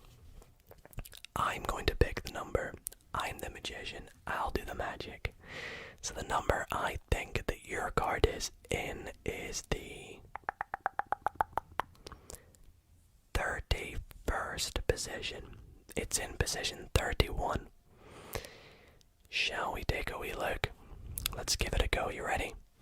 1, 2, 3, 4, 5, 6, 7, 8, 9, 10, 11, 12, 13, 14, 15, 16, 17, 18, 19, 20, 21, 22, 23, 24, 25, 26, 27, 28, 29, 30.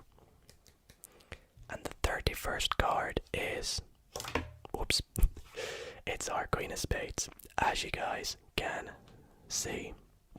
So that is the trick. It's really, really cool, and I will show you guys now exactly how you can do this trick. So guys, I won't lie to you. Although this trick is very, very easy, it does require a little bit of mental maths and a little bit of a good memory. But don't let that infuriate you or put you off the trick. It's still a really, really awesome trick to learn. And it's really good because it requires a spectator, which is difficult for me to do with you guys without having one. But trust me, if you do this on a spectator and they pick the card, they pick the number, it comes off really, really well. So let me show y'all how you can do this trick. So it is impromptu, so you can actually hand the deck to your spectator and have them shuffle it as much as they like. Again, I'll just stop right there. Now, you want them to pick a card, and you want them to pick it somewhere deep down in the deck. And this has nothing to do with the fact that the number that they pick is deep down in the deck. You just get them to do that because it helps you out with the next step that you do. So you have them cut somewhere deep down in the deck.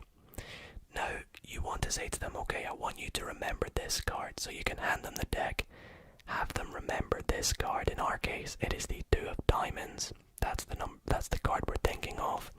So I'll just pop it up there. Now, whilst they are remembering this card, you want to count how many cards are in this pile. So the cards that are left.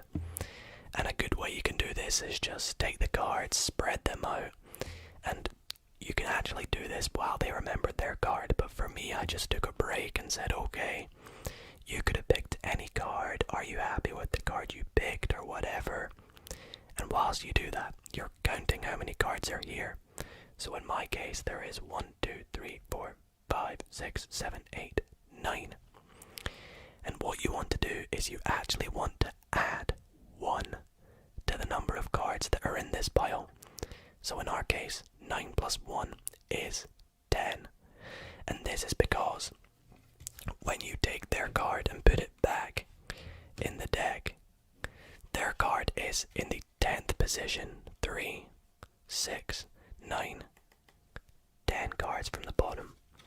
Now I've got this little bit of paper here to help us remember the number 10. So we're going to write down 10. That is the first number you want to remember. Now, next up, you want to explain to the spectator, okay, the reason I had you cut deep down in the deck is because I want you to guess which position your card is in. So you have them call it a number. Now, about 95% of the time, your spectator will pick a number greater than 35, and this is what you're hoping for, because otherwise the maths doesn't work out too well. So let's just go with what I went with in my case. The spectator says 40. Now they can genuinely pick any number. It's up to them. And with the number that they pick, you want to subtract that from the number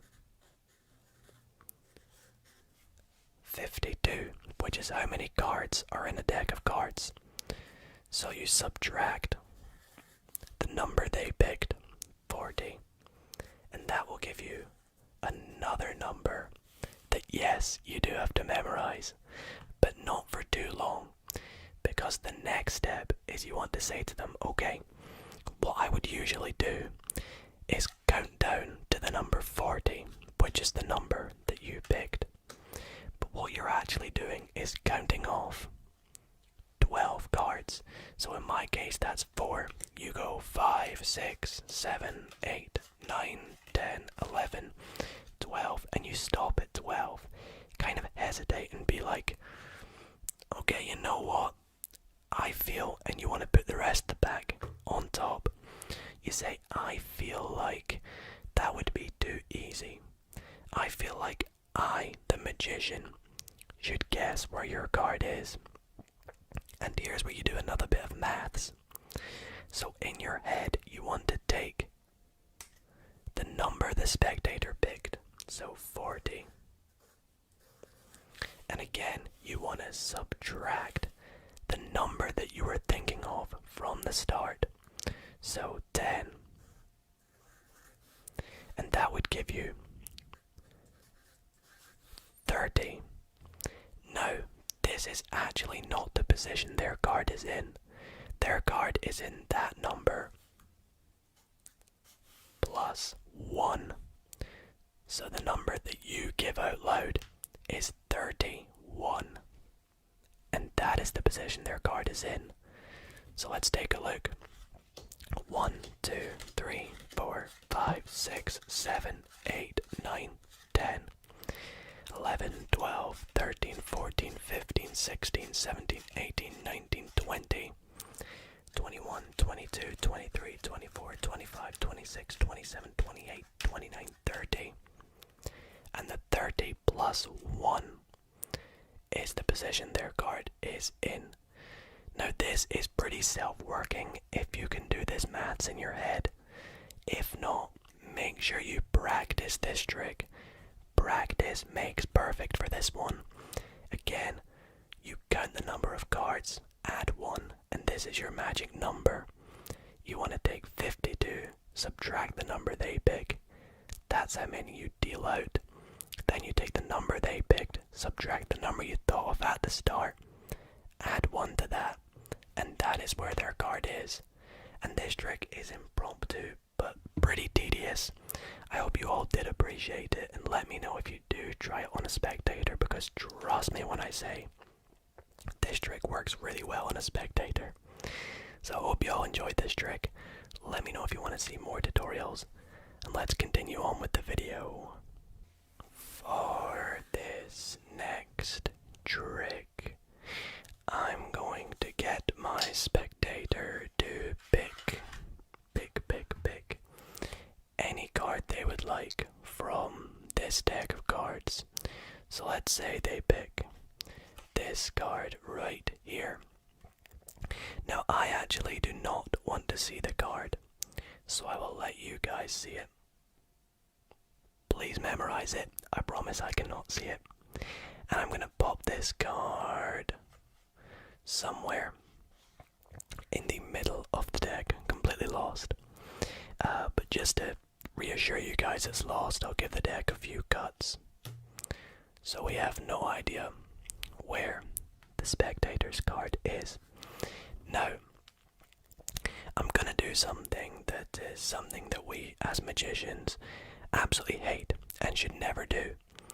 And that is take half the deck and turn it face up and do something very naughty. And that is take the cards and shuffle them face up into face down, like so.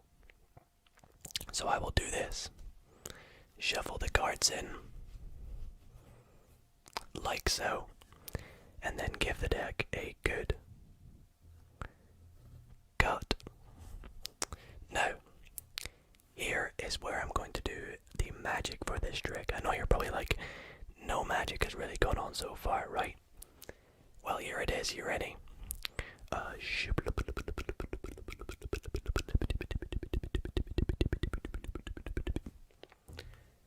You see, just by doing that, the entire deck has turned back the right way, except for one card in particular. And that one card is my spectator's Jack of Hearts. Please let me know if that was your card, because I actually have no idea. Obviously it will make it in the video if it is your card, but I hope you guys did enjoy that trick. Let me know in the comments if you know how this trick is done. If anybody can get it spot on, I will actually pin your comment. So be sure to make your guesses in the comment section.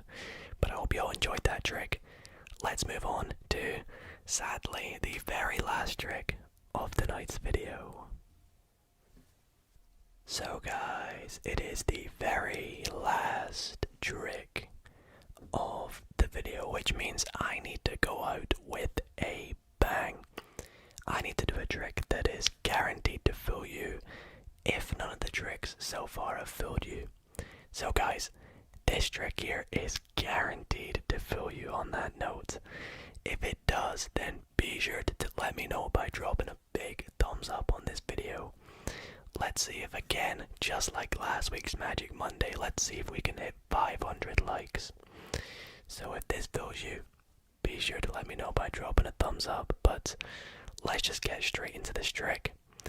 So for this trick, I need my spectator to go through and pick a card, and I want them to actually leave it face down, because we're going to come back to this a little bit later on, so I'll pop it just up there.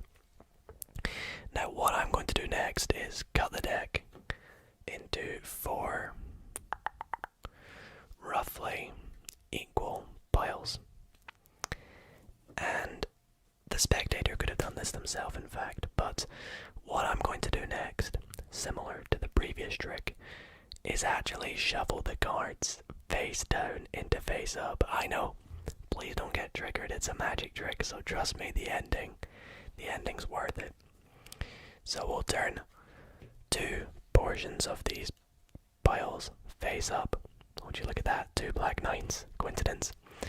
And we're gonna shuffle these piles face down into face up. So I will do that now. And I will actually show you guys, so you believe me. They are going in face down into face up, like so. And we will do this again. So I'll turn half the deck face up, or a pile over, and then shuffle them in together. And we will do this one final time with the last packet. So we'll shuffle face down into face up. Whoops. There we go. And here is where the magic comes into play. So I'm going to wave my hands over this packet of cards. Magical, magical, magical.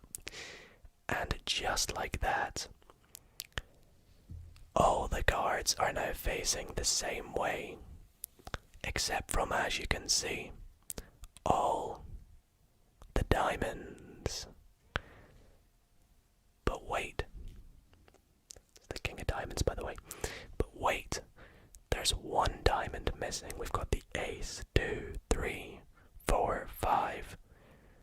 Where's the 6? We've got the 7, 8, 9, 10, jack, queen, and the king is just hiding off camera there. Well, some of you may have figured this card at the top here is the 6 of diamonds, just like so. So I really hope you all did enjoy the card magic that you will see tonight is guaranteed to melt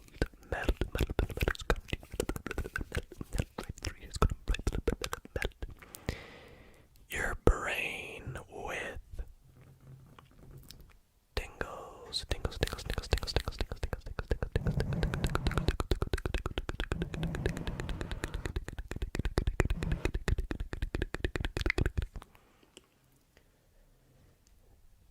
For this first trick, I want to tell you guys about my favorite number.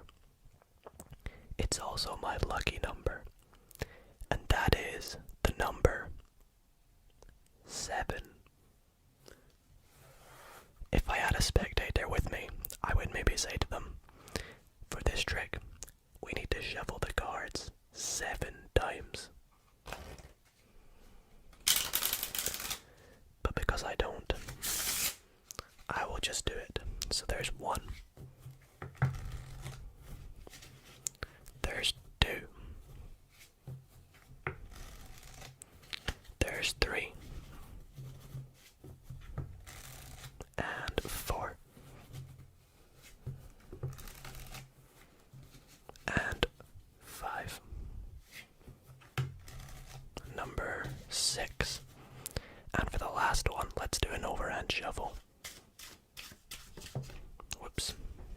Well, would you look at that? The number 7. Looks like it really is my lucky number. Anyways, for this trick, I need to take out a particular card from this deck of cards. So, let me go through and just find it.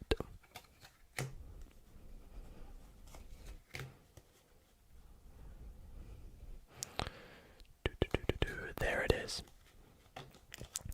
The 7 of hearts, which is actually my favorite 7 from the deck. And I'm going to put it face up, somewhere random,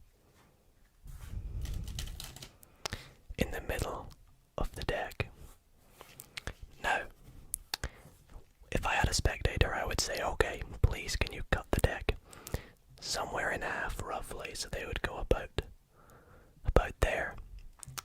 I'd say, okay, great, now I'm going to give you some more cards to add to your pile. Whilst I do that, please can you shuffle your pile? So they will shuffle up their pile, getting it nice and random, like we did earlier. And I would say, okay, here's some more cards, give them a shuffle. They would shuffle them up, and here's where they select a card. So I say to them, lift up on this packet wherever you like, and that is your card. So in our case, it is the 2 of clubs, and they pop it on top of their pile. You can mix up the rest of these cards remaining, pop them on top as well. Now, what we're going to do next is take my cards, pop them on top of your pile, and we can give the deck several cuts. Now, my special card was the 7 of hearts, as you guys can see. What I'm going to do with my 7 is make 3 piles of 7 cards. We go 1, 2, 3, 4, 5, 6, 7, 1, 2, 3, 4, 5, 6, 7, 1, 2, 3, 4, 5, 6, 7. My lucky and favorite number. Now what I'm going to do is take the top 3 cards, and we're going to count the number 7 and deal them to the bottom. So 1, 2, 3, 4, 5, 6, and the 7th time we do this, gives us your 2 of clubs. For this next trick, I'm gonna be showing you something really, really incredible. In fact, I would go as far as to say it is probably the best prediction trick I have ever done. So, be prepared to have your mind blown by my sneaky prediction that I'm going to leave up here for the entire trick, so you guys can see I'm not doing anything funny with it. Okay, so for this trick, I need an entire deck of cards. In fact, actually, we do not need the jokers, so we will get rid of both of the jokers, like so. Now, this trick works best with a spectator, but I'll just play the role of the spectator for this case. So what I would do is split the deck roughly in half. We'll say about there. And I could say to my spectator, okay, what we're going to do is we're going to take these piles and we're going to give them a bit of a funny shuffle. Now, as you guys will notice, I've not shuffled the deck yet. And that's because we're going to do it very, very weirdly, in a way that sometimes might annoy some magicians. And here's how it goes. So I'm going to take some cards from my pile, turn them face up, set them at the top of your pile, and you're going to do the same. You're going to take some cards from the top of your pile, flip them over, put them at the top of my pile, and then together we're going to shuffle these piles together, like so, creating a bit of a mess. So I would have them do it with their pile as well. I'd say to them, okay, would you like to do this again? And if they say yes, then that's great. We're just making a bit of an even bigger mess. So we could actually do this as many times as we like. I think just for the purpose of this trick, we'll do it one last time. So I'll take some cards from my pile, turn them the other way around, set them at the top of your pile, and then you can do the same with your pile. Take some cards up, as many as you want, put them on top of my pile, and no matter how many cards you pick up, I will shuffle them, making a bit of a mess, and you can do the same, like so. And now we'll make one more big mess by flipping over one more pile and shuffling these 2 piles together. Okay, so now I'd say to the spectator, are you happy that we have made a very big mess with this deck of cards? And if they're happy, then great, great, great, great. Here's where my prediction comes in. So, it's been sat here the entire time. There is absolutely no way I could know the order of these cards in this deck, how many cards are face up or face down or whatnot. But let's take a look, shall we? So, my first prediction says there are 25 face down cards. That's very precise. Shall we take a look?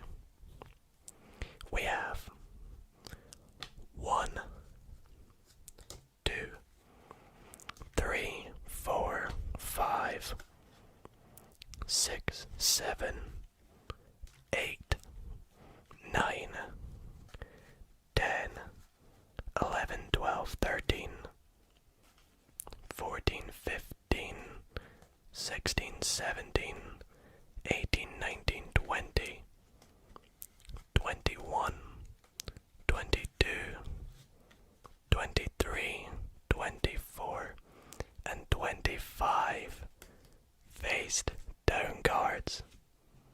Pretty crazy. Pretty incredible prediction. But wait, it gets even better. The next part of my prediction prediction says there are 10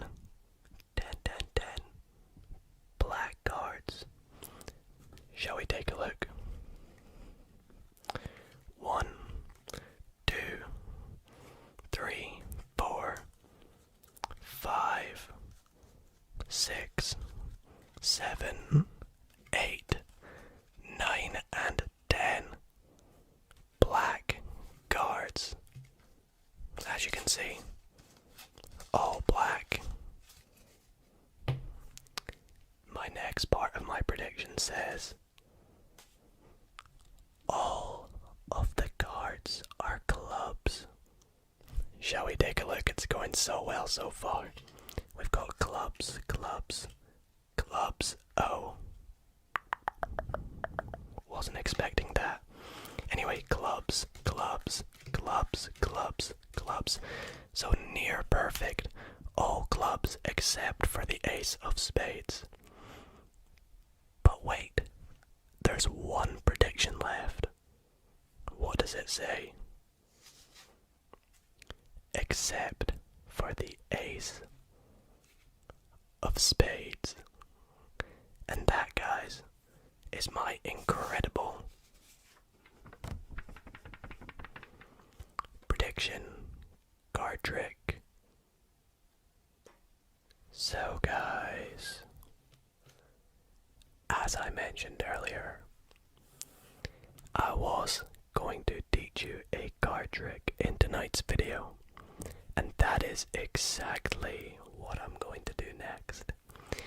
In fact, the card trick I'm going to be showing you tonight is one of my favorite card tricks of all time, and my proof is this is actually my go-to card trick. If somebody hands me a deck of cards and says, show me a trick, this trick that I'm going to show you and teach you step by step is the trick that I will, in general, show people if they ask to see a card trick.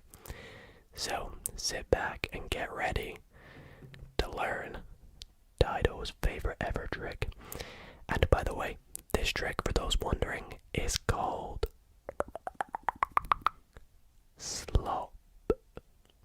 Slop, slop, slop, slop. So, speaking of performing the trick, let me show you what it looks like first, and then I'll teach you how it's done. So, to perform the trick, I'm going to be using my Vitreous playing cards. And I'm going to be telling you guys a bit of a story. So, one time, I was performing this trick to my friend. And one thing you need to know about my friend is he's a bit mischievous. He likes to work out how my tricks are done or mess with the trick. He's one of those spectators that'll say, "Can I shuffle the deck?" If you're a magician, you'll know that's the worst question you could ever be asked. "No, you cannot shuffle it," I said. "I'll shuffle it up." So I gave the deck a shuffle and I said to him, "Okay, please pick a card for me." So he went through, picked out a card, and I don't want to see what the card is, but I'll let you guys see what card he picked. Hopefully you've got it. And I said to him, "Okay, I'm gonna lose your card somewhere in the deck, like so. So I have no idea where it is." But I said to him, "I think I can guess what your card is. In fact, I'm gonna quickly go and make a prediction." So I went to go and make my prediction.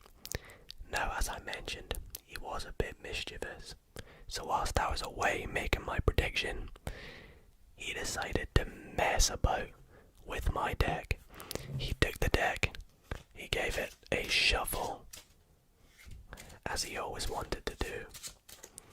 And he even did another magician annoyance, and that is turning some cards face up in the deck and some face down. He just made a right mess. There we go, another face up card. Some cards face down, some cards face up. and he left one card face down on the top of the deck. So when I came back, it looked like nothing was different, but I knew him well enough that he had messed up the deck, so I said, "Oh, you've ruined the trick." And he said, "Well, you're the magician, you fix it then." And I said, "But look, you've got some cards face up, some cards face down on face up. We've got some cards face down on face down. How on earth could I possibly fix this?"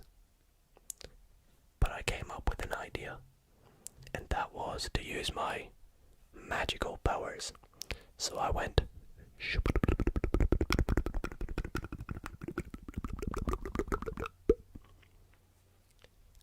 and just like that, my magical powers had turned the entire deck back to being face down, except from one card.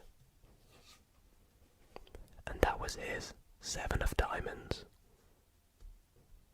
So guys, as you can clearly see, this trick is very, very awesome. It's got such a powerful ending, which is why you can probably guess it is my go-to card trick. And it's got quite a nice story to it as well. And I've seen this trick performed so many times that the story always changes every time someone else does it, or every time I do it, I'll change it up a bit. But I'm going to explain to you exactly how this trick works, and I'll sort of give you tips on how to perfect this trick. So, to begin with, there is absolutely no setup to the deck. You can have a borrowed deck, you can actually have your spectator shuffle it, ironically, so as long as the deck is nice and random, your spectator will hopefully be happy with the trick.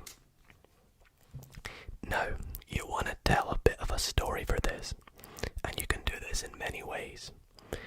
You don't even have to tell a story, but I think the storytelling aspect makes it a lot better, so I'll explain it to you with the way I tell the story. So I start off by letting them know that I was performing this trick on a friend once, and I want to make them remember that my friend is a bit mischievous. So my way of doing that is I'll say things like, "Oh, he'll ask to shuffle the deck before it starts," or "he'll like to guess how they're done," and that lets them believe, "Oh, okay, maybe this friend is a bit mischievous," and that's the general idea. So you say you were performing this trick on a friend once, and you had him select a card.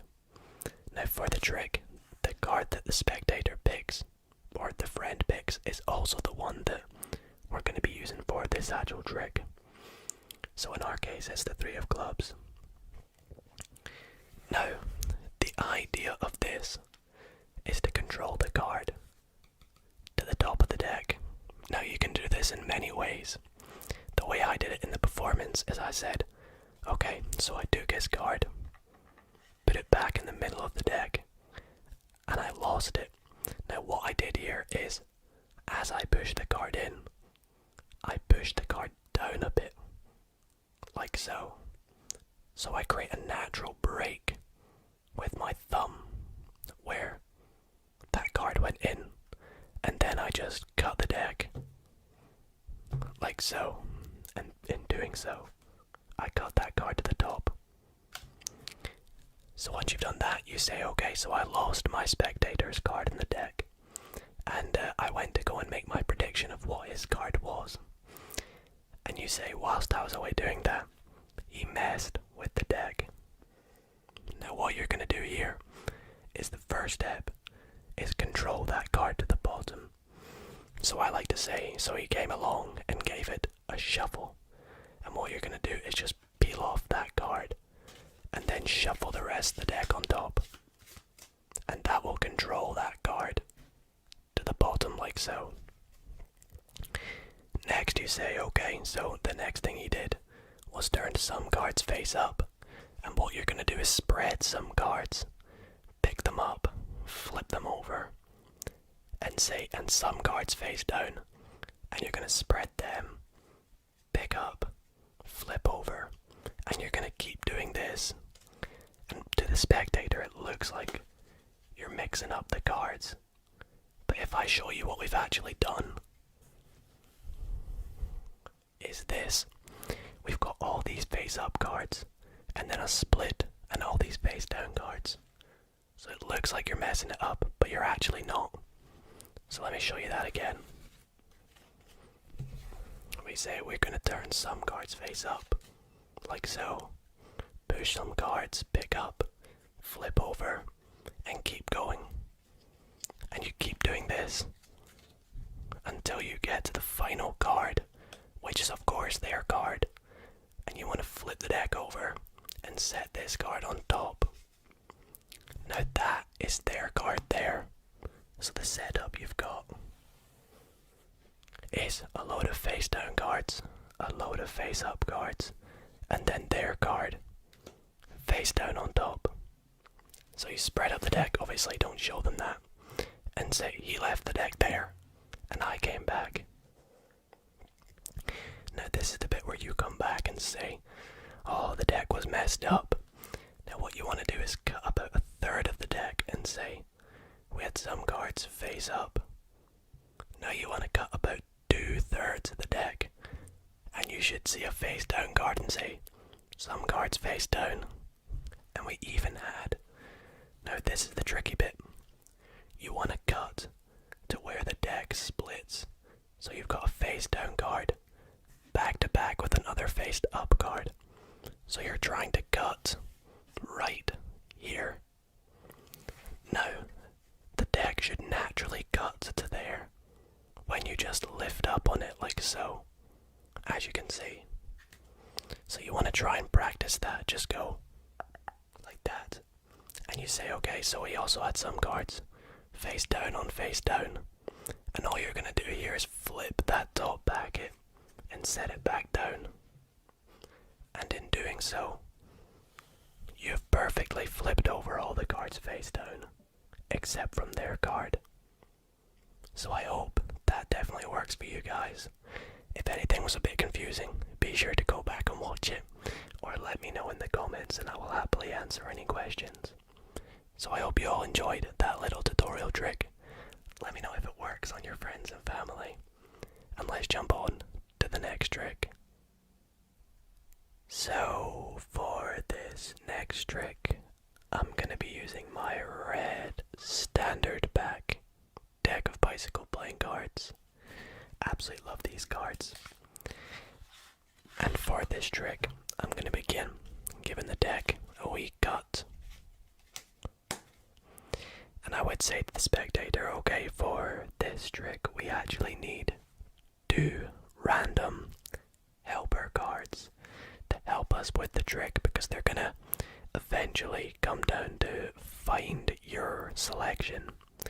So they could pick these cards, but of course I don't have a spectator, so I'll just stop somewhere random in the deck, cut to there, and we'll take the top 2 cards right there. Perfect.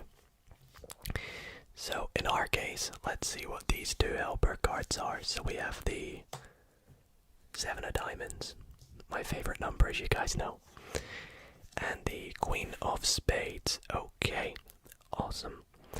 Now we're going to come back to them in a moment. They're going to find your card very, very shortly.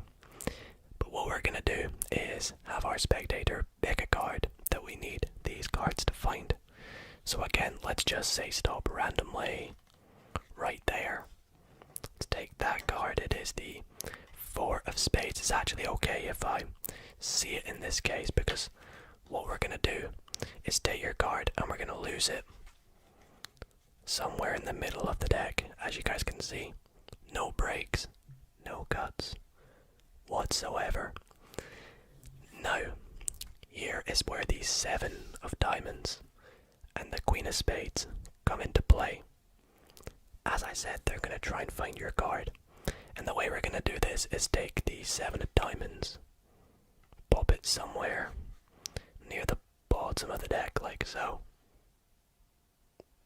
And the Queen of Spades, and we'll pop that somewhere near the top of the deck, just like so.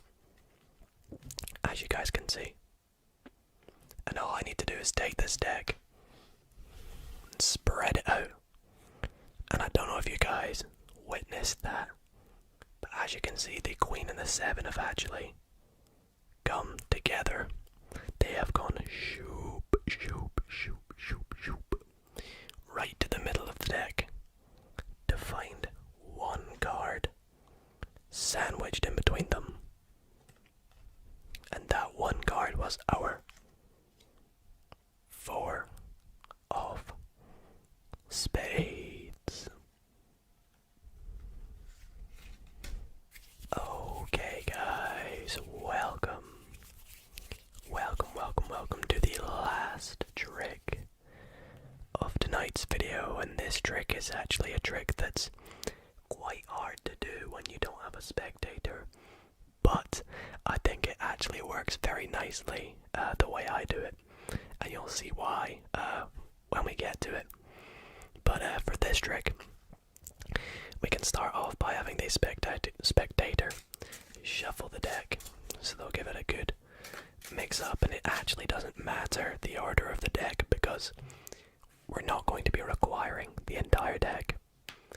In fact, I just need my spectator to pick out 9 random cards, and I can assure you guys this is completely random. So I'm just going to go through and say I'm going to take these 3, so that's 6, and then I'll take these 3 cards, so that's 9 completely random cards.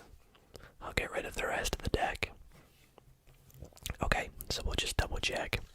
We've got 1, 2, 3, 4, 5, 6, 7, 8, 9. Perfect.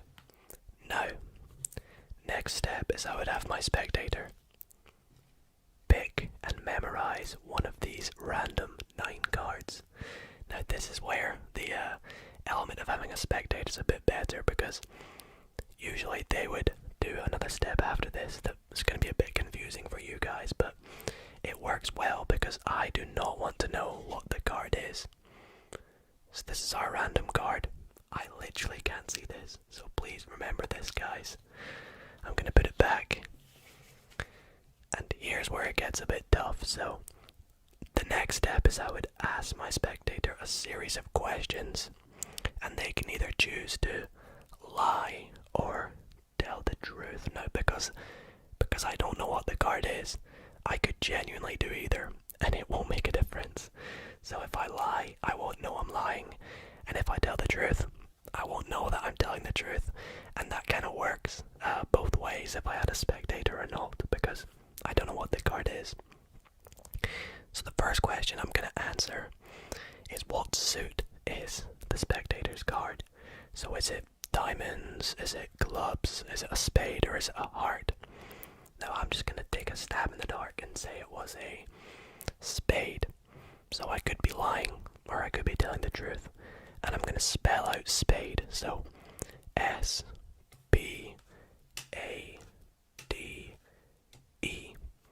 And I'm going to pop the rest of the cards on top.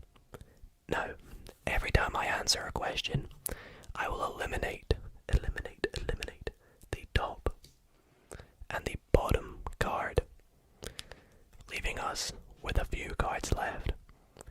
So, less of a chance of it being one of your cards, or your card.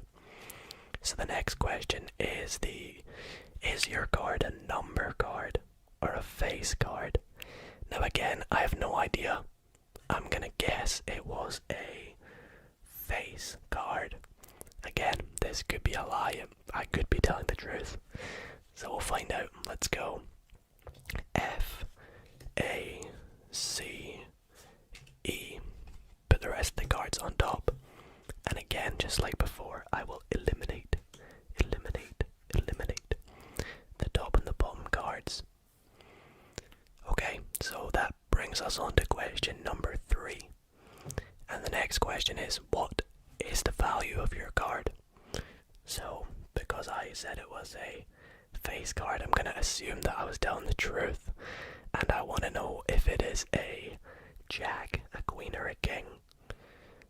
I'm going to pretend to tell the truth and say it's a queen. So I'll go Q, U, E, E, N, just like so. And I'll remove the top and bottom cards. So that brings us on to our last question, which is, did I lie to you at all through these questions? Now there's a really high chance that I did lie, so I'm gonna say yes, but I'm gonna lie on this question and say no. So I'm gonna go N, O, and then put the rest of the cards on top.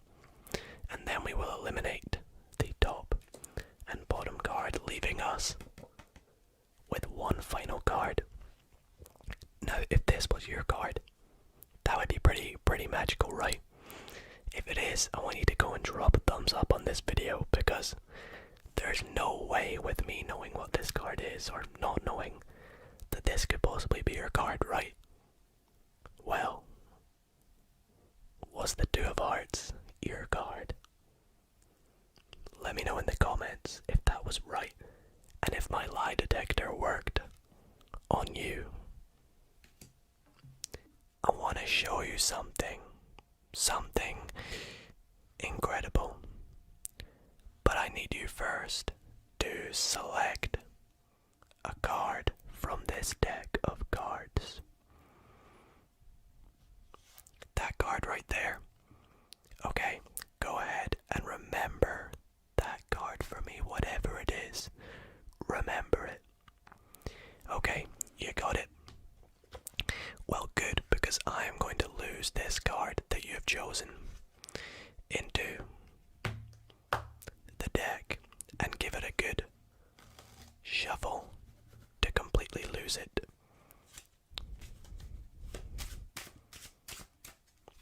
Like so. Now, just like this.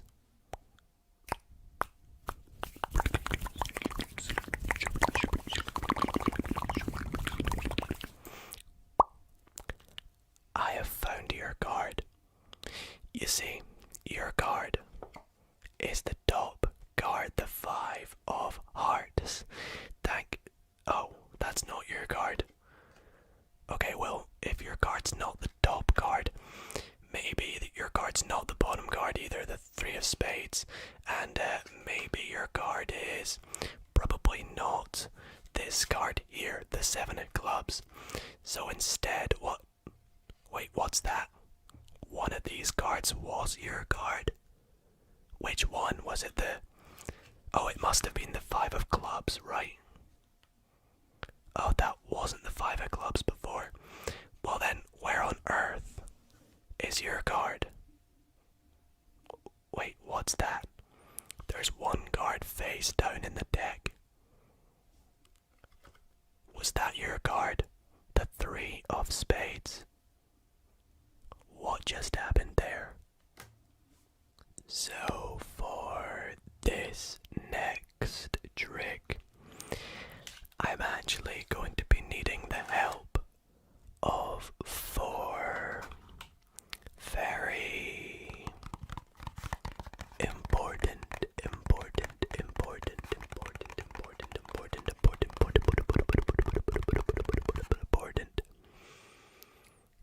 cards. And these four cards are the four kings. So I'll go through and take out the King of Clubs, the King of Hearts, the King of Spades, and the King of Diamonds. Now, I do also need to select a card from this deck. So we'll just go through and take out any random card. And it's actually okay if I see this card. So in this case, we're going to be using the Two of Spades. So what I'm going to do is we're going to take the Two of Spades and lose it somewhere in the middle of the deck. And for those that don't trust me, yes, I will give it a shuffle. Shuffle. Now we are going to try and find our Two of Spades using one of these pairs of kings. As you can see, I've separated them into two colors, the black kings and the red kings.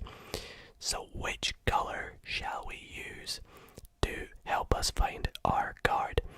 Let's go with the red kings. So I will leave the red kings there for a wee moment. I'm going to come back to them in a sec. We're going to start by mucking about with the 1, 2 black kings. So we'll take them, and what I'm actually going to do is just set these on top of the box, just right there. And now we'll come back to our 2 red kings. In fact, you know what? A lot of people don't actually trust me. So what I'll do is I'll pop these black kings inside the card box. So this way I really cannot get to them, okay? And we'll come back to our red kings. So they are going to help us try and find your card now. So what I'll do is I'll put the king of diamonds on top, king of hearts on the bottom, and we'll bury them somewhere in the deck like so. And this is where they do their magic. Magic. You see, just like that, we go through the deck. The 2 red kings have actually found 1 card. As you can see, the king of hearts and the king of diamonds found 1 card in the deck. And that 1 card was... oh, they found the 2 black kings. What? But I thought the 2 black kings were in here. Let's see what's in here then. Just 1 card. And that 1 card was our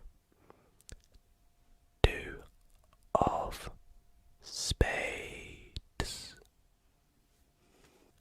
As I mentioned earlier, I will be teaching you guys a trick in tonight's Magic Monday, and it is this trick that you are about to see. And the reason I've decided to teach you guys it is because it is a very fantastic beginner card trick. Literally anyone can do this, and it looks so incredible, has an amazing ending, and yet it's just one of my favorite tricks of all time. So I'm gonna perform it to you guys first and then teach you exactly how you can do it. So let's get into the performance first, and then I will teach you how to do this trick. So for this trick, I have a deck of cards, and I'm gonna go ahead, give it a good shuffle. We could even give it a wee cut. And speaking of cuts, I would actually, at this point in the trick, ask the spectator, please can you cut the deck roughly in half for me? And so they would take it and cut it in about a half. I would say to them, let's take a look at that. Yeah, you've done pretty good, okay. So, please again, cut this packet in half for me. So they'd go and do it again, and I'd say, okay, one more time, cut this packet in half. Awesome. Now, let's make these packets even more shuffled. You go ahead, take this packet, give it a shuffle. So they'd shuffle away at this packet, and I'll take this packet and I'll shuffle this packet. We could even take cards from this pile and mix them in with that pile, just make a real big mess, like so.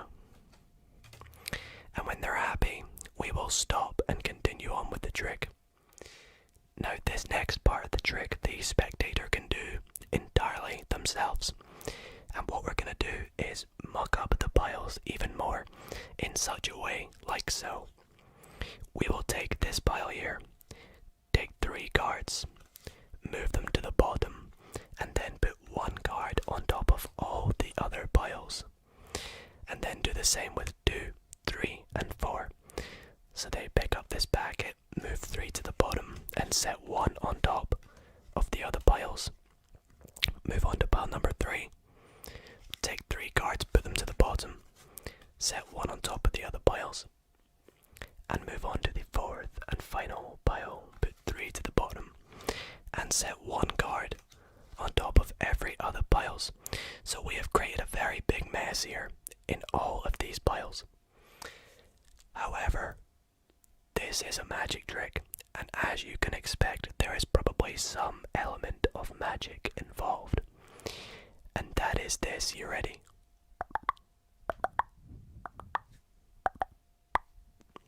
Just like that, we have dealt to the 1, 2, 3, 4 aces. And that is a very cool 4 aces trick.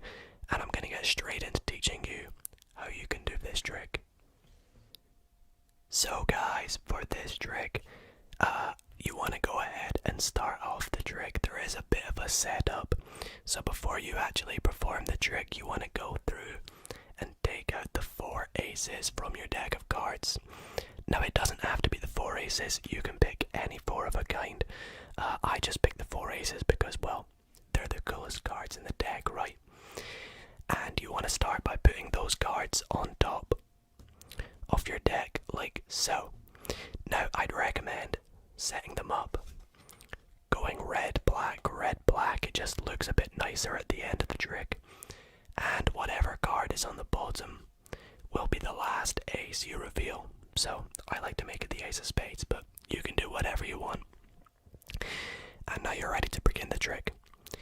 So you start off by going up to your spectator.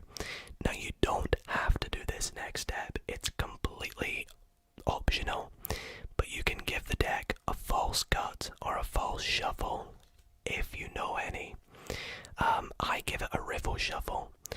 In doing so, I make sure that I maintain these 4 aces on top. As you can see, they're definitely gonna be on top there. Mix them in, they're still on top, like so. You can give it a false cut by dealing 1 packet, 2 packet, 3 packet, then going back to that one, picking them back up. You can see they're still on top.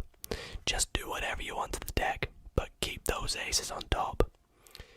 Now, the fun thing about this trick is it's completely self-working. You can say to the spectator, okay, cut the deck in half. Now you want to keep an eye on where these aces are. So they're in this pile for me. I'd say to the spectator, okay, cut this pile in half. They do that, and do the same with this one. They do that. Now whichever pile the aces are in, you want to make sure that's the pile that you move the cards last. And I'll show you why. But before I show you why, this next step is optional as well. You can have them mix up these piles. However, don't let them mess up this one, because this is the one with your 4 aces. So you can say to them, okay, look, you take this pile and give it a shuffle.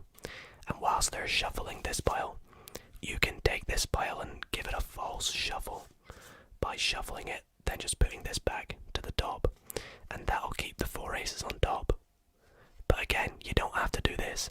And then you can say to them, look, we'll even mix up these packets a wee bit, like so.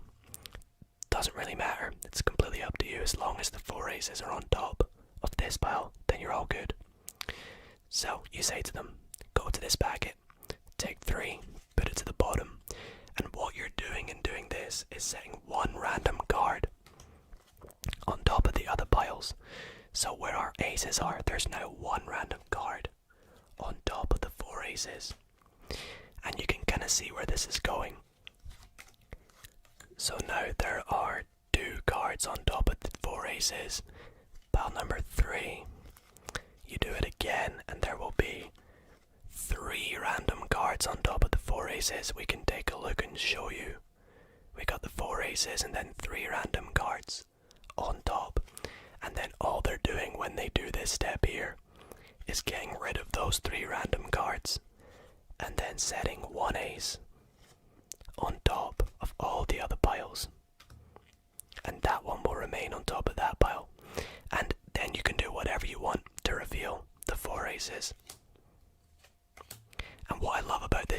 is it's so simple, you don't have to overcomplicate it. It gets an amazing reaction every time you do it.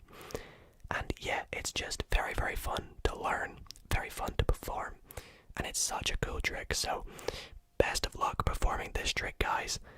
Let me know in the comments if you need any tips or any help on this trick, and I hope you enjoyed it.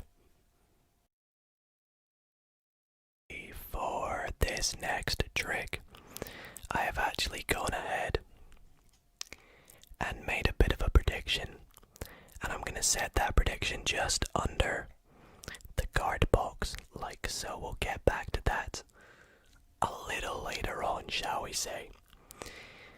Now with me I have a deck of cards, and this deck I could hand to a spectator and have them freely shuffle it however they like, and as much as they like. It's completely up to them how much they do. They can give it a few cuts. Just get the deck in a nice random order filled with red cards and black cards in a random order. Now, what we're gonna do is we're gonna do something that's a bit tedious, a bit of a tedious task. And what that is we're going to go through the cards in pairs, and we're gonna examine them. If the pair of cards are the same color, we will pop them to the side. However, if the cards don't match, if they miss, we will set them face down in the middle. So if we get, that's another miss, so we go miss, miss again, let's try and get a match, another miss. There we go, we got a match. So if we get a match and they're black, we'll set them there. And if we get a match that is red, we'll set them there. So let's keep going. We go miss, match, it's a black match. We got our first red match, so we'll set that just there. We go match, miss, miss, match, match, miss, miss, match, match, miss, miss, miss, match, and the last two are a match. Okay, so we went through the entire deck, and these are all the cards that missed. So we're gonna come back to my prediction now. I'm actually gonna set the rest of the cards in the card box, just like so. Now, let's look at my prediction, shall we? Before we do this, actually, let's count how many red cards we have. So we have 1, 2, 3, 4, 5, 6, 7, 8, 9, 10, 11, 12, and black cards we have 1, 2, 3, 4, 5, 6, 7, 8. Okay, so 12 red cards, 8 black cards. And my prediction, no other prediction by the way, says there will be 4 more red cards. How incredible is that? Now, you could have just thought that was luck, right? That could have just been luck. So let's do this again. Let's take these cards back and we'll mix them up again. Let's give this deck a good mix up. Again, the spectator could do this as much as they like, and when they're satisfied, they will hand it back, and they could even do it themselves. They could go through the cards. That's a miss. It's a match. It's a match. It's a match. Miss. Match. Match. It's quite tedious to do this, as you can see, but I will go through as quickly as possible with every miss going in the middle and every match going on the outside. And if you guys don't trust me, you can slow it down to check them all. But these are all misses right here. We got another match there and a miss, match, miss, match, miss, miss, and miss, and we'll eliminate these cards again. Now, let's count the cards this time. We have 1, 2, 3, 4, 5, 6, 7, 8, 9, 10, 11, 12 black cards. And we have 1, 2, 3, 4, 5, 6, 7, 8, 9, 10, 11, 12 red cards. Okay, well, I didn't really plan for that. In fact, wait, yes, I did plan. I did plan for this. You see, look at this. I said the time after there would be the same amount in each pile. As you can see, no other prediction. Did that catch you off guard there, guys? Let me know if you enjoyed that trick. Welcome everybody, to a very interesting segment of tonight's card magic video. And that is that in this next trick, I will read your mind through the screen, through the camera, right now at home. So, here is how this is gonna work. As you can see, I have gone through the deck and taken out 1, 2, 3, 4, 5, 6 cards. And in a moment, I'm gonna show you these 6 cards, and I want you to quickly, without thinking, just remember one of these cards. So without thinking too much of it, just look at one of the cards and remember it. Are you guys ready? Okay. Here we go. Okay. Remember one of these cards. Have you got one? Awesome. Now, what I'm going to do next is I'm actually going to go through and take out one of these cards. So I now have 1, 2, 3, 4, 5 cards left. And I'm hoping that the card that I removed was the one you were thinking of. Are you ready to take a look?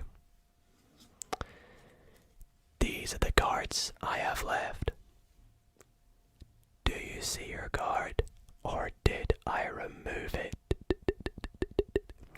Let me know if this worked by dropping a big thumbs up on the video, and let me know in the comments if I removed your card. Did I read your mind? Okay guys, so welcome to the last trick of the night, but I have saved the best trick to last, as this next trick is a very different trick. You see, I have a special guest with me for this trick to act as a spectator, so it's a very cool 2-person card trick, and I'm very excited to show you guys it. So with me, I have this box of cards. Now, it's actually not a complete set of cards.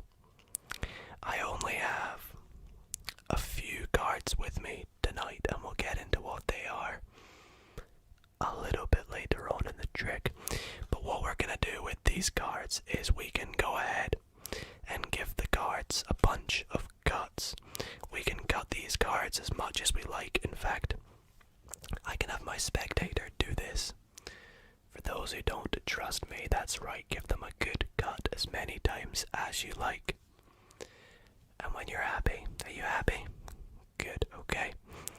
So now that the cards are all mixed up, what we're going to do is we're going to do a bit of a weirder mix-up, shall we say, something that makes it a bit more random, and I'm going to demonstrate it to you first so you know what we're going to do.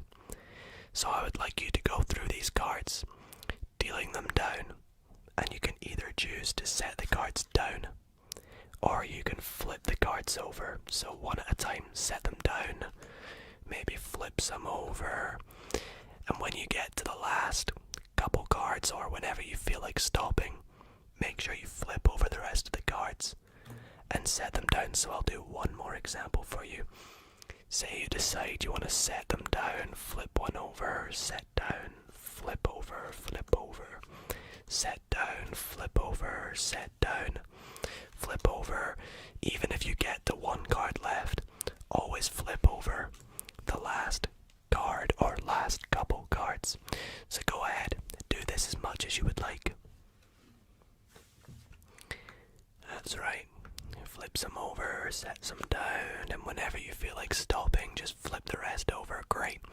Now you can do this as much as you like. As much as you like. Great. Do you want to do it one more time? Just for good measure.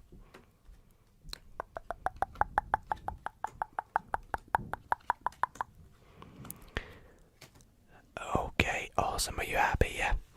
So what we're going to do next is I'm going to take these cards and split them into two piles of 5 cards. So 5 cards in that pile and 5 cards in this pile, and I would like you to flip over any pile you want. Okay, now I would like you to pick a pile to be your pile. Awesome, right, so this is my pile. That pile there will be your pile. Now what we're going to do next is we're going to count down from 4, then count down from 3, then count down from 2, and count down from 1 in such a way that you will pick up your cards, take your top card and deal it to the bottom, so that will be 4. Then I will go 3, and then you will go 2, then I will go 1, and then we take a look at what our top cards are. We set them down, and as you can see, we have matched up the 5 of hearts with its soulmate, the 5 of diamonds. So let's do this again. We'll count down from 3. You can go first. 3, I go 2, and you go 1. And then we flip, we set them down, and we've matched up the 2 red kings as their soulmates. So now we count down from 2, so you go 2, I go 1, and now we've matched up the 2 red queens. And the last number to count down from, you count down from 1. And then we set down the 4th cards, and they have also matched up together, leaving us with 1 card left each. And those 1 cards left are also a perfect match. Perfect match. Thank you very much for helping me for this trick. I hope you guys enjoyed this little 2-person card trick, and let me know if you want to see more of it. So that brings this week's Magic Monday. Magical Monday, Magical Monday, Magical, Magical, Magical, Magical, Magical, Magical, Magic Monday to an end, guys. I really hope you all did enjoy tonight's Magic Monday, and if you did, then be sure to drop a big thumbs up on the video. I put so much hard work into these videos, and I really hope you all do enjoy them. So thank you all so much for watching, and I will see you all in next week's Magic Monday.